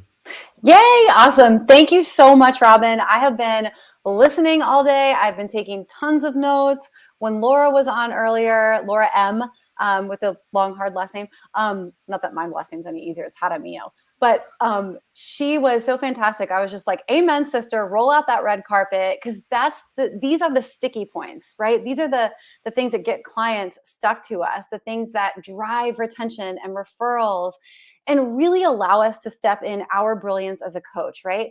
So like Robin said, what I'm going to chat about today is the difference between a program and a VIP coaching experience. We're going to talk about the difference between the two. We're going to talk about scaling a VIP coaching experience. We'll talk about how to skyrocket retention, how to find that sticking point, that thing that keeps clients around forever or for as long as they need to be around. Because I know, coaches, that you really want to be able to educate and empower your clients to make these amazing decisions without you, as they go forward in life. But we are going to talk about ways that you can really skyrocket that retention. So first, a little bit about me. I am a mom of four, a wife, a traveler, a cookbook publisher, and I used to be a fitness instructor. And then from fitness instructor, I was in the MLM space. And this is really where I got super familiar with programs and what they looked like, and one-to-group coaching, and offering what I did for one-on-one coaching. That led me to founding a company called Ketogenic Living 101. And I really got my start in the coaching space with programs. I mean, again, I was in that MLM space. And then when I moved on and I created my own programs, they were like 7-week programs, 8-week programs, 12-week programs. And they did okay, like from a financial perspective, I was in a pretty good place. I had people renewing, like buying programs again, but there was definitely something that was missing. Once I moved into a client-led VIP experience, it's when everything in my business changed. And not only did that, it increased my impact, it increased my income and my impact. I really fell back in love with what I was doing, what my role was as a coach. And then since teaming up with my best friend and business partner, who you just got the pleasure of hearing from, Matt Walrath at Beyond Macros, we have coached hundreds of nutrition coaches, thousands if you can count the 7,000 members in our online nutrition coach community, to build coaching experiences that create both impact and income and keep you in love with your role as a life-changing VIP transformational specialist. So let's dive in. We're going to chat first about the difference between a program and a VIP coaching experience. And again, remember that I'm coming from a place with massive love and experience, and someone who has run many, many programs in the past. Both a program and a VIP coaching experience require clarity. Who do you serve? How do you serve them? right? And if you're still a bit unclear about this, Matt just talked about creating your starter niche. Laura opened up today talking about, and Hildy opened up today talking about the training. They gave some expert tips on really refining your message. Who do you serve? How do you serve them? In order to enroll clients in a program or a VIP coaching experience, you've got to know who it is that you serve. With a program, some of you may think that a program is a group coaching program. And that's one way to look at it, right? It's like one to group. But a program could really be like something that has a strict end date, right? It's a 6-week boot camp, a 12-week body transformation. In 90 days, you're going to do, find 90 ways to sleep better, right? It's got this really set period of time. A program really moves at the coach's pace. It follows a more strict syllabus. On week 1, we're going to do this. In week 2, this is what we're going to talk about. In week 3, we're going to do this. And when it ends with the client's options to either re-enroll in this same program. Maybe it hits their ears differently this time. They're able to do things that they weren't the time before. Maybe it's just a better time, but their options are to either re-enroll or to go off on their own. What this does, though, in your business is it creates more churn, right? Like, this isn't that sticking point that's going to skyrocket retention. This set end time is going to create more churn because the client is out of options, right? It's a more static experience, again, because you have them in this set syllabus. This is what we're going to do. This is your homework. This is what you're going to experience. It's very assumptive on the coach's part that this is what the client needs, right? And I find that a lot of programs, even with a niche, are more generalized, again, because they are following the coach's program instead of allowing it to be a more client-led journey. So who do you think the biggest winner is when we look at program launches? Well, it's the coach, right? And I do want to say this. Programs may seem at face value easier for coaches to execute, right? Because again, you have this set syllabus. You know what you're going to be doing week by week. This is it. This is what you're following.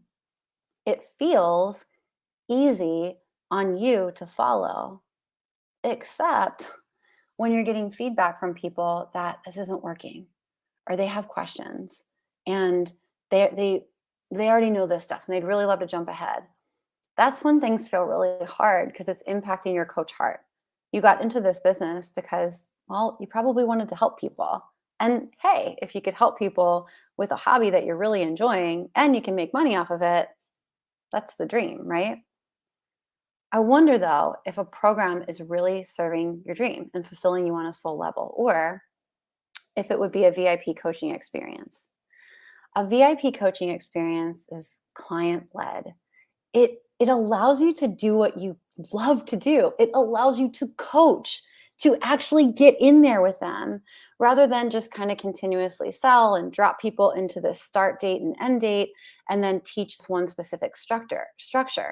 You coach and you customize their journey, because it really is a VIP coaching experience is a client-led journey. And you're customizing it based on their lifestyle. You're respecting their biological individuality. It's based on their goals, what they're able to achieve, what they feel is enjoyable, right? You're able to be the coach here, allow them to choose which struggles they want to prioritize working on first. Because coaches, clients are more inclined to follow something that is, well, their decision, their idea, versus, coach told me to do this, but I don't really feel like it. And it's week 1, and I guess I need to do this. It's client-led. You look at their priorities, you ask them which they would like to focus on first, And then you can give them options to choose from. You are still the leader here. You are still the coach, but you give them options, allow them to choose, and then their journey is still client-led. This makes it different from anything else they've tried before. Any other, not trying to blow them up, but like Weight Watchers or Slimming World or Noom or something like that, that's just plunking them into a program that has worked for many people. So based on assumptions, it will work for you, right? But not taking in those things into consideration. What is going to be the easiest thing? What do you want to work on first? What accommodates your lifestyle? What exactly are your goals? How does your biology work, right? It's different from anything else they've tried before. And if you listen to Lauren's talk when she opened this up today, your clients are looking for something that's different from anything else that they've ever tried before. And that's what allows you to charge higher ticket. And speaking of charging higher ticket, the sales, the enrollment process for a VIP coaching experience, a client-led journey, it's much different than when you're getting on the phone with somebody and you're selling them a program. Have you ever gotten on an enrollment call with somebody, or perhaps you've created a sales page? And again, I've done these things. So there is zero judgment here, where you're listing, like, you have the weeks laid out of what they're getting in this program. And then you have all the features and benefits that they're getting. What you do here is when you're selling this program, then you're selling features and benefits.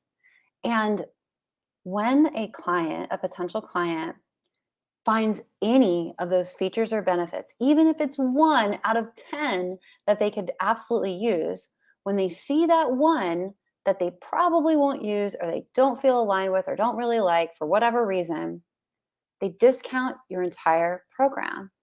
They're like, I'm not going to use that one thing, so it's not worth the investment, the whole investment. A sales and enrollment conversation when you are doing a VIP coaching experience is more conversational.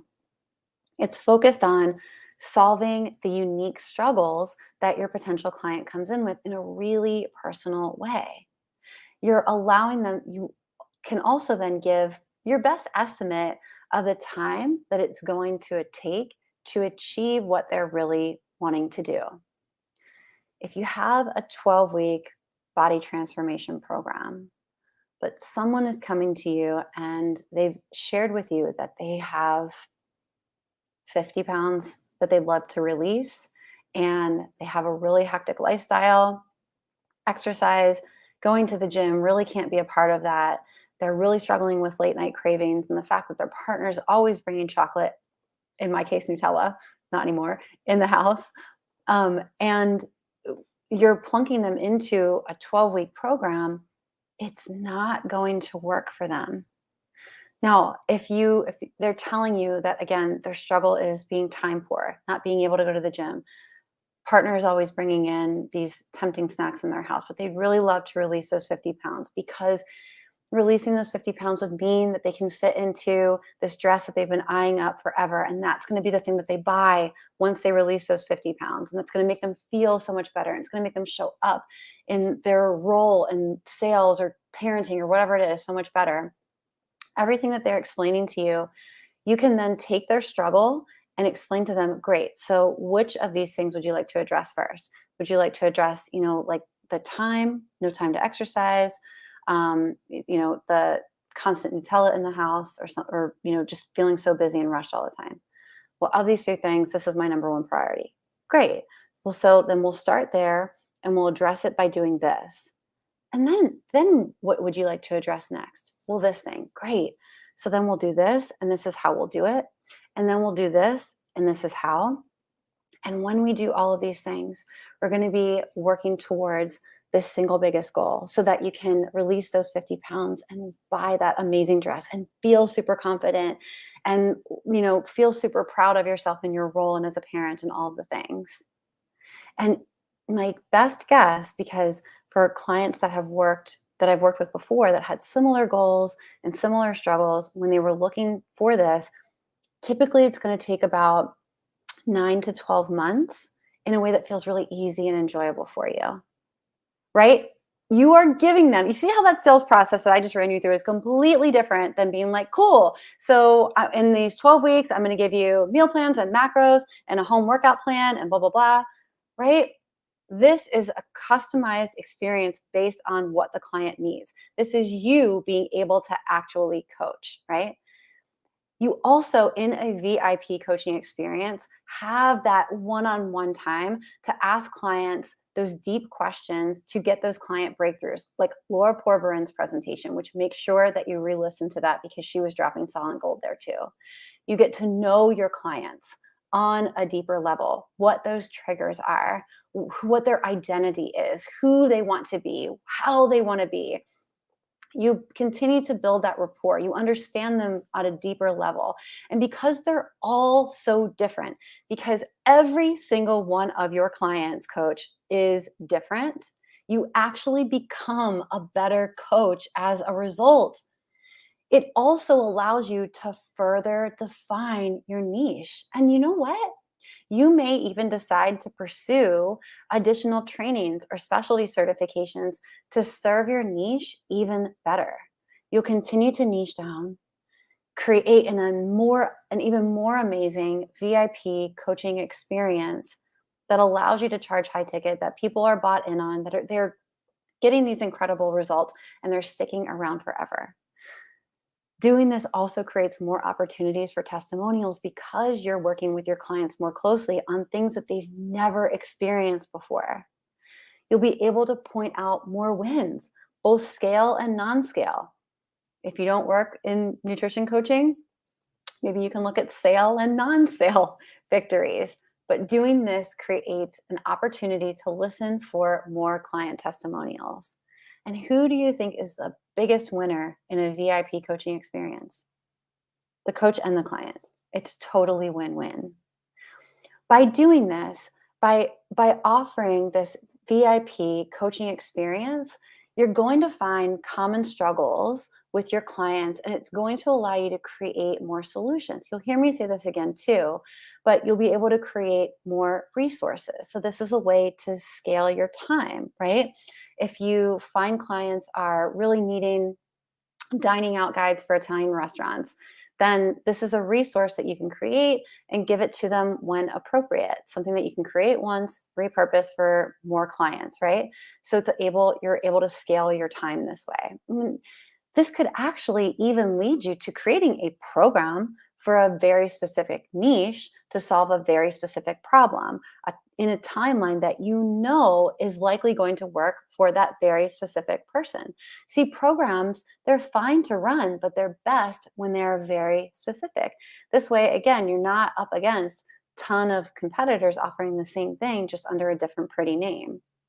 You'll figure out those specifics by delivering that VIP coaching experience first. And PS, make sure that if you do go with a program, they're still given a VIP red carpet a la Laura element to maintain your status as a VIP coach. So that could mean, doing a really personal onboarding call, graduation call, or I wouldn't even call it graduation. I would call it momentum, right? Because we want to develop ways to retain clients so that they stick around for life. And if you're wondering how to enroll coaches into a client or a VIP experience, make sure that you go back and listen to all the trainings. Matt just talked about the Client Launchpad Challenge. Christy Miller talked about challenges. Graham talked about scroll stopping images on social media. Dr. Mark, those funny memes were hilarious. Robin's channel on YouTube, oh my God, he's sharing amazing tips for generating leads and setting up your Instagram. Andy had awesome tips for email marketing. Nicole Kramer is coming right after me, and she's going to teach you how to brush up on your sales. And of course, referrals. Referrals happen when you are able to go deep with your coaches and help them get these amazing breakthroughs. When you transform them on another level, when people who haven't seen them in a while see them again, and maybe, weight is gone, their body is transformed, but their mindset is in another place. That's how you create a truly transformational experience. It's by going deep and allowing you to roll out that red carpet and do something that's client-led and so VIP, so customized to them that you are the last coach that they ever have to hire, right? When it comes to scaling that coaching experience, look, like we talked about ways to time scale, ways that, again, when you're listening to things that come up often, you can create some resources that you create one time, and then you're able to give your VIP clients to when it's appropriate. Again, you're not plunking them into a 12-week program that's asking them to like, who, you know, you work with somebody whose sleep is like all kinds of messed up, and you're like, oh, well, we'll get to that, but we're not going to address that until week 8. So just struggle with your sleep, right? Maybe if this is a common complaint for your clients and you've already developed something, then this is something that you can give to one of your VIP coaching clients to help them with their sleep now, right? So you can scale your time. It's a myth that VIP coaching experiences aren't scalable. This is one way. You scale your time. You can also scale by raising your rates. I mean, look, again, I know that this is a scary thing to hear for coaches because we have this heart to serve. But as Laura was talking about earlier, when people invest at a higher level, they're more likely to be more compliant. They're investing at potentially a rate that's slightly out of their comfort zone. So they're just like, yeah, like I really got to go into this. I really got to jump in with both feet to get the most out of my investment. So you can raise your rates to scale your business. And look, when you come to a point where you've raised your rates and you're maxed out on the number of clients that you're able to work with at this time and give that experience that you want to give them, then create a wait list. It's becoming a waitlisted coach is awesome. And what you can do then is clients can put down a deposit, and then you can give them kind of an estimate of when a spot on your wait list would open up. And then, you know, they're at the top of the list. But I got to tell you, one of my absolute favorite ways to scale your business is stepping into the role of CEO, where you start hiring. You hire people. This is a way to give back and create massive impact, because now you're an employer and you're creating job opportunities. You're creating ways for people to survive and thrive in their own lives and potentially even, you know, provide for their families. Isn't that amazing? Isn't that such a gift that you can give as a CEO when you can scale your business like that? And as I mentioned earlier, you can find the common struggles and create more solutions. And this is actually how you can do something too called offer stacking. This is one way. Offer stacking definitely skyrockets retention. So when I'm talking about offer stacking, what I mean is you have your VIP client experience, and then you have additional opportunities. Where else do people go? The easiest thing, right, is for your clients to just continue to re-enroll at the same level, the same rate for the same level of service that they're currently getting from you. And when you are delivering that incredible, massively life transformational coaching experience for them, they want to stick around. They want to be a part of your energy. Now, clients will grow. They won't need as much attention from you. So then you can create a continuation offer where maybe, you know, you go from checking in bi-weekly to checking in once a month. Maybe the service goes down a little bit because they just don't need as much from you. So the monthly investment goes down a little bit, but you're still retaining them as clients. Potentially you have other places for them to go. Maybe you have a membership community where people who love being a part of a group, of a community, really, really thrive. So that's another way that you can stack an offer. But everything that you're doing is based on what that next step is in the journey for your clients. Some clients, and we've seen this happening over and over again, and it's skyrocketing retention, is clients have a goal, right? And through working with you for whatever amount of time it takes, they achieve that goal. And then they're like, ooh, what's next? What else is my body capable of? And you guide them to that next level of their life. And that is so cool.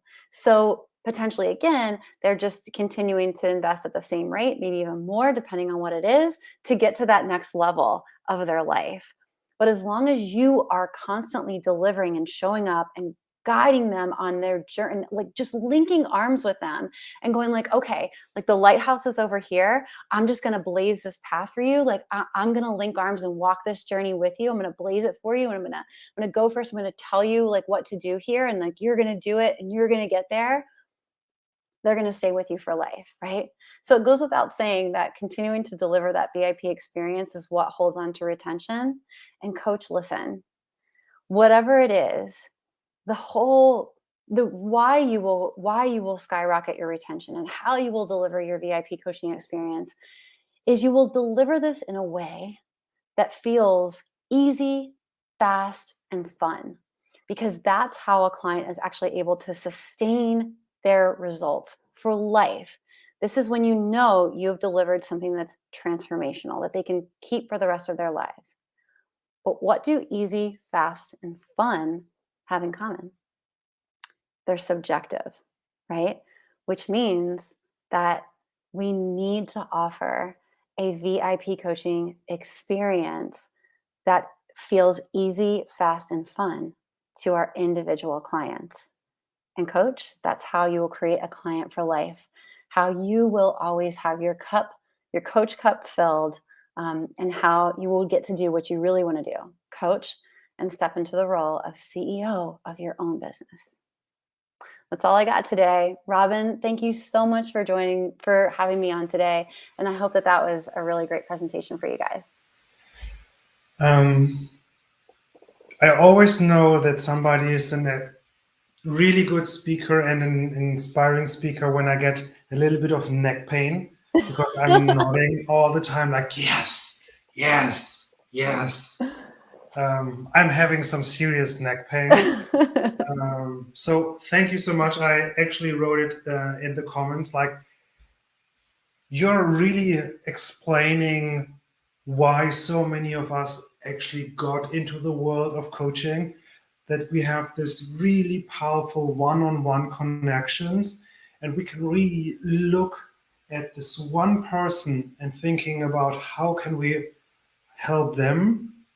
And the reason why many of us, including me in the beginning, got away from this approach is because we got taught some of these business models and approaches that are not super compatible with that. And hearing how you talk about the possibility of actually combining what we really want to do, because we're interested in people, in individuals, not in programs, to actually bring us to life was like, yeah. Tell me more. But I want to highlight a couple of comments here. Yeah. So we have from Nutritionist Coaching, and they work with you. But there's one part is this amazing dream, but they're also talking about some challenges with implementing this. What have you seen? What do coaches need to prepare themselves for if they are ready to jump into a VIP coaching experience? Oh my goodness. So great question. And one of them is boundaries. Truly, you can still love on your clients so much and have healthy boundaries in your relationships with them. So it doesn't and having those boundaries is really important. It's such a loving way to communicate with them. And it gives them permission to create boundaries in their own life. Because I found that a lot of the clients that we work with lack their own personal boundaries. They say yes a lot when they mean no, or, that's why they become so time poor and so overwhelmed. They're constantly running around and doing other things. And when you're saying to them, yeah, great. So these are the hours and I'm going to get back to you, and I will, and then you follow through and you get back to them on certain hours. That is one way to create those loving boundaries. And I know that a lot of us, again, because we really want to serve, we really want to help our clients achieve their single biggest results, we let those boundaries down, and then we're on our phones all night, and then our time is suffering too. We can't show up as well for our clients or for the other people in our lives.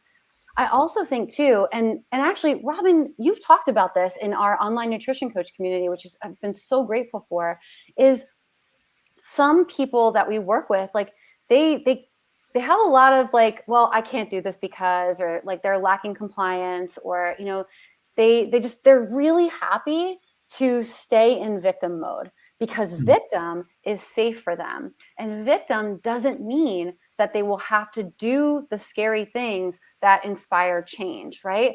And truly, guys, a VIP coaching experience makes it easy, fast, and enjoyable for your clients, but it still doesn't mean that they can't make any changes, that they can't do anything in their life and still expect to change. So I think that that is something that we have to be aware of, that we can meet our clients halfway, right? And then we have to invite them to come to the other half. But just again, being very open and asking them, just going back and asking them how you can make this easier for them while maintaining your loving boundaries. Ooh, I love this. And since we have another person now already talking about they are working with you, you have this amazing group. Can you talk a little bit more about the online nutrition coach community? Oh my gosh, I like this group is just my heart. I love the online nutrition coach community so much. And we'll drop a link for you guys to come on over there and join, because this entire month of March, our theme is creating that VIP experience for our clients. Robin has spoke to our group. We actually have Laura Porberin next week. We've got Mark England this week, all here to give you tons and tons and tons of just free training to help you create that business that you really want to have, that business that is creating the impact that you want to have as a coach, but also creating the impact or the income that's allowing you to live your dream life. So come on over to the online nutrition coach community. We would love to have you and pour into you. Yeah, that's super awesome. And what I always find when I'm communicating with Matthew, communicating with you, and when I'm part of the group, especially being essentially behind the scenes with some of your students, is the positivity that you have. It's such a welcoming experience when you go into the group. There's engagement and there are questions, but it's so positive. So for everyone who's watching, I highly recommend you check out the group. It's one of my favorites. Thank you so much. Thanks for saying that. Thanks for the plug. Really appreciate the opportunity. And I love, love, love this event. Everyone does. Thank you, Robin. So thank you so much for being here, Kate. And we have the next speaker, my good friend Nicole, already ready. So let me click buttons and switch things. Kate, thank you so much. And here is Nicole. Now let me get this away. We put this there and we remove this. Now we are looking, no, we are not just, I'm not Nicole. Now it looks good. Nicole, thank you so much for being here. You're talking about sales mistakes, and I've made probably all of them a million times. So I'm so happy that you're sharing some of your insights, so the people that are watching don't have to make them as well. The stage is yours, and I'm super curious to hear. Thank you. Well, thank you for putting all this together, because I know how valuable this day has been on every level. And I really appreciate being able to be a part of it and share what I know that can help people. Yeah. So like you said, Robin, I, just like you, have made all the sales mistakes. It's part of how I've learned, and part of why I want to share what I know, so that, like Robin said, so that other people don't have to make the same ones. And ultimately, I'll just jump right into it. I've got 5 things that I see very often. I could have made a longer list, but these are 5 of the things that in the clients that I work with, I have seen happening often, that are holding them back from the results that really aren't that big of a deal. It's just some simple tweaks that they need to make. So the first one, and probably the one that I see most often, is people are not starting conversations. And they're putting posts up on social media, they're showing up on their stories, but it's more like they're talking at people and not to people.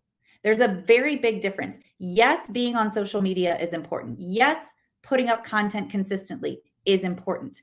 And so is actually starting conversations with people. And there's a lot of different creative ways to do this. As one of the things that I teach inside of my programs, I give scripts, I give suggestions on where you can start these conversations, how you can start them, what to say when you're starting them. But ultimately, the bottom line is you've got to be starting them.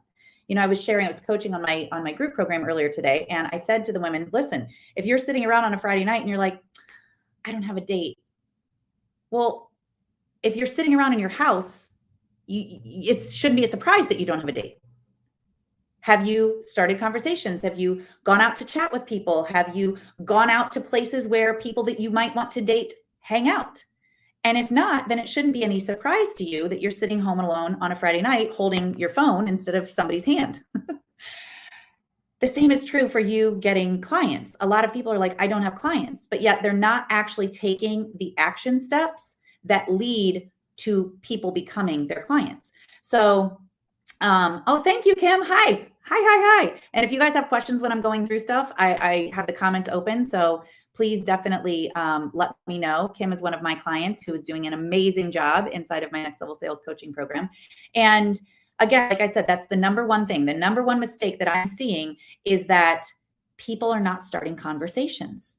And the content that you're putting up is great, but use that content to start conversations with people, not just from a call to action. See, calls to action can be very passive for people. Like somebody can keep scrolling past a post that has a call to action.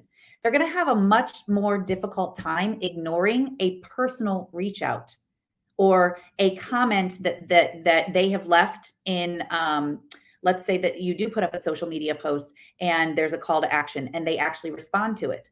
Are you then commenting back? Are you taking the conversation past just that comment? So you've got to start conversations at every level, right? There's 3 different levels of people coming into your world. There's hot, warm, and cold. You need to be talking to all 3 groups of people. You need to always be talking to cold people who don't know you yet and inviting them into your world. And when I say cold, I don't mean like random people that you don't know if they could benefit. Get real creative about where you start these cold conversations. Make sure that they're people who could actually benefit from what you do, but you always want to be starting cold.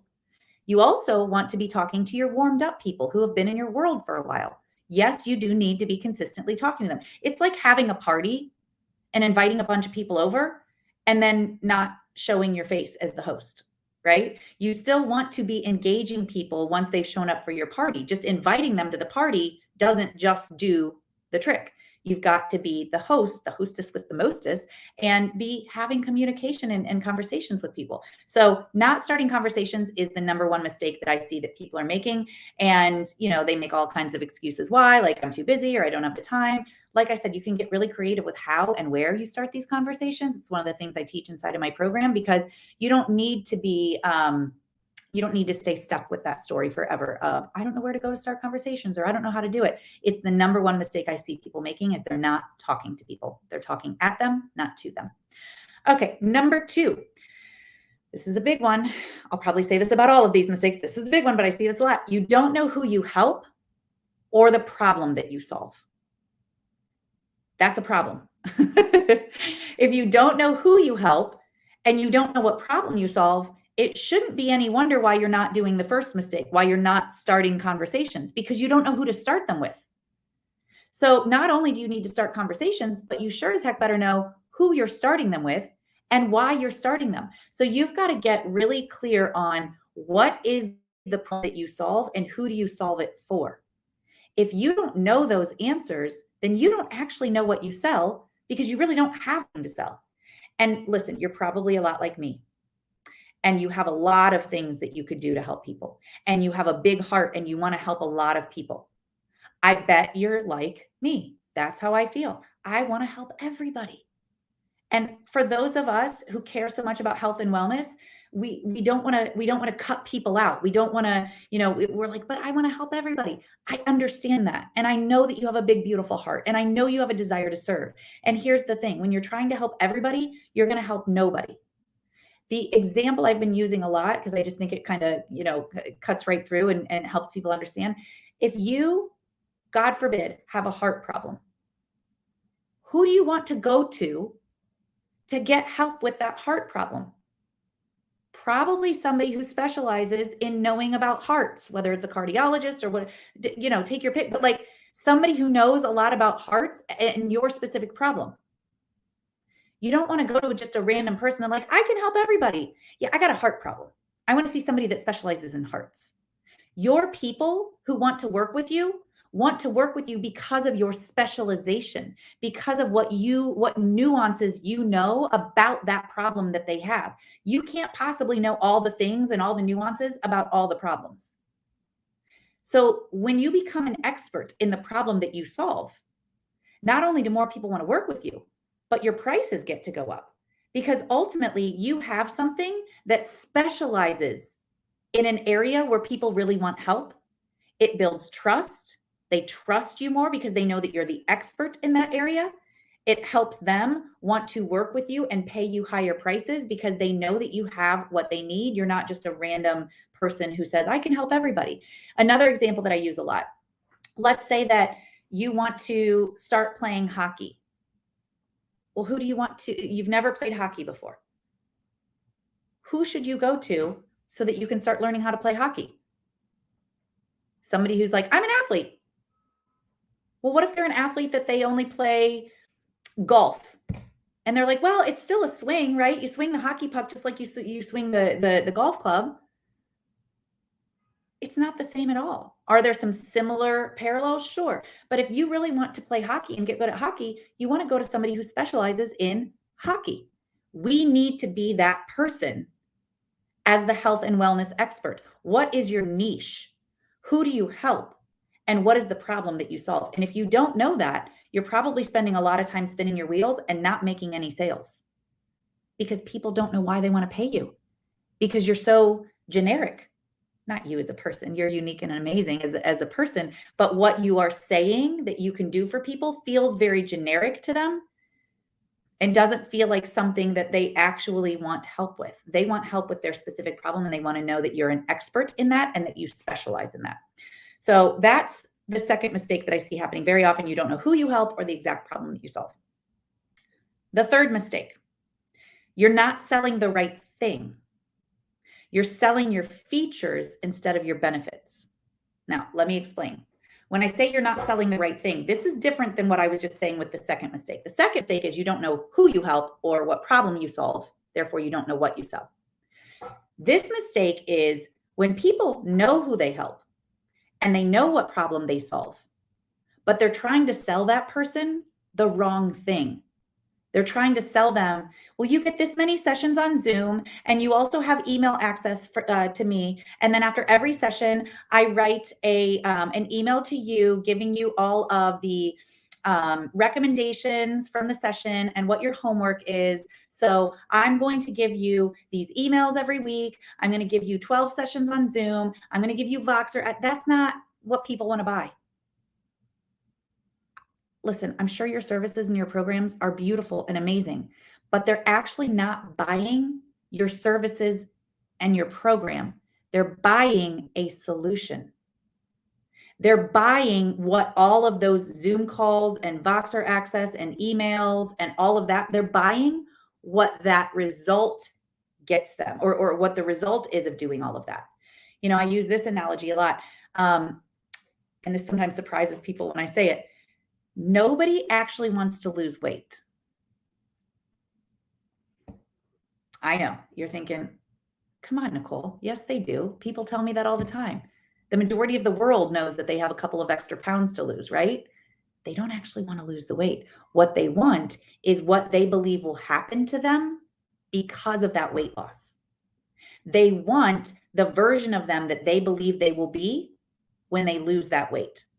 They want their clothes to fit better, their partner to look at them differently, to have more energy to play with their grandkids, to improve their health so that they have more energy to enjoy travel. Like there's something on the other side of the weight loss that they want. That's what they're buying.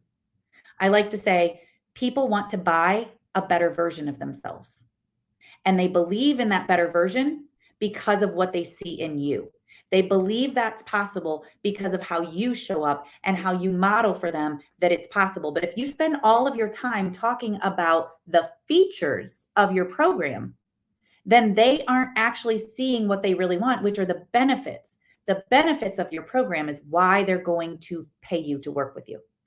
Another way that I say it is, if you are selling a trip to Paris, what are the benefits and what are the features? Well, the features are probably, here's the plane ticket, here's where you're sitting on the plane, here's the plane ride, here's when you leave, here's when you get there. When you arrive at the airport, you'll go through customs. We'll be giving you a taxi once you claim your luggage, and then you'll get in that. That's not what people want for the trip to Paris. What do they want? Those are all the features. Those are all the logistics. Those are all the ways that you're going to give them what they actually want. And what they actually want is the experience of Paris. Nobody's sitting around thinking, I want to go to Paris so that I can get on a plane ride. Well, if they just want to get on a plane ride, they're going to choose somewhere random that doesn't need to be Paris. Why do they want to go to Paris? The plane ride gets them there. But what's there when they get there? Right, Biggie, you want the romance, right? You want the, Paris is known for their food and for their shopping. Like, you ultimately want to sell the experience of Paris. Talk about eating croissants while you're walking down the street, going to all the fancy shops that you want to shop at. Talk about going up in the Eiffel Tower and seeing the, you know, the entire landscape of the city from the very top of the tower. Talk about going to the Louvre and being able to see. Talk about what the experience is. Sell them on how they're going to feel in Paris. They're buying a feeling. They're buying the experience. Yes, French cooking. They want the experience, and that's what they're buying, is how they're going to feel in that experience. People buy with emotion. They're not going to get emotion about 12 sessions on Zoom. They're not going to get, here, let's go back to the weight loss example. People are always like, so here's how I'm going to help you lose the weight. We're going to do lunges and we're going to do squats and we're going to do 12 sessions on Zoom. So it's all virtual and it's going to be, they don't want to do the lunges and the squats. They just don't. They want what they are going to feel like when the lunges and the squats help them lose the weight that they are convinced is going to help them feel a certain way. Sell them on the feeling. Sell them on the version of themselves that they believe that weight loss is going to help them become. Sell them on the transformation. So the transformation, the experience, the feeling that they will have when they achieve that, that's what they actually want to buy. So the third mistake, you're not selling the right thing. You're selling the features instead of the benefits of your program. The fourth mistake. Now, if you're in my world and you're coaching with me, one of the things that I recommend that my clients do is that they have some kind of free value call. Something that gives people an opportunity to get into a conversation with you where they're going to get value from it. And the benefit to you is that you get to find out more about them and get to know what their pain points are and how you might be able to help them. But you need to give them a reason to want to get on the call. So first of all, make the call have some kind of important value. Make it have some kind of takeaway or recommendation or resource that they're going to get by getting on this call with you. And although the call is free, listen to what I'm about to say. You need to sell the call. Now, let me explain what I mean. Yes, you're giving away the call for free, but you need to sell the reason why they should want to get on this call. I have a lot of clients who are like, I have a free call and nobody wants it and it's free. Yeah, nobody's signing up because it's free. We are all maxed out on our time for the day, every day. I don't really very often talk to people, and I bet you don't either, who are like, I have so much time in my day, I never know what to do. I have so much free time. I just feel like I just twiddle my thumbs all day. Nobody's sitting around wondering what the heck to do with all of their free time. Nobody wakes up in the morning and says, wow, instead of twiddling my thumbs today, I think I'm going to go on Instagram and go all those links in all those bios and sign up for every free call that I can. Nobody's doing that. Nobody's waking up going, instead of twiddling my thumbs today, because that's how I usually spend my time because I have so much of it, I'm just going to go and sign up for a bunch of free calls. Right, Biggie, you can't give money what you can't. It's hard to help somebody see the value when we are selling the value as it's free. Get on a call with me, it's free. What's in it for them? Why do they want to get on that call? So help them see that the value that you are going to give in this call has results. When you create a free call, make sure it has some kind of quick win that people can expect, some kind of experience that they're going to have with you. And then here's the other thing about selling the call. You got to talk about it. I have people come to me all the time. They're like, I'm not getting any clients. I'm like, well, are you starting conversations? Well, no. Well, are you offering a free call? Well, yeah, but nobody signs up. I'm like, how can they sign up? Well, they have to go to the link in my bio. Do they know that it's there? No. You've got to talk about this. And it's going to feel like you are so redundant. You're going to feel like a broken record. You're going to be like, I talked about my free call yesterday, and I talked about it the day before, and I talked about it the day before that. Do you know how many times people need to be asked and reminded before they finally say, okay, it's time? I had a call 2 weeks ago with a woman, and here's what she said when she got on the call. She was new to me. I'd seen her name. I'd seen her in my world here and there. We'd had maybe 1 or 2 conversations. And all of a sudden, out of the blue, she books the call. Like, that's interesting. She gets on the call. I said, so it's interesting. I've seen your name here and there, and I know we've chatted once or twice. Why are we on this call? And she goes, I got to tell you, I've been following you for 1.5 years. And I knew from the second I met you, I saw one of your free trainings, and I knew that I needed to work with you. I said, and that was 1.5 years ago? She goes, yes. And I knew immediately. I said, so why now? Why are we on this call now? I've had this free call offer for a really long time. Why now? She goes, I know. And every time I saw, like, you'd say something about it on your stories, or I'd get an email from you, and I'd see the free call offer. And I just, I saw an email the other day that you sent out, and it was a mistake email. This is actually a funny story. She said, you sent out an oops email. I said, yeah, I did. We had a mistake in one of the emails that we sent out earlier in the day, and I wanted to correct it. So we sent out an oops email, and in the subject, it said oops. And she goes, I guess that email just caught my attention differently than anything had before. And I realized it's been too long. I need to finally sign up for that call with her. For 1.5 years, she'd been hearing me talk about the free call for 1.5 years. And ultimately, it was an oops email that finally made her say, okay, I want it. So we can't underestimate how important it is to be talking about it over and over and over. People need to be asked a lot before they finally say, okay, today's the day. And I don't mean ask like in the same way all the time. Don't get bored. You're going to get stale with it and bored with it if you do it the same way all the time. Get creative with it. Have fun with it. And maybe one week you're like, hey, I've opened up 3 spots this week on my calendar. I would love to chat with you. Here is why so many people experience great results from getting on this call with me.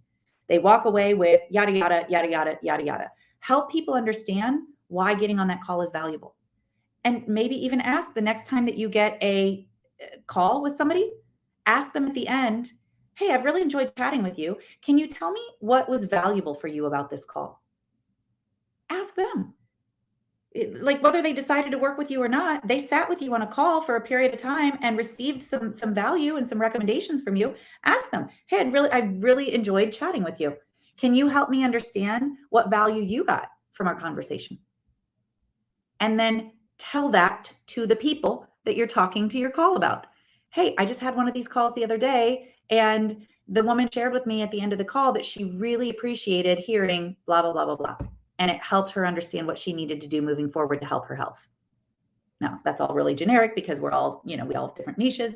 But ultimately, that's what you want to remember is selling the call, giving people a reason why they know it's worth it for them to get on. What value are they going to get from it? What results can they expect from giving you 30 minutes of their time? I like to remind my clients of this.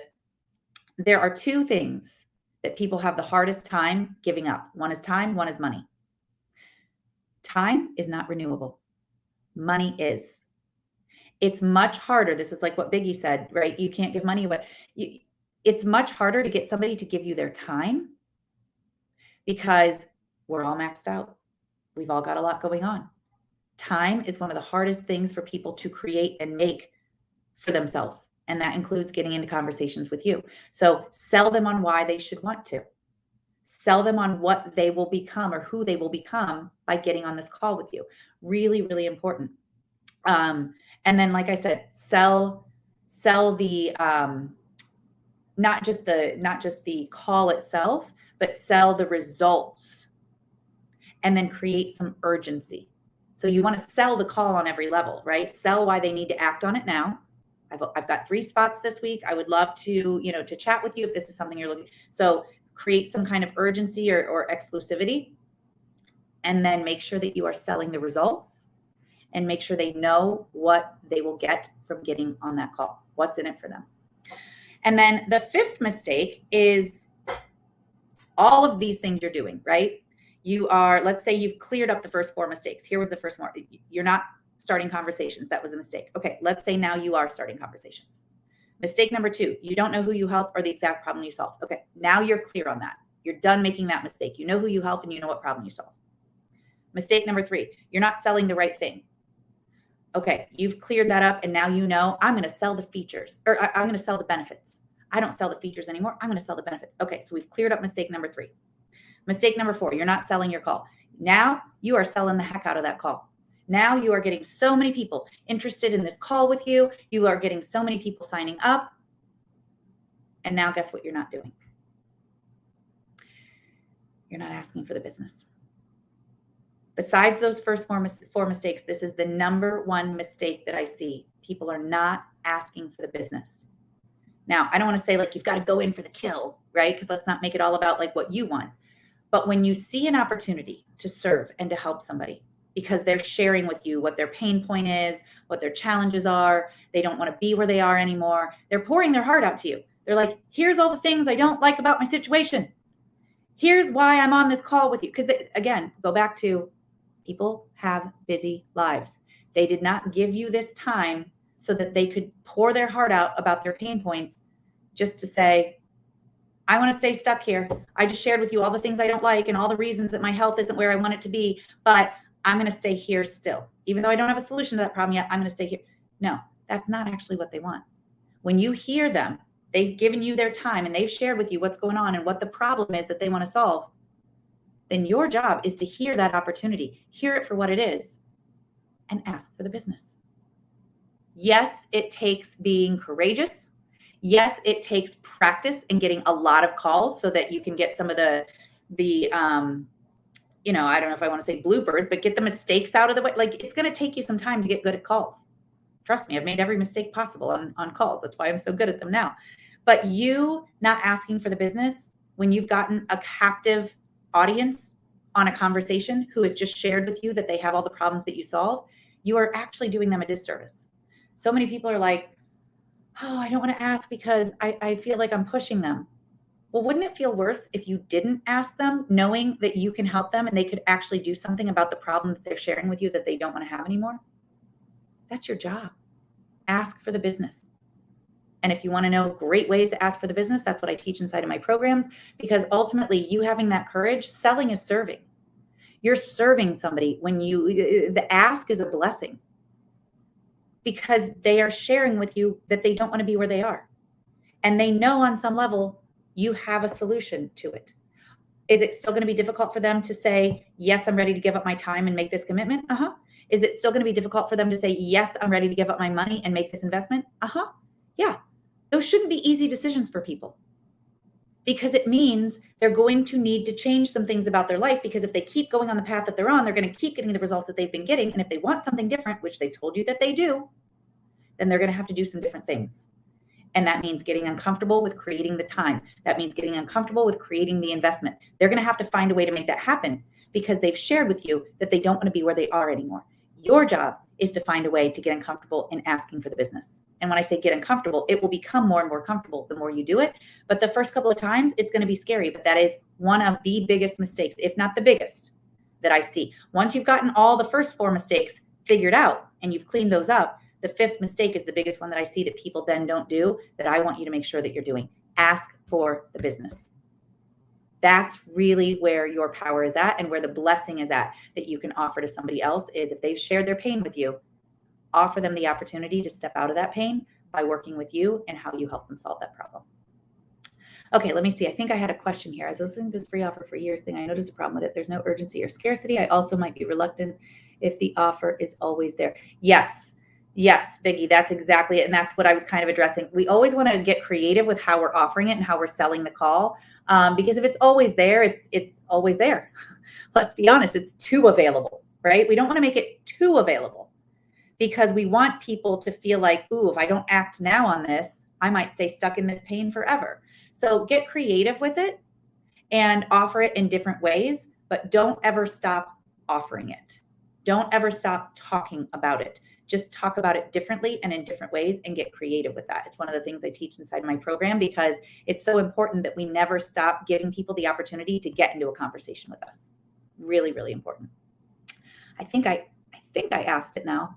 Let me see if there was another one there. Yes, asking people about being, yes. So yeah, they'll be reluctant. If they know that they don't have to make a move and there's no urgent reason for them to do something different, they won't. Because they know it'll be there tomorrow and it'll be there the next day. And they keep going, right? Like I always like to, and this is important for all of us, we're in the health and wellness world. You don't have to wait until you're sick to get healthy. But a lot of people will. They will because they're familiar with the sickness. They're familiar, even though it's painful, even though they don't want to be there, they're familiar with it. And the fear of the unknown feels more uncomfortable. And when we don't give them a reason to act, when we don't give them a reason, people will stay. They'll become complacent in their pain, in the place that they don't want to be in. And they'll actually go out of their way to avoid pain more than they will stepping towards pleasure. We want to give them a reason to step out of that pain and step towards the results that we know that they really want. And sometimes we have to manufacture urgency. That's a way I like to say it. Create some urgency so that it requires people to take action. And those who are really ready, who are on the fence, when they feel that urgency, they'll say yes. Some people are going to stay stuck for a lot longer. Some people want to find out the hard way that they are going to get more sick before they turn around and try to get healthy. But for the ones who are ready to reverse that momentum now and start going in the right direction, you creating that urgency is going to help them say yes sooner. So I hope that helps. Awesome. Sorry, I hear an echo. Nicole, thank you so much.